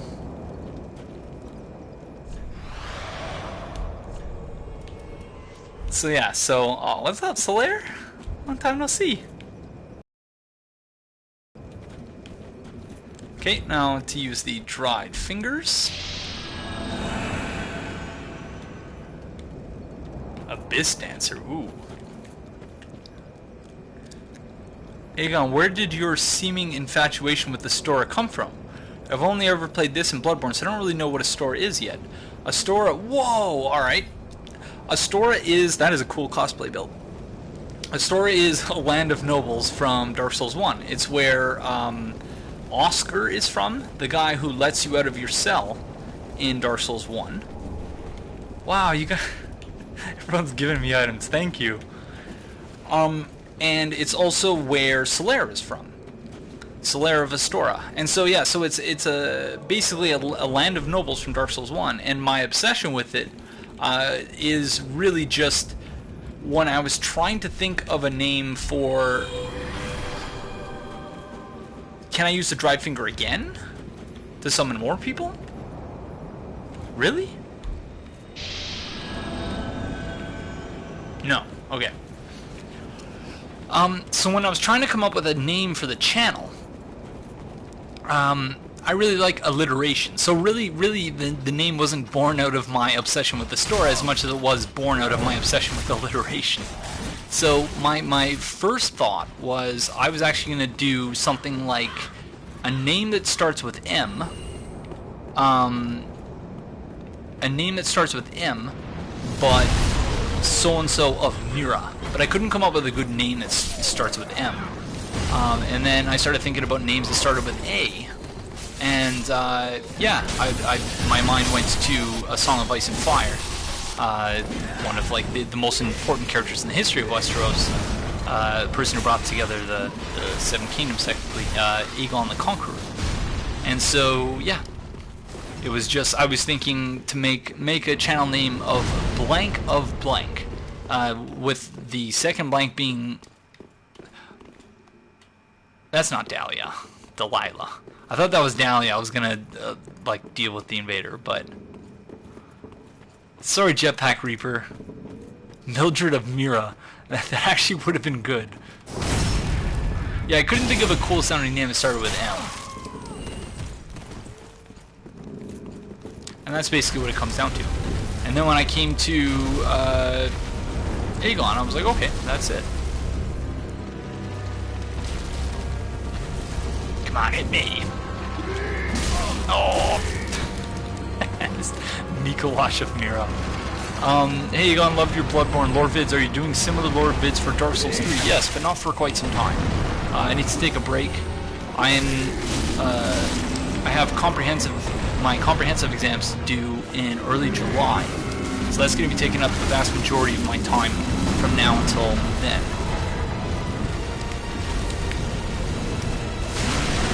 And that's something that, yeah, I should have been focusing on. Like, I still, you know, I do my work.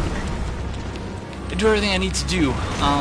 But all that kind of comes at the expense of the social life.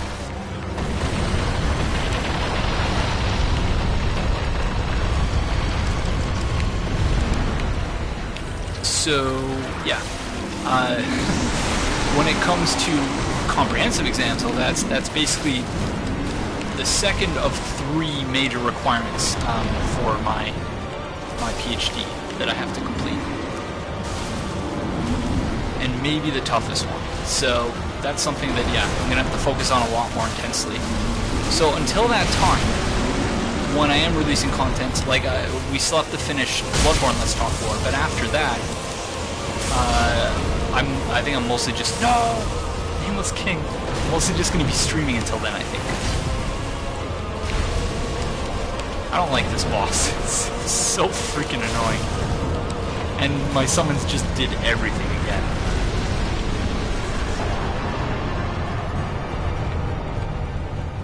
Thank you, friends, for doing all the work.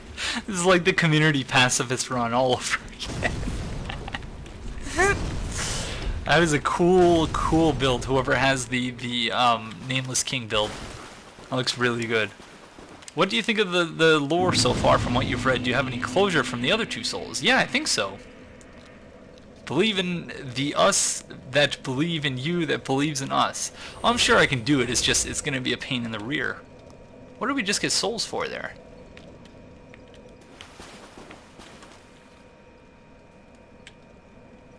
The enemies just falling from the sky?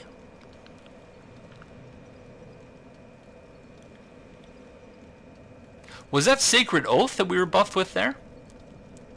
Like, I wonder if that's how they're formed, with the dozens of bodies being put there and hanged, buried, and placed in. Yeah, you definitely need to want to do it, because it's a long and grueling process. At least 5 years, right? I have funding for 5 years, and I'm in my 3rd. I baited a guy named Rhaegar in the Dragon area, accidentally fell into the area where he dropped down to fight Nameless. I knew he wouldn't come down after me. After like 30 minutes of him trying to shoot me with arrows, any range thing he can find, he finally came down and died in 2 hits. Rip Rhaegar. Rename that spot the what is it? The Sapphire, or the Ruby River or something. Mound Maker's definitely not looking good. All right, let's go give Ludleth the transposing kiln. So yeah, you definitely, if you're going to go, like, if you have any inkling of doubt, like, I guess you're always going to have doubt, but if you have any amount, like a considerable amount of doubt, then yeah, it's something that you're really going to have to think twice about. The Trident, thank you, Dormant Heart. So what was I thinking? Because like he had like rubies on his armor or something, and then when on the Ruby Ford, and then when Robert smashed him with the hammer, it like all the rubies went flying. I really hope that at some point we get the like a what the heck was the war called?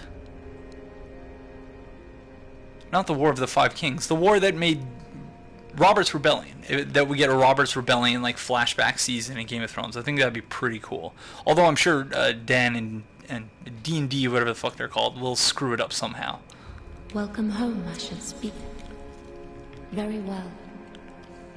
Then take nourishment. Yeah, that was pretty much how I started Logan, by basically saying, yeah, I might as well get my because it was only a 12-month program. It was grueling, but, you know, it was only 12 months, so I figured, why the heck not? Farewell, Ashen. And then after the initial period of doubting myself and, you know, going through the whole imposter syndrome thing, turned out I was not bad at what I was doing. I'm a fan of the show, but not a fan of gratuitous rape scenes and just changes from the storylines of the books that makes absolutely no sense. Like the whole Dorn plot is just awful. I was a business major for my undergrad, actually. Oh, sorry, I the madman. But it's past midnight here in Europe, so I'm heading to bed. Good night, and thank you. Yeah, it was my pleasure, really. Fret not, fret not. My feet are here firmly. I like how he says his feet are firmly planted, but he doesn't even have feet. I am a lord, and this is my throne.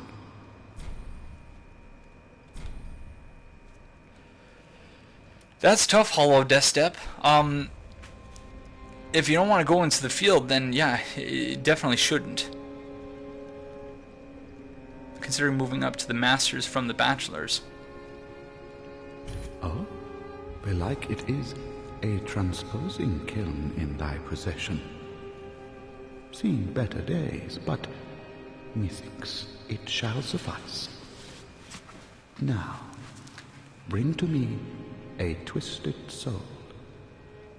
Transposition is the art of extracting and coalescing the essence of a soul. In transposing a twisted soul, its true power transferreth to thee. Thy purpose is to seek lords and slay them. What's to fear in a little transposition now? Talking about careers and whatnot, I don't even know what to do when I finish high school next year. Well, don't rush. And I guess it's just like, it's, you know, you could just recommend that for basically anything. Because, yeah, I actually dropped out of high school twice. I was working basically full-time in my late teenage years. And, yeah, I guess, like, you could say I'm doing okay. Because I was really going nowhere. I was not interested in anything I was doing, and I wasn't interested in my undergraduate business degree either. But at the time, I thought that's what I wanted to do. Yeah, that's what I did, Logan. I actually didn't even have the grades to get into university at the outset, so I had to go to community college first. But I found that was a really good way of actually allowing me to transition into university. I left my phone in the other room, I think, in the kitchen, so give me 1 second.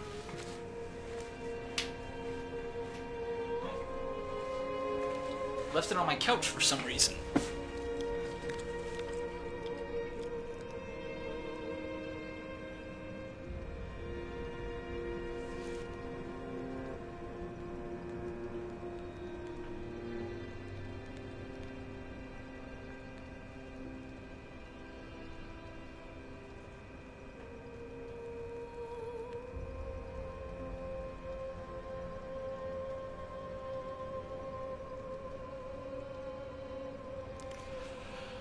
But yeah, so just, I can't really speak to professional programs, like engineering masters, because my program is research focused. But in that case as well, you really, like if you're getting into it, you kind of got to be sure. Do not be away over long. But equally, you know, you should know that school isn't necessarily the be-all, end-all. You're not going to get a job just because you have a piece of paper. It helps. It helps you meet minimum requirements, but, you know, you need other things too. Ah, well met, Ashen One. How may I be of service? Logan2131, thank you for the follow, friend. As well as Raginger. Raging Jr. Welcome to the Rant King Covenant. Okay, we're not going to use that soul, so might as well exchange it.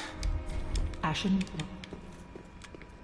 Yeah, and that's perfectly fine. And so something that Welcome, host. I experienced when... Very well. So, I got my undergraduate degree in accounting, Intake nourishment. in business management accounting, Bachelor of Commerce. And when I started telling people that I was going to go to a master's degree in science and technology studies, something that people often said was, so you just wasted those 4 years then doing an undergrad in something you're not going to do? But that completely misses the point of education, in that it's not about the specific things you learn, but it's equally about learning how to learn, learning how to manage time, learning how to manage projects, learning how to work with other people. So don't look at it as you have to do the specific thing that you studied. In some cases, yes, you have to meet specific requirements in order to be able to get certain jobs or follow certain paths. But yeah, don't think of it as if I don't do this, then I'm screwed, because you can always do other things.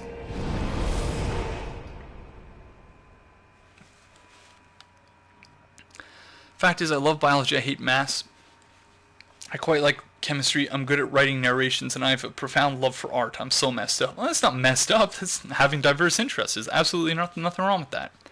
I was always the same way. And that's the thing that I struggled with most during my undergraduate business education was, what am I doing in accounting? I would often think to myself, when I enjoy writing things that are not at all when I write, I have very flowery language, and I try not to use I try to keep my writing accessible, but I like to be playful in my writing as well, and that was not a skill I was going to be able to use in business. So basically, just there's nothing wrong with having varied interests. Best case scenario, you find something that allows you to actually bring all of those varied interests to bear on the thing that you're doing, and you might not. So another good example is that I love video editing. I've always, ever since I was 13 or 14, something like that, and my oldest brother was in college for graphic design. My computer, my PC was the only one in the house capable of, I basically had the best PC in the house. And so he installed Sony Vegas, or it wasn't even Sony Vegas, it was just Vegas Video at that time, on my PC. And so I just learned to video edit by just playing around with it and messing around. I've never actually taken any, lessons or anything on video editing. And the rest, I guess, and I don't really like this phrase, but the rest is history in some aspects of my life. Because I had a YouTube channel prior to this one, where I got the YouTube experience. But so I have very varied interests, but I still try my best to, even if I can't, use or play to those interests with my professional and academic stuff, I do the YouTube thing. So my goal is to be game developer director, but I'm taking a bachelor's in video game art so I can have a background in that when and if I get to that position. That's really smart, Robert. Colleges seem like daycare for teenagers. It's such a mess there, no one wants to actually learn anything. And depends on the college students. I was an honor student. Yeah, the under review by the Middle States Board was really bad. Oh, God. Well, try not to worry about that, because there's nothing you can do about that, right? So I know it's easier said than done not worrying about that. And I don't think we can summon in this area. I think this area is not summonable, so I'll try to get through it as quickly as possible. So I do audio engineering. I like doing it, but I will never find a job in it at my age, because the market is so oversaturated here in Montreal. So sometimes it's not about knowing what you want to do, but being more realistic. Yeah, well, always gonna find people, because they're people who come from rich families who genuinely don't want to be there, but their families kind of force them to go. I've never, like, you know, I'm very talkative. I talk a lot. I guess you could say I like the sound of my own voice, but I'm a very introverted person. I have a very small circle of friends. So, you know, beyond my family and the trash man, I don't really hang out with anyone else. And so, like, there's almost a selection bias thing happening there, because, of course, you're going to think that everyone in college is just loudmouth dude bros, because those are the only ones that you're actually going to see. Any lore implications you've come across in your playthroughs that caught your eye? Nothing that I could actually point to just on a whim like that. My blind playthrough is on YouTube.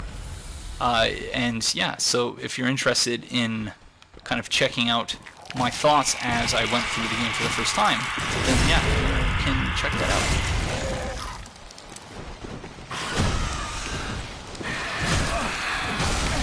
I should have taken out the caster first. That would have been the smart thing to do.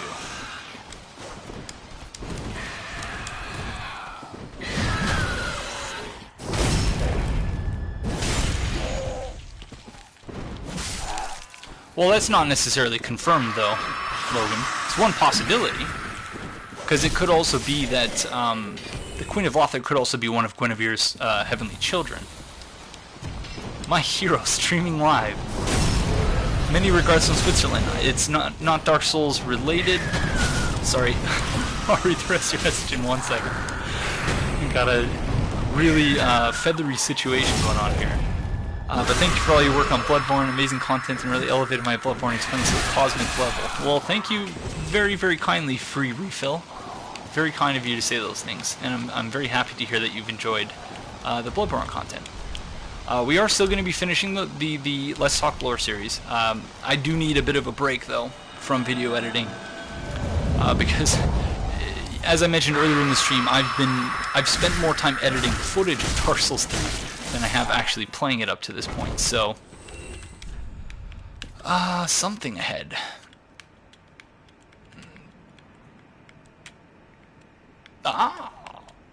Did I not see that before? Yes, Hollow Death Step. I've beaten it. I beat it 3 or 4 days ago. Well, try not to be jealous, because, you know, everyone's different, and but the most problematic aspect of the education system is how it assumes, by its very nature, it assumes that there's one type of person, and that everyone who doesn't fit within, or who doesn't fit that mold, you know, it's much more problematic for them. So, like, someone like your friend who has a very high average is more likely one of those people for whom the education system was not consciously designed for them, but they more closely fit the mold. But that doesn't mean that you're any less than, that you're less than them, if that makes any sense. So the education system was designed, basically. It's not really changed from how it was initially conceived of in the Enlightenment. So that's, yeah, problematic for obvious reasons. Indeed, you helped enrich my Bloodborne experience, and way to go about seeing the story in a way that made it feel so deep and expansive. Well, thank you. Amazing chest ahead. What are you talking about? I don't see a chest. I feel like I'm in the best freaking fight club ever back at the bridge area. Cool. Has everyone here seen my the video I posted a few days ago? A very strange invasion. That was just the weirdest thing. And it like devolved into a fist fight between me and that the mad spirit, whatever they're called. It's just so freaking strange. And Orlando, that makes me think of like if like you walked into the cathedral at Anne Orlando and there's Lando Carlis. What is his name? Lando Carlisian? Guy from Star Wars just sort of standing there. Oh no, rip! Oh, fudge! I'm like not paying attention to the game at all here. Okay, let me focus for a second. Just stop it. Yeah, Aegon Redgrave is saying the same thing, that Guinevere is the Queen of Lothric. Well, again, it's one of many possibilities. And so at this point, at this juncture in my understanding and exploration of the game, I'm not really prepared to, prepared to speculate.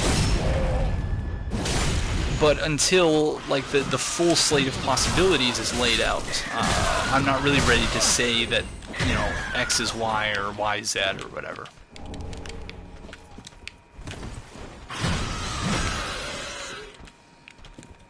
And frankly, yeah, I would imagine that Redgrave's also played the game a fair bit more than I, so he might be right. When you were going through Irithyll and you went into the kitchen, there was it said woman required head. I'm not sure I really need to explain why I downvoted those things. Because they're sexist and stupid. Because I'm sorry, I don't really think I need to explain those things.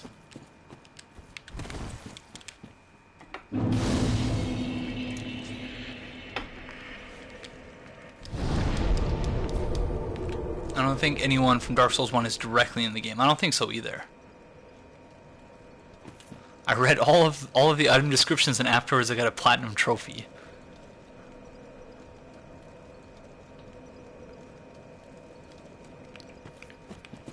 Yeah, it's like, I understand. Oh yeah, we got to go get the thank you, Futotaki. I forgot about that. The tomes. No, that it was partly that. And a lot of people said that.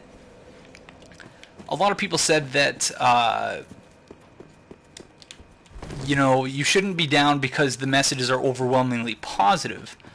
But of course, the people who were really negative, I actually deleted their messages and banned them. So you wouldn't have seen some of the more unseemly messages that or comments that were left. But no, I wasn't. It was just. This dog is a grab attack? What the? It looks like it's like pregnant too. So yeah, no, but that was also in part. It's really hard to separate, And he or she is far nowhere near as mobile as the other dogs. That is really interesting. So yeah, so it wasn't just that. It was that it was like 30 degrees in my apartment for most of the day. So yeah, and that's part of it too, is that it's really hard to understand what it's like to receive nasty comments and messages. Maybe also, yeah, maybe. Until you actually, go out of your way to spend a lot of time to do something like that, and then have people react negatively to it. So yeah, I don't know. Does anyone have any thoughts on this? Because that is something I did not notice before. Comments on my videos that, I can't believe you missed this, I can't believe you missed that, I can't believe you didn't do this, I can't believe you didn't do that. Just, messages that completely ignore that it's very, very, very different to, people say, oh, well, I found this, I found that, I can't believe he didn't. Well, but you're also not recording your gameplay and doing commentary while doing that. And that makes, really, you can't compare the two. It's a completely different way of playing the game. And I noticed on ENB's Twitter the other day, he tweeted something that led me to believe that he was unfortunately kind of feeling something similar to that which I felt at that point of playthrough. That, people expect ENB, because it's ENB, to be perfect and to find all these things, but it's not entirely fair.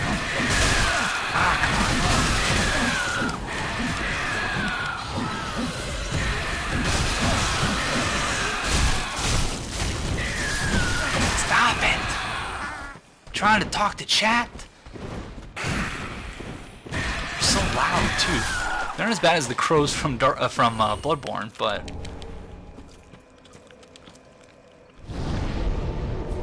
German Spy and EMB have been talking a lot about that very thing. German Spy especially. Yeah. I'm glad GameSack is back though. But like, you look at some of the comments of the GameSack episodes, just that like some people just say things where I'm just like, why would you even say that? Have I gotten any of their weapons to drop? I don't think so. Just a Shriving Stone,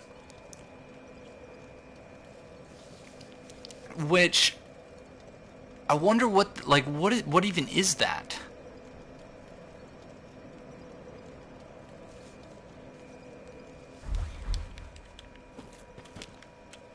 Is that you, Dahlia? Alright, so I guess Dahlia and I are dueling then. Oh, hello. How do you do? I am Anri of Astora, unkindled like you. An eye, me? Well, it could be. You never know. A friend and travelling companion. Are you too in search of the Lords of Cinder? We are well along the road to sacrifices. Below us is the Crucifixion Woods. Beyond the flooded woods lies Farron Keep. No, I'm not going to kill my waifu. What are you talking about? Further yet is the Cathedral of the Deep. We seek the cathedral, home of the grim Aldrich. We may go our separate ways now, but we are both. Although I don't know what we need to do. The next time we cross paths, one may find the other in a time of need. May the flames guide your way. Yeah, see, that's the thing. I was thinking about my Aegon of Astora build that I'm eventually going to do. And I could, in theory...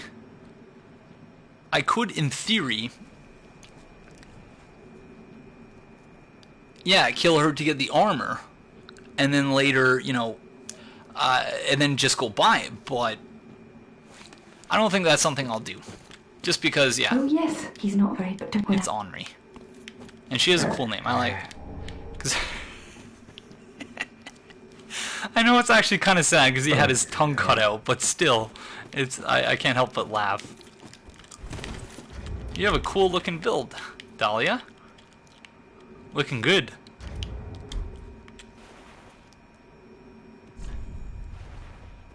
Alright, I will keep my eye out for that then. Dahlia, you're totally gonna kick my butt. I like that build name too, Abyss Dancers. That's cool. Let's do this. Stab. Not seen that spell yet.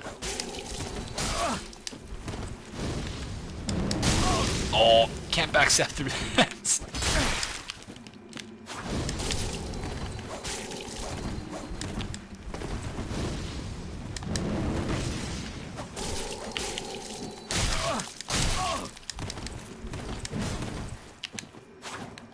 Oh, I'm dead.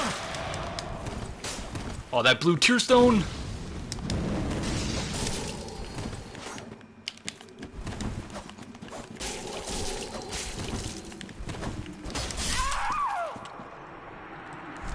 I think that was really just lag. You should have hit me with that rolling R1. GG's, Dahlia. That was actually a really good duel.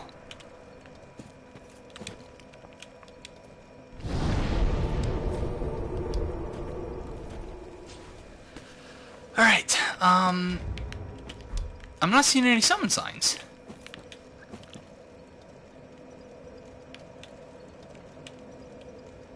All else equal, though, I think Dahlia would have killed me there. Yeah, it really... But this isn't the S-Stock, this is the Rapier. It's the same animation. But yeah. If you guys want to, I'm okay to just go on, but it's up to you guys. It's not a community playthrough in the same sense as the Bloodborne one, but...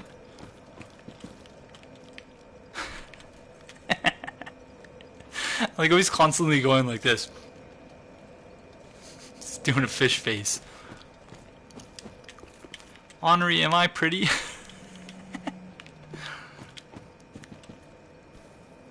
Okay, Logan, thanks for joining us, friend. Yeah, we're definitely gonna have to do some fight clubs, that's for sure.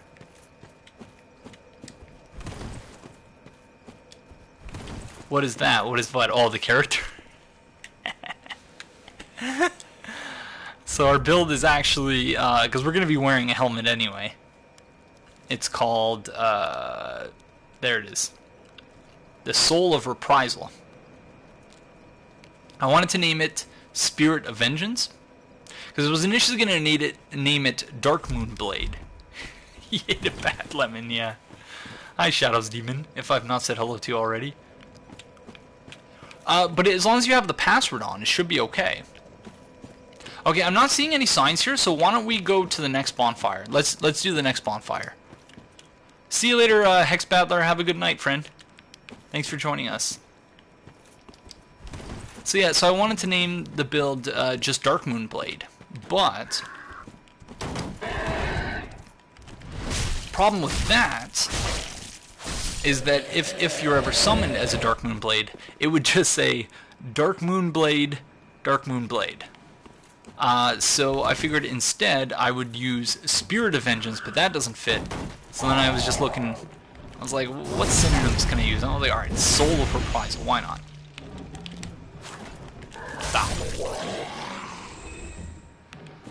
And I wanted to just make it the Dark Moon Knightess, because she's one of my favorite characters from Dark Souls 1. And I had a build with her in Dark Souls 1 that was a lot of fun. Problem with that is that I don't want Anri to be a dude, because that would be weird for me after, yeah, her being a lady and all in my first playthrough. Wow, stop it with your trees, friends. When I said save the trees, this isn't quite what I meant.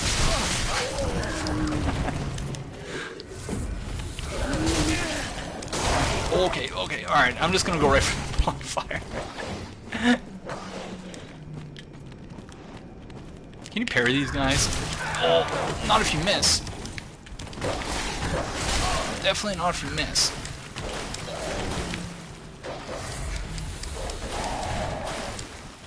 So I know Azure N is a fan of It's Always Sunny in Philadelphia, but is anyone else out there who, when you first saw the crabs, all you could think was crab meat, crab meat, crab meat? Just go, your girlfriend dog is pregnant back there, go take care of her. Jeez. Embrace. Well, yeah, it's interesting. I'm not sure if, yeah, I don't know. It's just weird. Yeah, exactly. One person's waifu, another's husband. How do you even pronounce that? Husbando. Yeah, Fudotaki. Yep, there's a bonfire here. It's really funny how there are a lot of things where, yeah, people would say, like, you know, you missed this or you missed that. Vijay, thank you for the follow, friend, and welcome to the Nameless King Covenant. Much appreciated. But then, equally, there were comments on the other hand who said, oh, I didn't even notice that, I didn't notice that. So, everyone's different.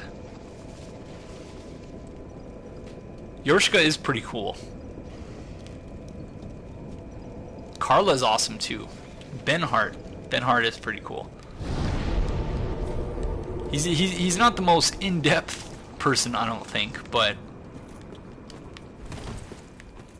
yeah, I'm not seeing any summon signs, guys. Guys and gals, I'm not sure about that marshmallow. Welcome, by the way. I have not progressed that particular quest line, so I can't really speak to it, but that's what we're going to be doing in, not today, but when we finish this live stream playthrough. Go to the next one. Yeah, not a bad idea, the Memtim. Not a bad idea. Let's do that. Because I'm surprised we haven't even been invaded by, what's his face? Yellowfinger? Yellowfinger Hazel. My pleasure, Marshmallow. I don't think it's like Skyrim. Like, I very much doubt, in fact, that it's anything like Skyrim, but there were messages in a spot that say things like praise the spouse or spouse ahead, so I was like, I see a divorce in the future. My guy's kind of an ass. Oh, hi, Cirrus. You're an unkindled, aren't you? I am Cirrus, of the Sunless Realms, former servant of the divinity. Duties we each bear, but one's duty is a solitary affair. I doubt we've much to gain from fraternization. Blessing of the moon upon your journey. Dahlia, there is only room for one witch at Firelink Shrine after all, so I can see why. See you later, Shear the Shibe. Thanks for joining us, friend. Ah, well met. 'Tis good to see what needs me. Hey, Apex Predator. I don't necessarily need the help, but if you want to be summoned, you can put your summon sign at the Crucifixion Woods bonfire. Do we have a Sharpstone, or whatever it was called? That's for quality. No, we don't. Perfect. Or if you want to fight. Yeah, she had to go. It's an interesting way of showing your love, Dolly. At the foot of Lothric Castle, an old path still runs below the tower. What is he talking about here? Did I miss something? It was used to transport sacrifices to the Cathedral of the Deep. You should see where it leads. Is he just talking about the road of sacrifices? The stones for it.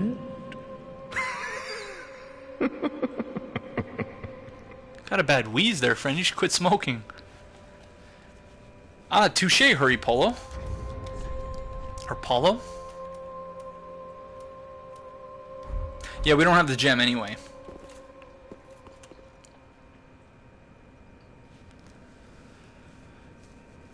Okay, oh hi, Red Shirt. Thanks very much. I think it looks amazing, man. And yeah, have a great day. Road of Sacrifices and hinting at the branch to go to the cathedral. Okay, maybe I didn't get the dialogue early enough, too many, because it always seems like he says that after. So I guess I'm just not checking up on his dialogue enough. Playing earlier and encountered. Then you're a brasher lad than I thought. You can make better use of this. I don't need it. Well, I don't need it either. It's a dex build, buddy. You got a key for us? Well, I'm Leonard, the Ringfinger. Remember me? Yeah, I remember you. You're making quite an effort of it, so if you yearn, then he has been a... Alright, thank you. Leonard and I have a very complicated relationship ever since I stepped on his head. And Cirrus didn't care. I was like, yo, Cirrus, we're gonna go kill a Dark Wraith real fast. Sorry, everyone. Just so that we can do things in sequence. Tower on the wall. Oh, my pleasure, Free Riffel. Thanks for joining us, and have a good night. Morion Blade. I don't think I've seen that.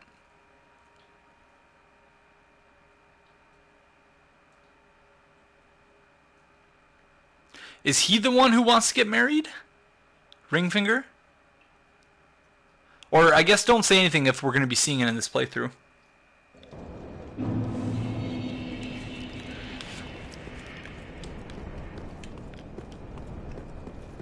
Leonard is basically Bloodborne. He's basically, what's his face? Basically Chester. Although I say that not having completed his questline, so I don't know. Oh, just get out of here.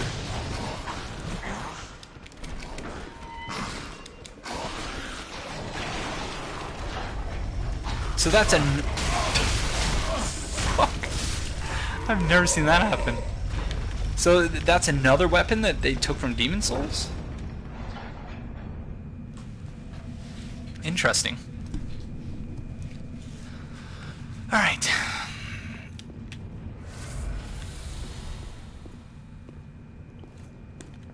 Does this weapon have higher critical attack? It does. 110. What is the longsword? 100. So that's cool. Kind of sucks that you can't parry with it being two-handed now. It allows for hyper mode. Interesting.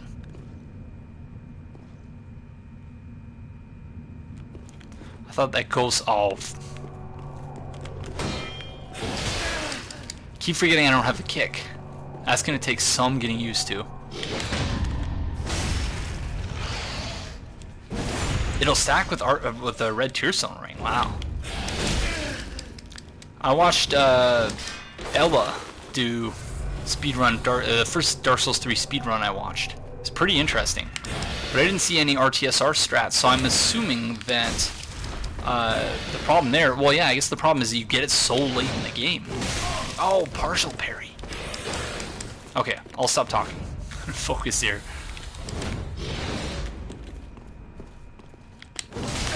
Come on, hit me with one of the attacks I can parry, please. No, not that one.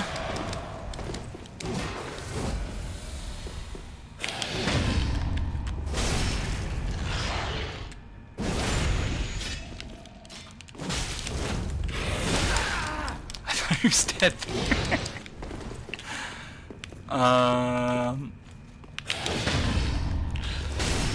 That's close. Yeah, well, and you look at the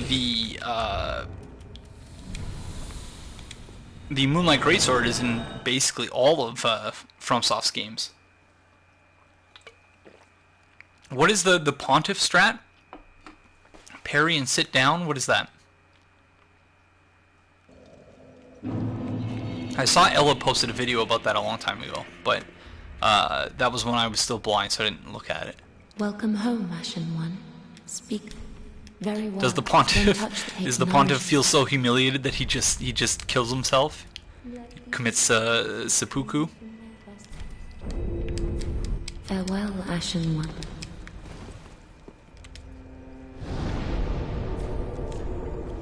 Alright.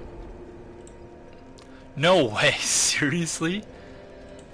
They had... Oh, I warped to the bonfire. Sorry, everyone. Alright, I want to see this.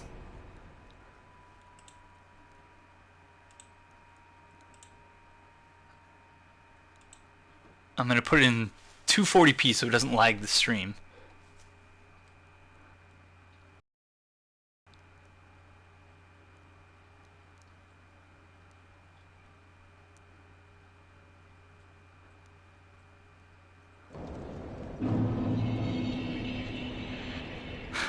I think Ella getting ready. He's like, I don't know if this is going to work.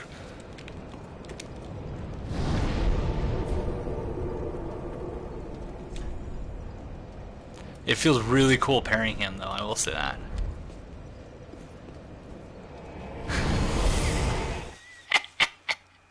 That's amazing. Wow, I cannot believe that that actually works. That is wonderful. That is really, really wonderful. Like, he doesn't have, I guess, he doesn't have a single, like, downward attack. I'm assuming that doesn't work in the second phase, though.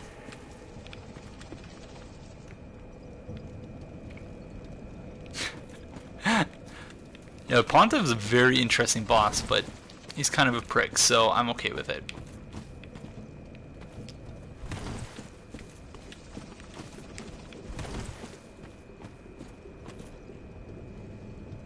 You didn't show any of your Pontiff runs in the videos. You mean in my blind playthrough? Yeah, I did. Well, I showed myself getting my ass kicked by it. Felurian. Who's that? Who's Felurian?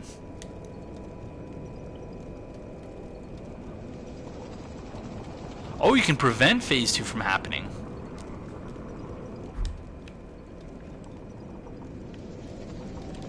And you got Lucatil's, at least Lucatil's mask. Yeah, I don't know what's going on with summons, but I'm gonna summon Flurian, whoever that is. We'll do co-op. So I'm assuming that's you, Predator? That is very interesting, the pink thing. I had no idea about that. Next time we go to Firelink, we need to remember to check for seeds. Alright, so we have an Estus Flash Shard and a bunch of other items to get to, actually. I don't know this area nearly well enough yet. Okay, that'll be interesting. So who's Felurian then?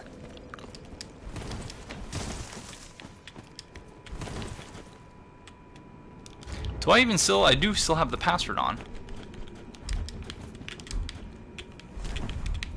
Hi! Mysterious stream viewer? I guess we're fighting? What is the online ID? Dracaris. So Fire Sedai? Okay. Yes, password is Rant King, one word. I don't know why it's not working.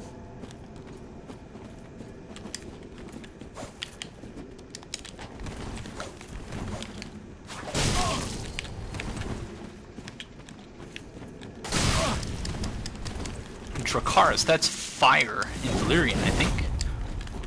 And by Valyrian, I mean language in Song of Ice and Fire universe.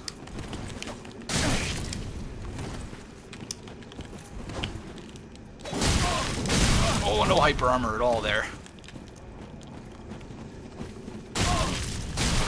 Ouch, I'm dead.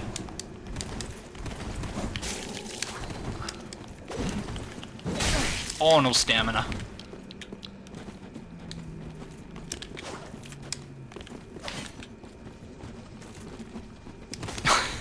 God damn it. I'm always jumping by accident with this damn controller. Good game. Nice duel.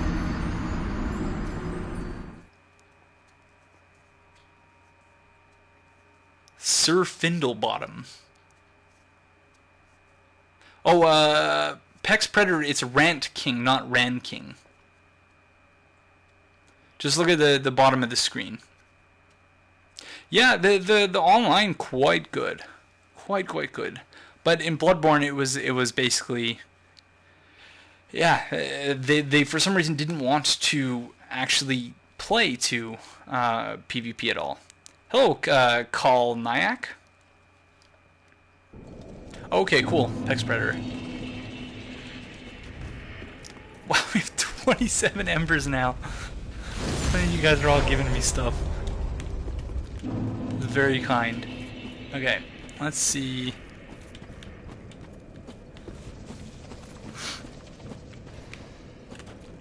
There's a sign. Oh, it's Robert. Yeah, I changed it to online ID so that I could see who that last person was. So maybe I'll change it back. They want us to hunt in Bloodborne, I would say. Not duel, but actually be aggressive PvP hunters. Assumption, well, that's a fair way of putting it, but I don't know. I like from a I've said this before, but from a PvE perspective, I think Bloodborne is one of the best, if not the best in the series of Souls games, or the genre of Souls games. But in terms of the PvP and the online, really, Sir Draken. Get a close look.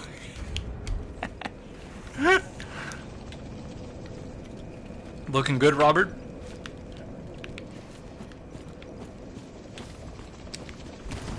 I will compare Dark Souls 3 with Bloodborne when the DLC is fully out. So far I'm quite... Yeah, same here. I don't think they necessarily need to be compared. Because each game's trying to do something completely different. Alright. Let's go start looting items. We'll deal with the invader. No, Pex Predator, it should... the level should scale. I hate dogs in this game. Your level should scale. Because we're using the password. Fayer of Isolith.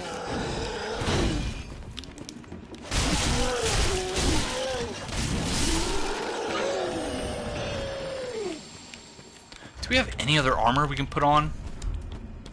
This set really is hideous. How about... How about that? This is looking good. What do you think, Robert? Looking good? Yeah? Let's see. I guess if poise doesn't matter. Pop on the mirror set too, because why not? Just look as weird as possible.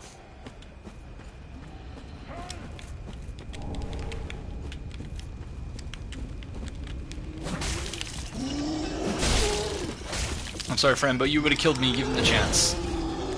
Oh, there's the invader. Oh! Stop. Blue Tear Stone saved us there, I think. Stop it!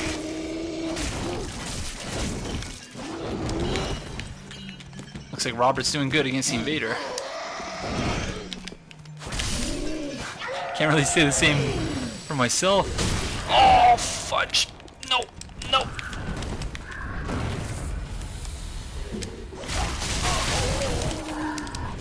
It's like, yeah, we got the code from Bloodborne for the armor. Is it all good? Yeah, it's all good. Forgot about the whole... Oh, hi, friend. Oh, you are a friendly invader.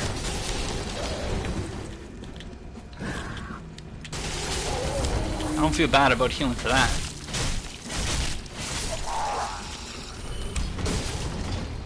Hi.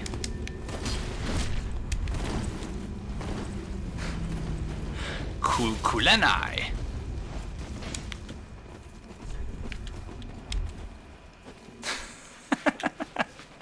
See you later. Alright. Oh! Not nice, friend. Not nice.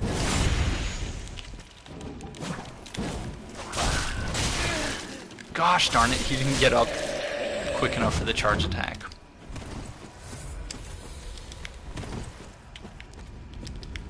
Alright. Titanite Shard. So we'll be able to get our weapon at +3. Hi, friend!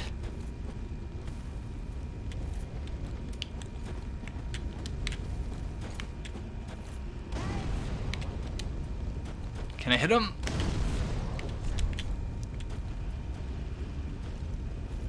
What up, Rave? It's not actually a rapier build, but I think this is the first time Redgrave's actually joined one of my streams. It's not actually a rapier build, but it will be a Dark Moon Falchion build. It's a Dex Faith build. Let's just say that. Alright, let's go get some items. So we're probably going to die here anyway. Yeah, I guess in your defense, Redgrave, you tend to stream at normal times, and or to be awake at normal times. I tend to not be awake at normal times, so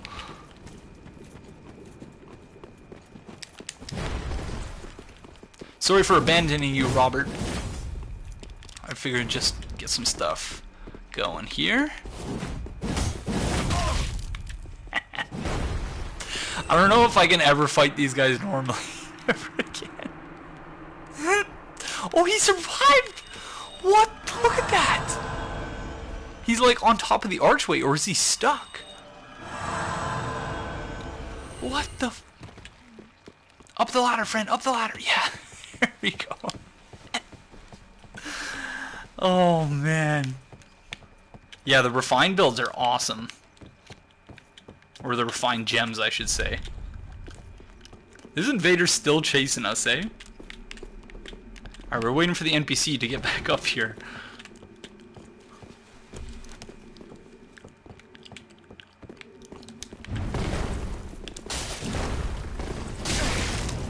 Not nice, invader friend. Not nice. Stop it. Robert, shite. Yeah, we need to bring the NPC over here. Or we can just finish killing him, I guess. That works too. Oh! I like how the NPCs have infinite poise, seemingly.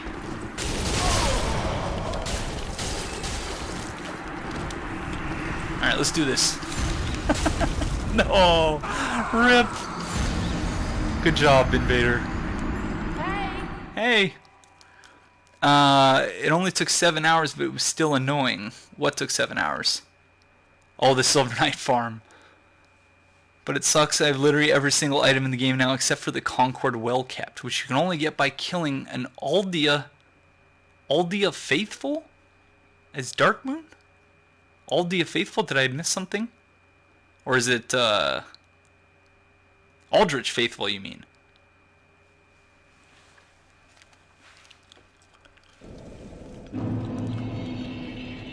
What is this straw poll for? Oh, it's spam.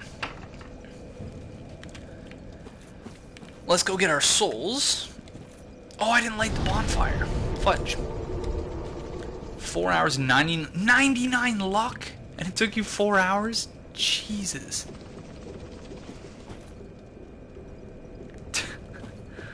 Alright. I'm going to go grab my souls before I summon anyone. And light the next bonfire too.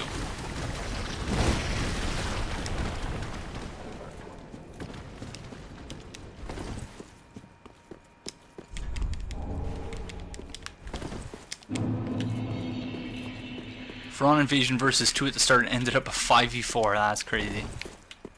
Yeah, I'm really happy that they actually allowed for more than 4 players. I wasn't sure if that was going to be a thing. Crystal, we're going to be doing Crystal Sage first, but we need to loot all the items in the area. Get off my lawn, the Covenant.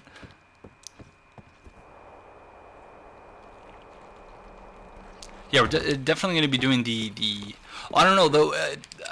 We do want to, again, we're going after the Usurpation of Fire ending. So, if there's a specific path that I need to take that I'm not getting, then you can all feel free to direct me. Faithful covers all of Anor Londo and the bottom section, right? I thought it only covered the bottom section. It does. Wow. So that's probably the best chance for... You mean the Dark Souls 3 cheat sheet, Redgrave? Yeah, I did that. So yeah, so we got the and we met what's her face. Apex Predator, thank you for the follow, friend. And same with Evil Frog. And my third. Welcome to the Rant King Covenant. Talk to Anri, wrote a sacrifice, so done. Talk to Anri twice in the catacombs, kill Horus, and then we don't tell her, right? Oh, we're supposed to marry Anri for real? Okay, so now I get the whole... But why... Like, couldn't they have made it so that...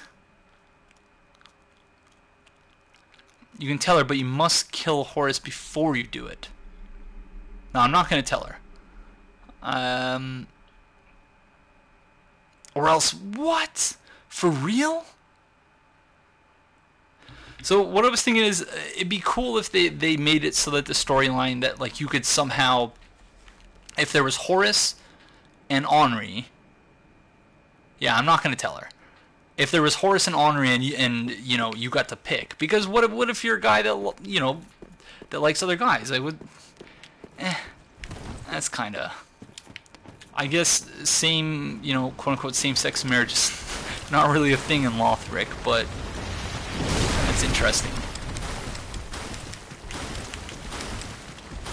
I was saying earlier, Redgrave, how I'm really impressed with how quickly, yeah, you and JSF and several others are able to get such a handle on the game. And I was saying that part of that is just the fact that up to this point I've spent more time actually recording footage for this game than I have actually playing it. But part of that is just that, yeah, I'm very slow to certain things. Okay. Good to know.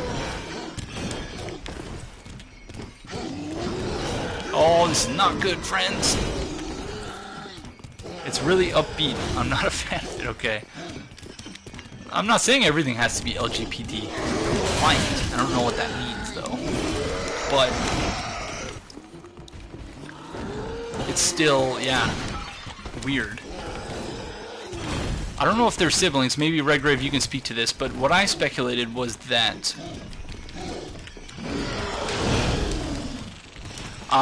both Horus and Anri had that both Anri and Horus escaped from Aldrich together, because it's mentioned that there were two people who escaped. Yeah, so Theomany, yeah. And so we touched on this briefly earlier. I'm trying to like have a conversation with these guys freaking chasing me. We touched on this earlier, but like I was wondering what everyone thought. Once again, we just take kind of an informal poll about whether or not Anri is actually from a store, because it doesn't seem as though she is based on the item description. Any idea how long you're going to be? I'm not sure, because there is a Toronto Raptors playoff game on right now. And I am interested in seeing how that plays out, so I might take a break for like half an hour or something to watch the fourth quarter. I don't think they're necessarily in a relationship, Anri and Horus. Because, yeah, it just seems that they've been through like a really big... They've been through a really traumatic event together, so they have that very special bond. Well, I'm not a huge sports guy, but I do enjoy basketball, in particular when... Toronto sports teams have won, like, notwithstanding the Blue Jays in the playoffs last year winning one series, but we've won basically nothing for, like, the longest time. So I'm just checking on the score. So we're winning 44-40, and I've never seen the Raptors win a best-of-7 series, and they could do that tonight. And it's only second quarter, so I'll probably take a break in like half an hour for maybe half an hour, 45 minutes. Weed North for Aegon, yeah. Okay, Demon Parachute, I'll see you later, friend. Thanks for hanging out. Could have been a traveler that became a refugee post-fall. While uncommon, if an undead can stave off hollowing, they are immortal.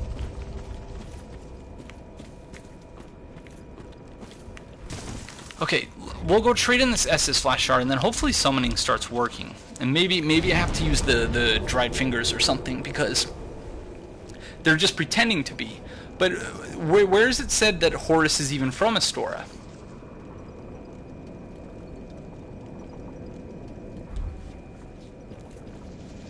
Has anyone ever tried to kill Anri and Horus and then kill Horus first? It's like the most depressing thing ever. No, I don't. It sounds like I don't want to do that. Anri I'm referring to, yeah. Yeah, so they could be from different places. Or, like, they could be from the same place. But, yeah, Horus doesn't seem to be... Yeah, Horus is just there. The summon sign, or the password is just Rent King, one word. Horus is working for Yuria.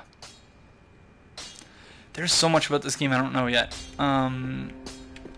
What? But that's why we're doing this live stream playthrough. Pretty.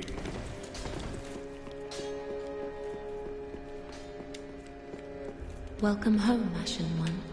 Redgrave, are we? Thy heart's It's a desire. pretty handsome build, no? Very well. Oh man. Then touch the darkness within me. Take nourishment from these sovereignless souls. Pilgrim is not Horus. It looks like Yol. What? Yeah, pretty much. Farewell, Ashen One. Hello, the Red Percy. Shame for what?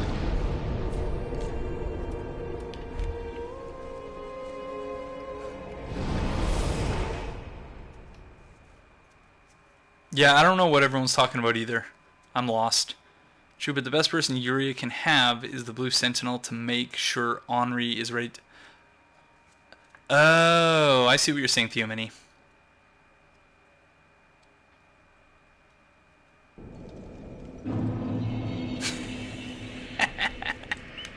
I'm certainly confused. Character looks like the Septa from Game of Thrones. I can see that. Most definitely. Yeah, I've still not seen that. I'm looking forward to seeing that though. But so I'm not supposed to mess with the statue at all though, right? Or I guess it depends on what you want to do with Anri's quest line.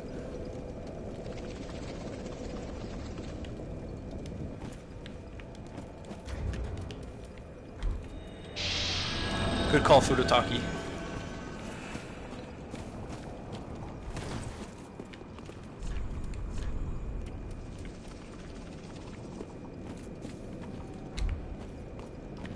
I'm just gonna have a nap right here.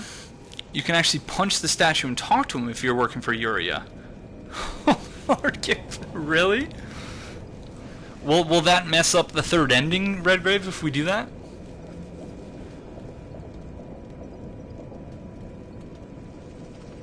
Theomini was saying that it was in the dialogue that someone mentions that they're both hollows, if I recall correctly. Okay, cool. So we'll have to do that. As long as you don't kill him, okay. So yeah, so we'll definitely have to do that.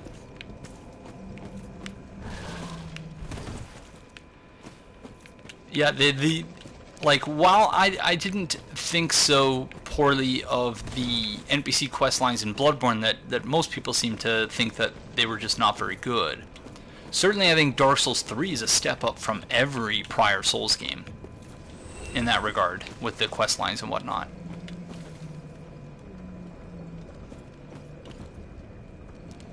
Occam's Razor, yo.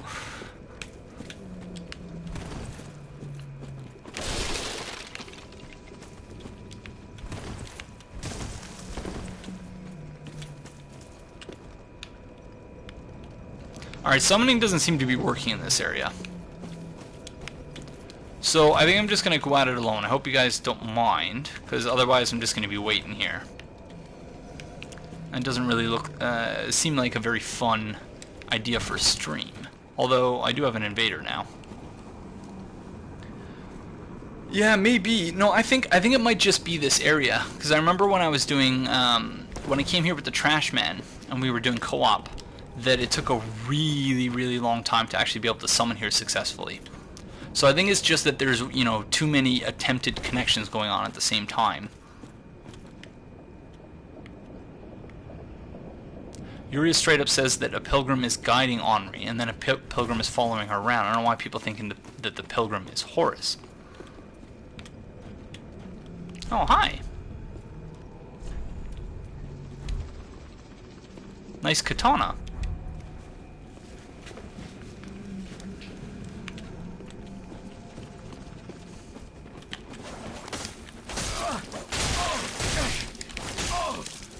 Oh, I'm awful at Dark Souls 3 PvP.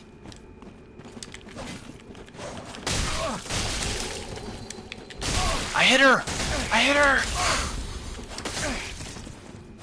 I'm about to bleed out. Oh, how am I still alive? Hey, Egon, how do you think that the magic archer build with the Dark Moon bow would work? I'm not sure. There's really only one way to find out, and that's to just try it.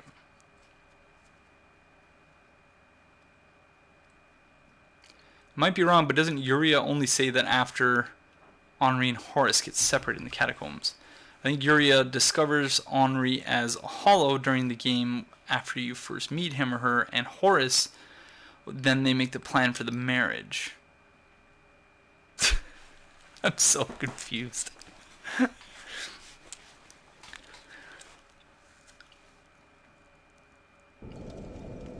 Alright, let's just... Holy crap, have we really been streaming for 5.5 hours?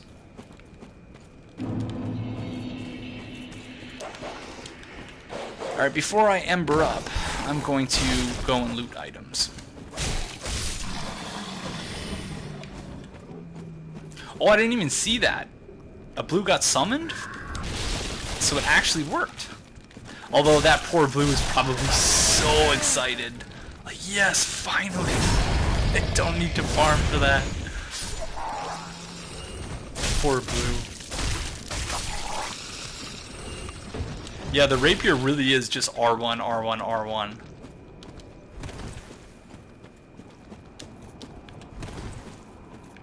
Anri says in Firelink that the doll in the casket was leading them to the Breel Valley, or that the doll told them where to find. So it's almost like she actually read the item description.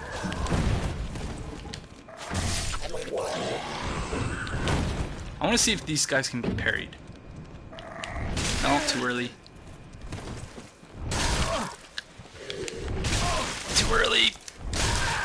Stop it.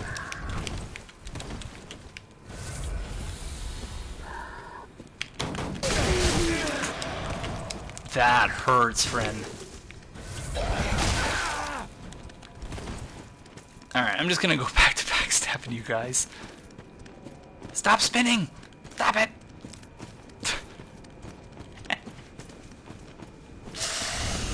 Alright, there we go. I guess someone has a blue all the time. Annoying part is finding the guy trying to help. Yeah.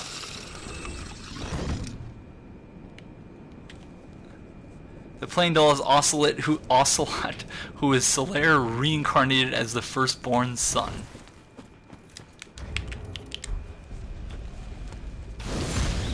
Yeah, if that doesn't cause frenzy build up, I don't know what will. Alright,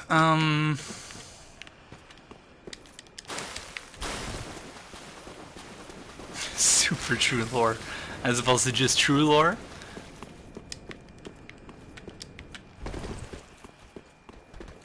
I said I wasn't going to use an ember until we looted all the items, and I use an ember anyway.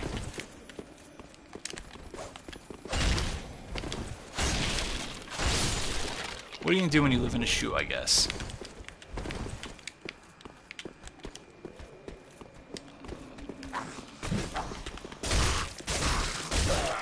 It's still really hard to not have a kick attack. Are there any rings in the game that will give you additional intelligence? Because, yeah, I'm very interested in the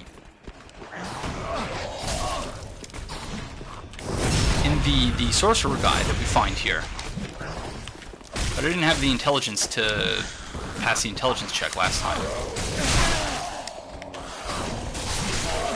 And I've heard that casting is just woefully underpowered in this game, so my interest in doing a caster build is rather low. Scholar Ring, okay. So I think we'll do that at some point. Gosh. Casting is shit tier in this game.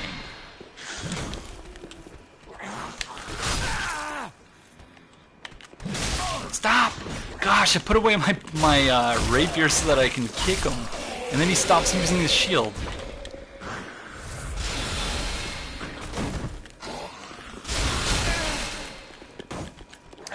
Alright, I'm done with you guys. Screw you.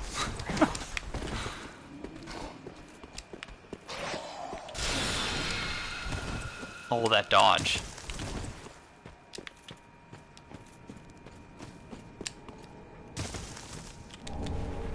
Hey Egon, would you join the Aldrich Faithful Covenant and get the Archdeacon staff and cast sorceries? Not in this playthrough, no. Just because, yeah, we, this is a Darkmoon Blade build specifically, so we're doing, Dex and Faith. Alright, we've already been there. What do we get for killing the giant crabs again?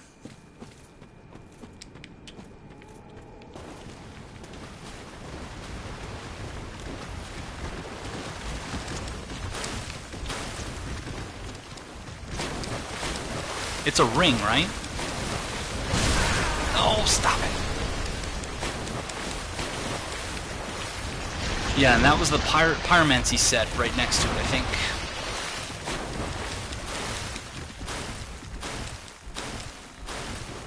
Yeah, I don't want to use a katana. I know the rapier is not much better, but we are going to use the falchion as soon as we're able. Alright, save quit strats. Oh no, I can't! Because of friggin' yellow finger! Gosh darn it. Swamp Ring, that's right. And that boosts pyromancies, which you don't really have a need for. So these are guys who were crucified, but they're not dead. Am I understanding that correctly? Because if so, that's pretty fucked up. No, she uses an S-Dock, but I don't want to do that, so I'm using... So we are going to be wearing the brass set, but we are going to be using a falchion, or at the very least a curved sword. I don't know if it's going to be the falchion specifically, but so they broke the falchion basically in Dark Souls 2 is garbage, but they brought back the moveset for this one, or the curved sword moveset in general.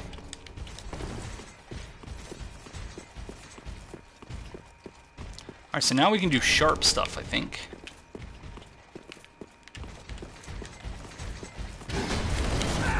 Oh! We came so close to landing that parry. Yeah, I hope that they patch poise at some point, because that is really dumb. Yeah, I'll test it out now, and then I think I'm going to take a break for it because I'm actually starving. I didn't even realize that we'd been streaming for 6 hours and I've only eaten like 4 slices of pineapple. So let's see.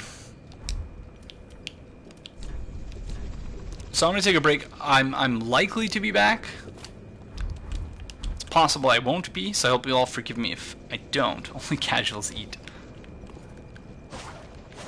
So these are basically just like trick weapons almost, eh?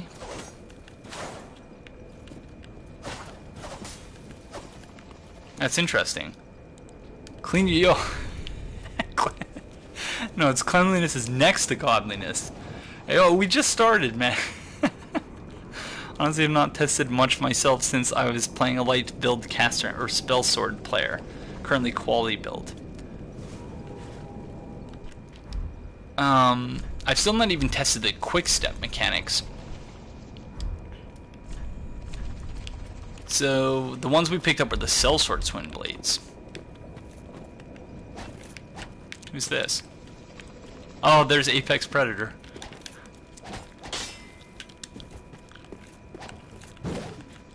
Yeah, like it's cool, but I don't know. It feels more like Bloodborne than it does Dark Souls, and that's not necessarily a bad thing, but I don't know, maybe not for me, because you can't parry in this, can you? Is that the sword art? That is. So this is basically the Rikuyo spin move. Oh, get the fuck out of here, stupid dog.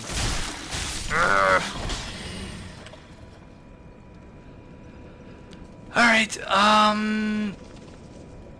hey, Seventh Void, sorry, but yeah, I'm calling it a stream for now. I will probably be back later in a couple hours or something. I might not, but I'd say like 60% chance that I'll be back later. Hey, don't have the time to stick around, just wanted to say have a great night and stream. Oh, thank you very much, Yopoyo. And thank you to everyone who joined us for the last 6 hours. So I am going to, yeah, get some food, watch a little bit of playoff basketball, and yeah, and then I'll likely be back. So thank you all very much for joining me, and I will see you next time. Bye-bye.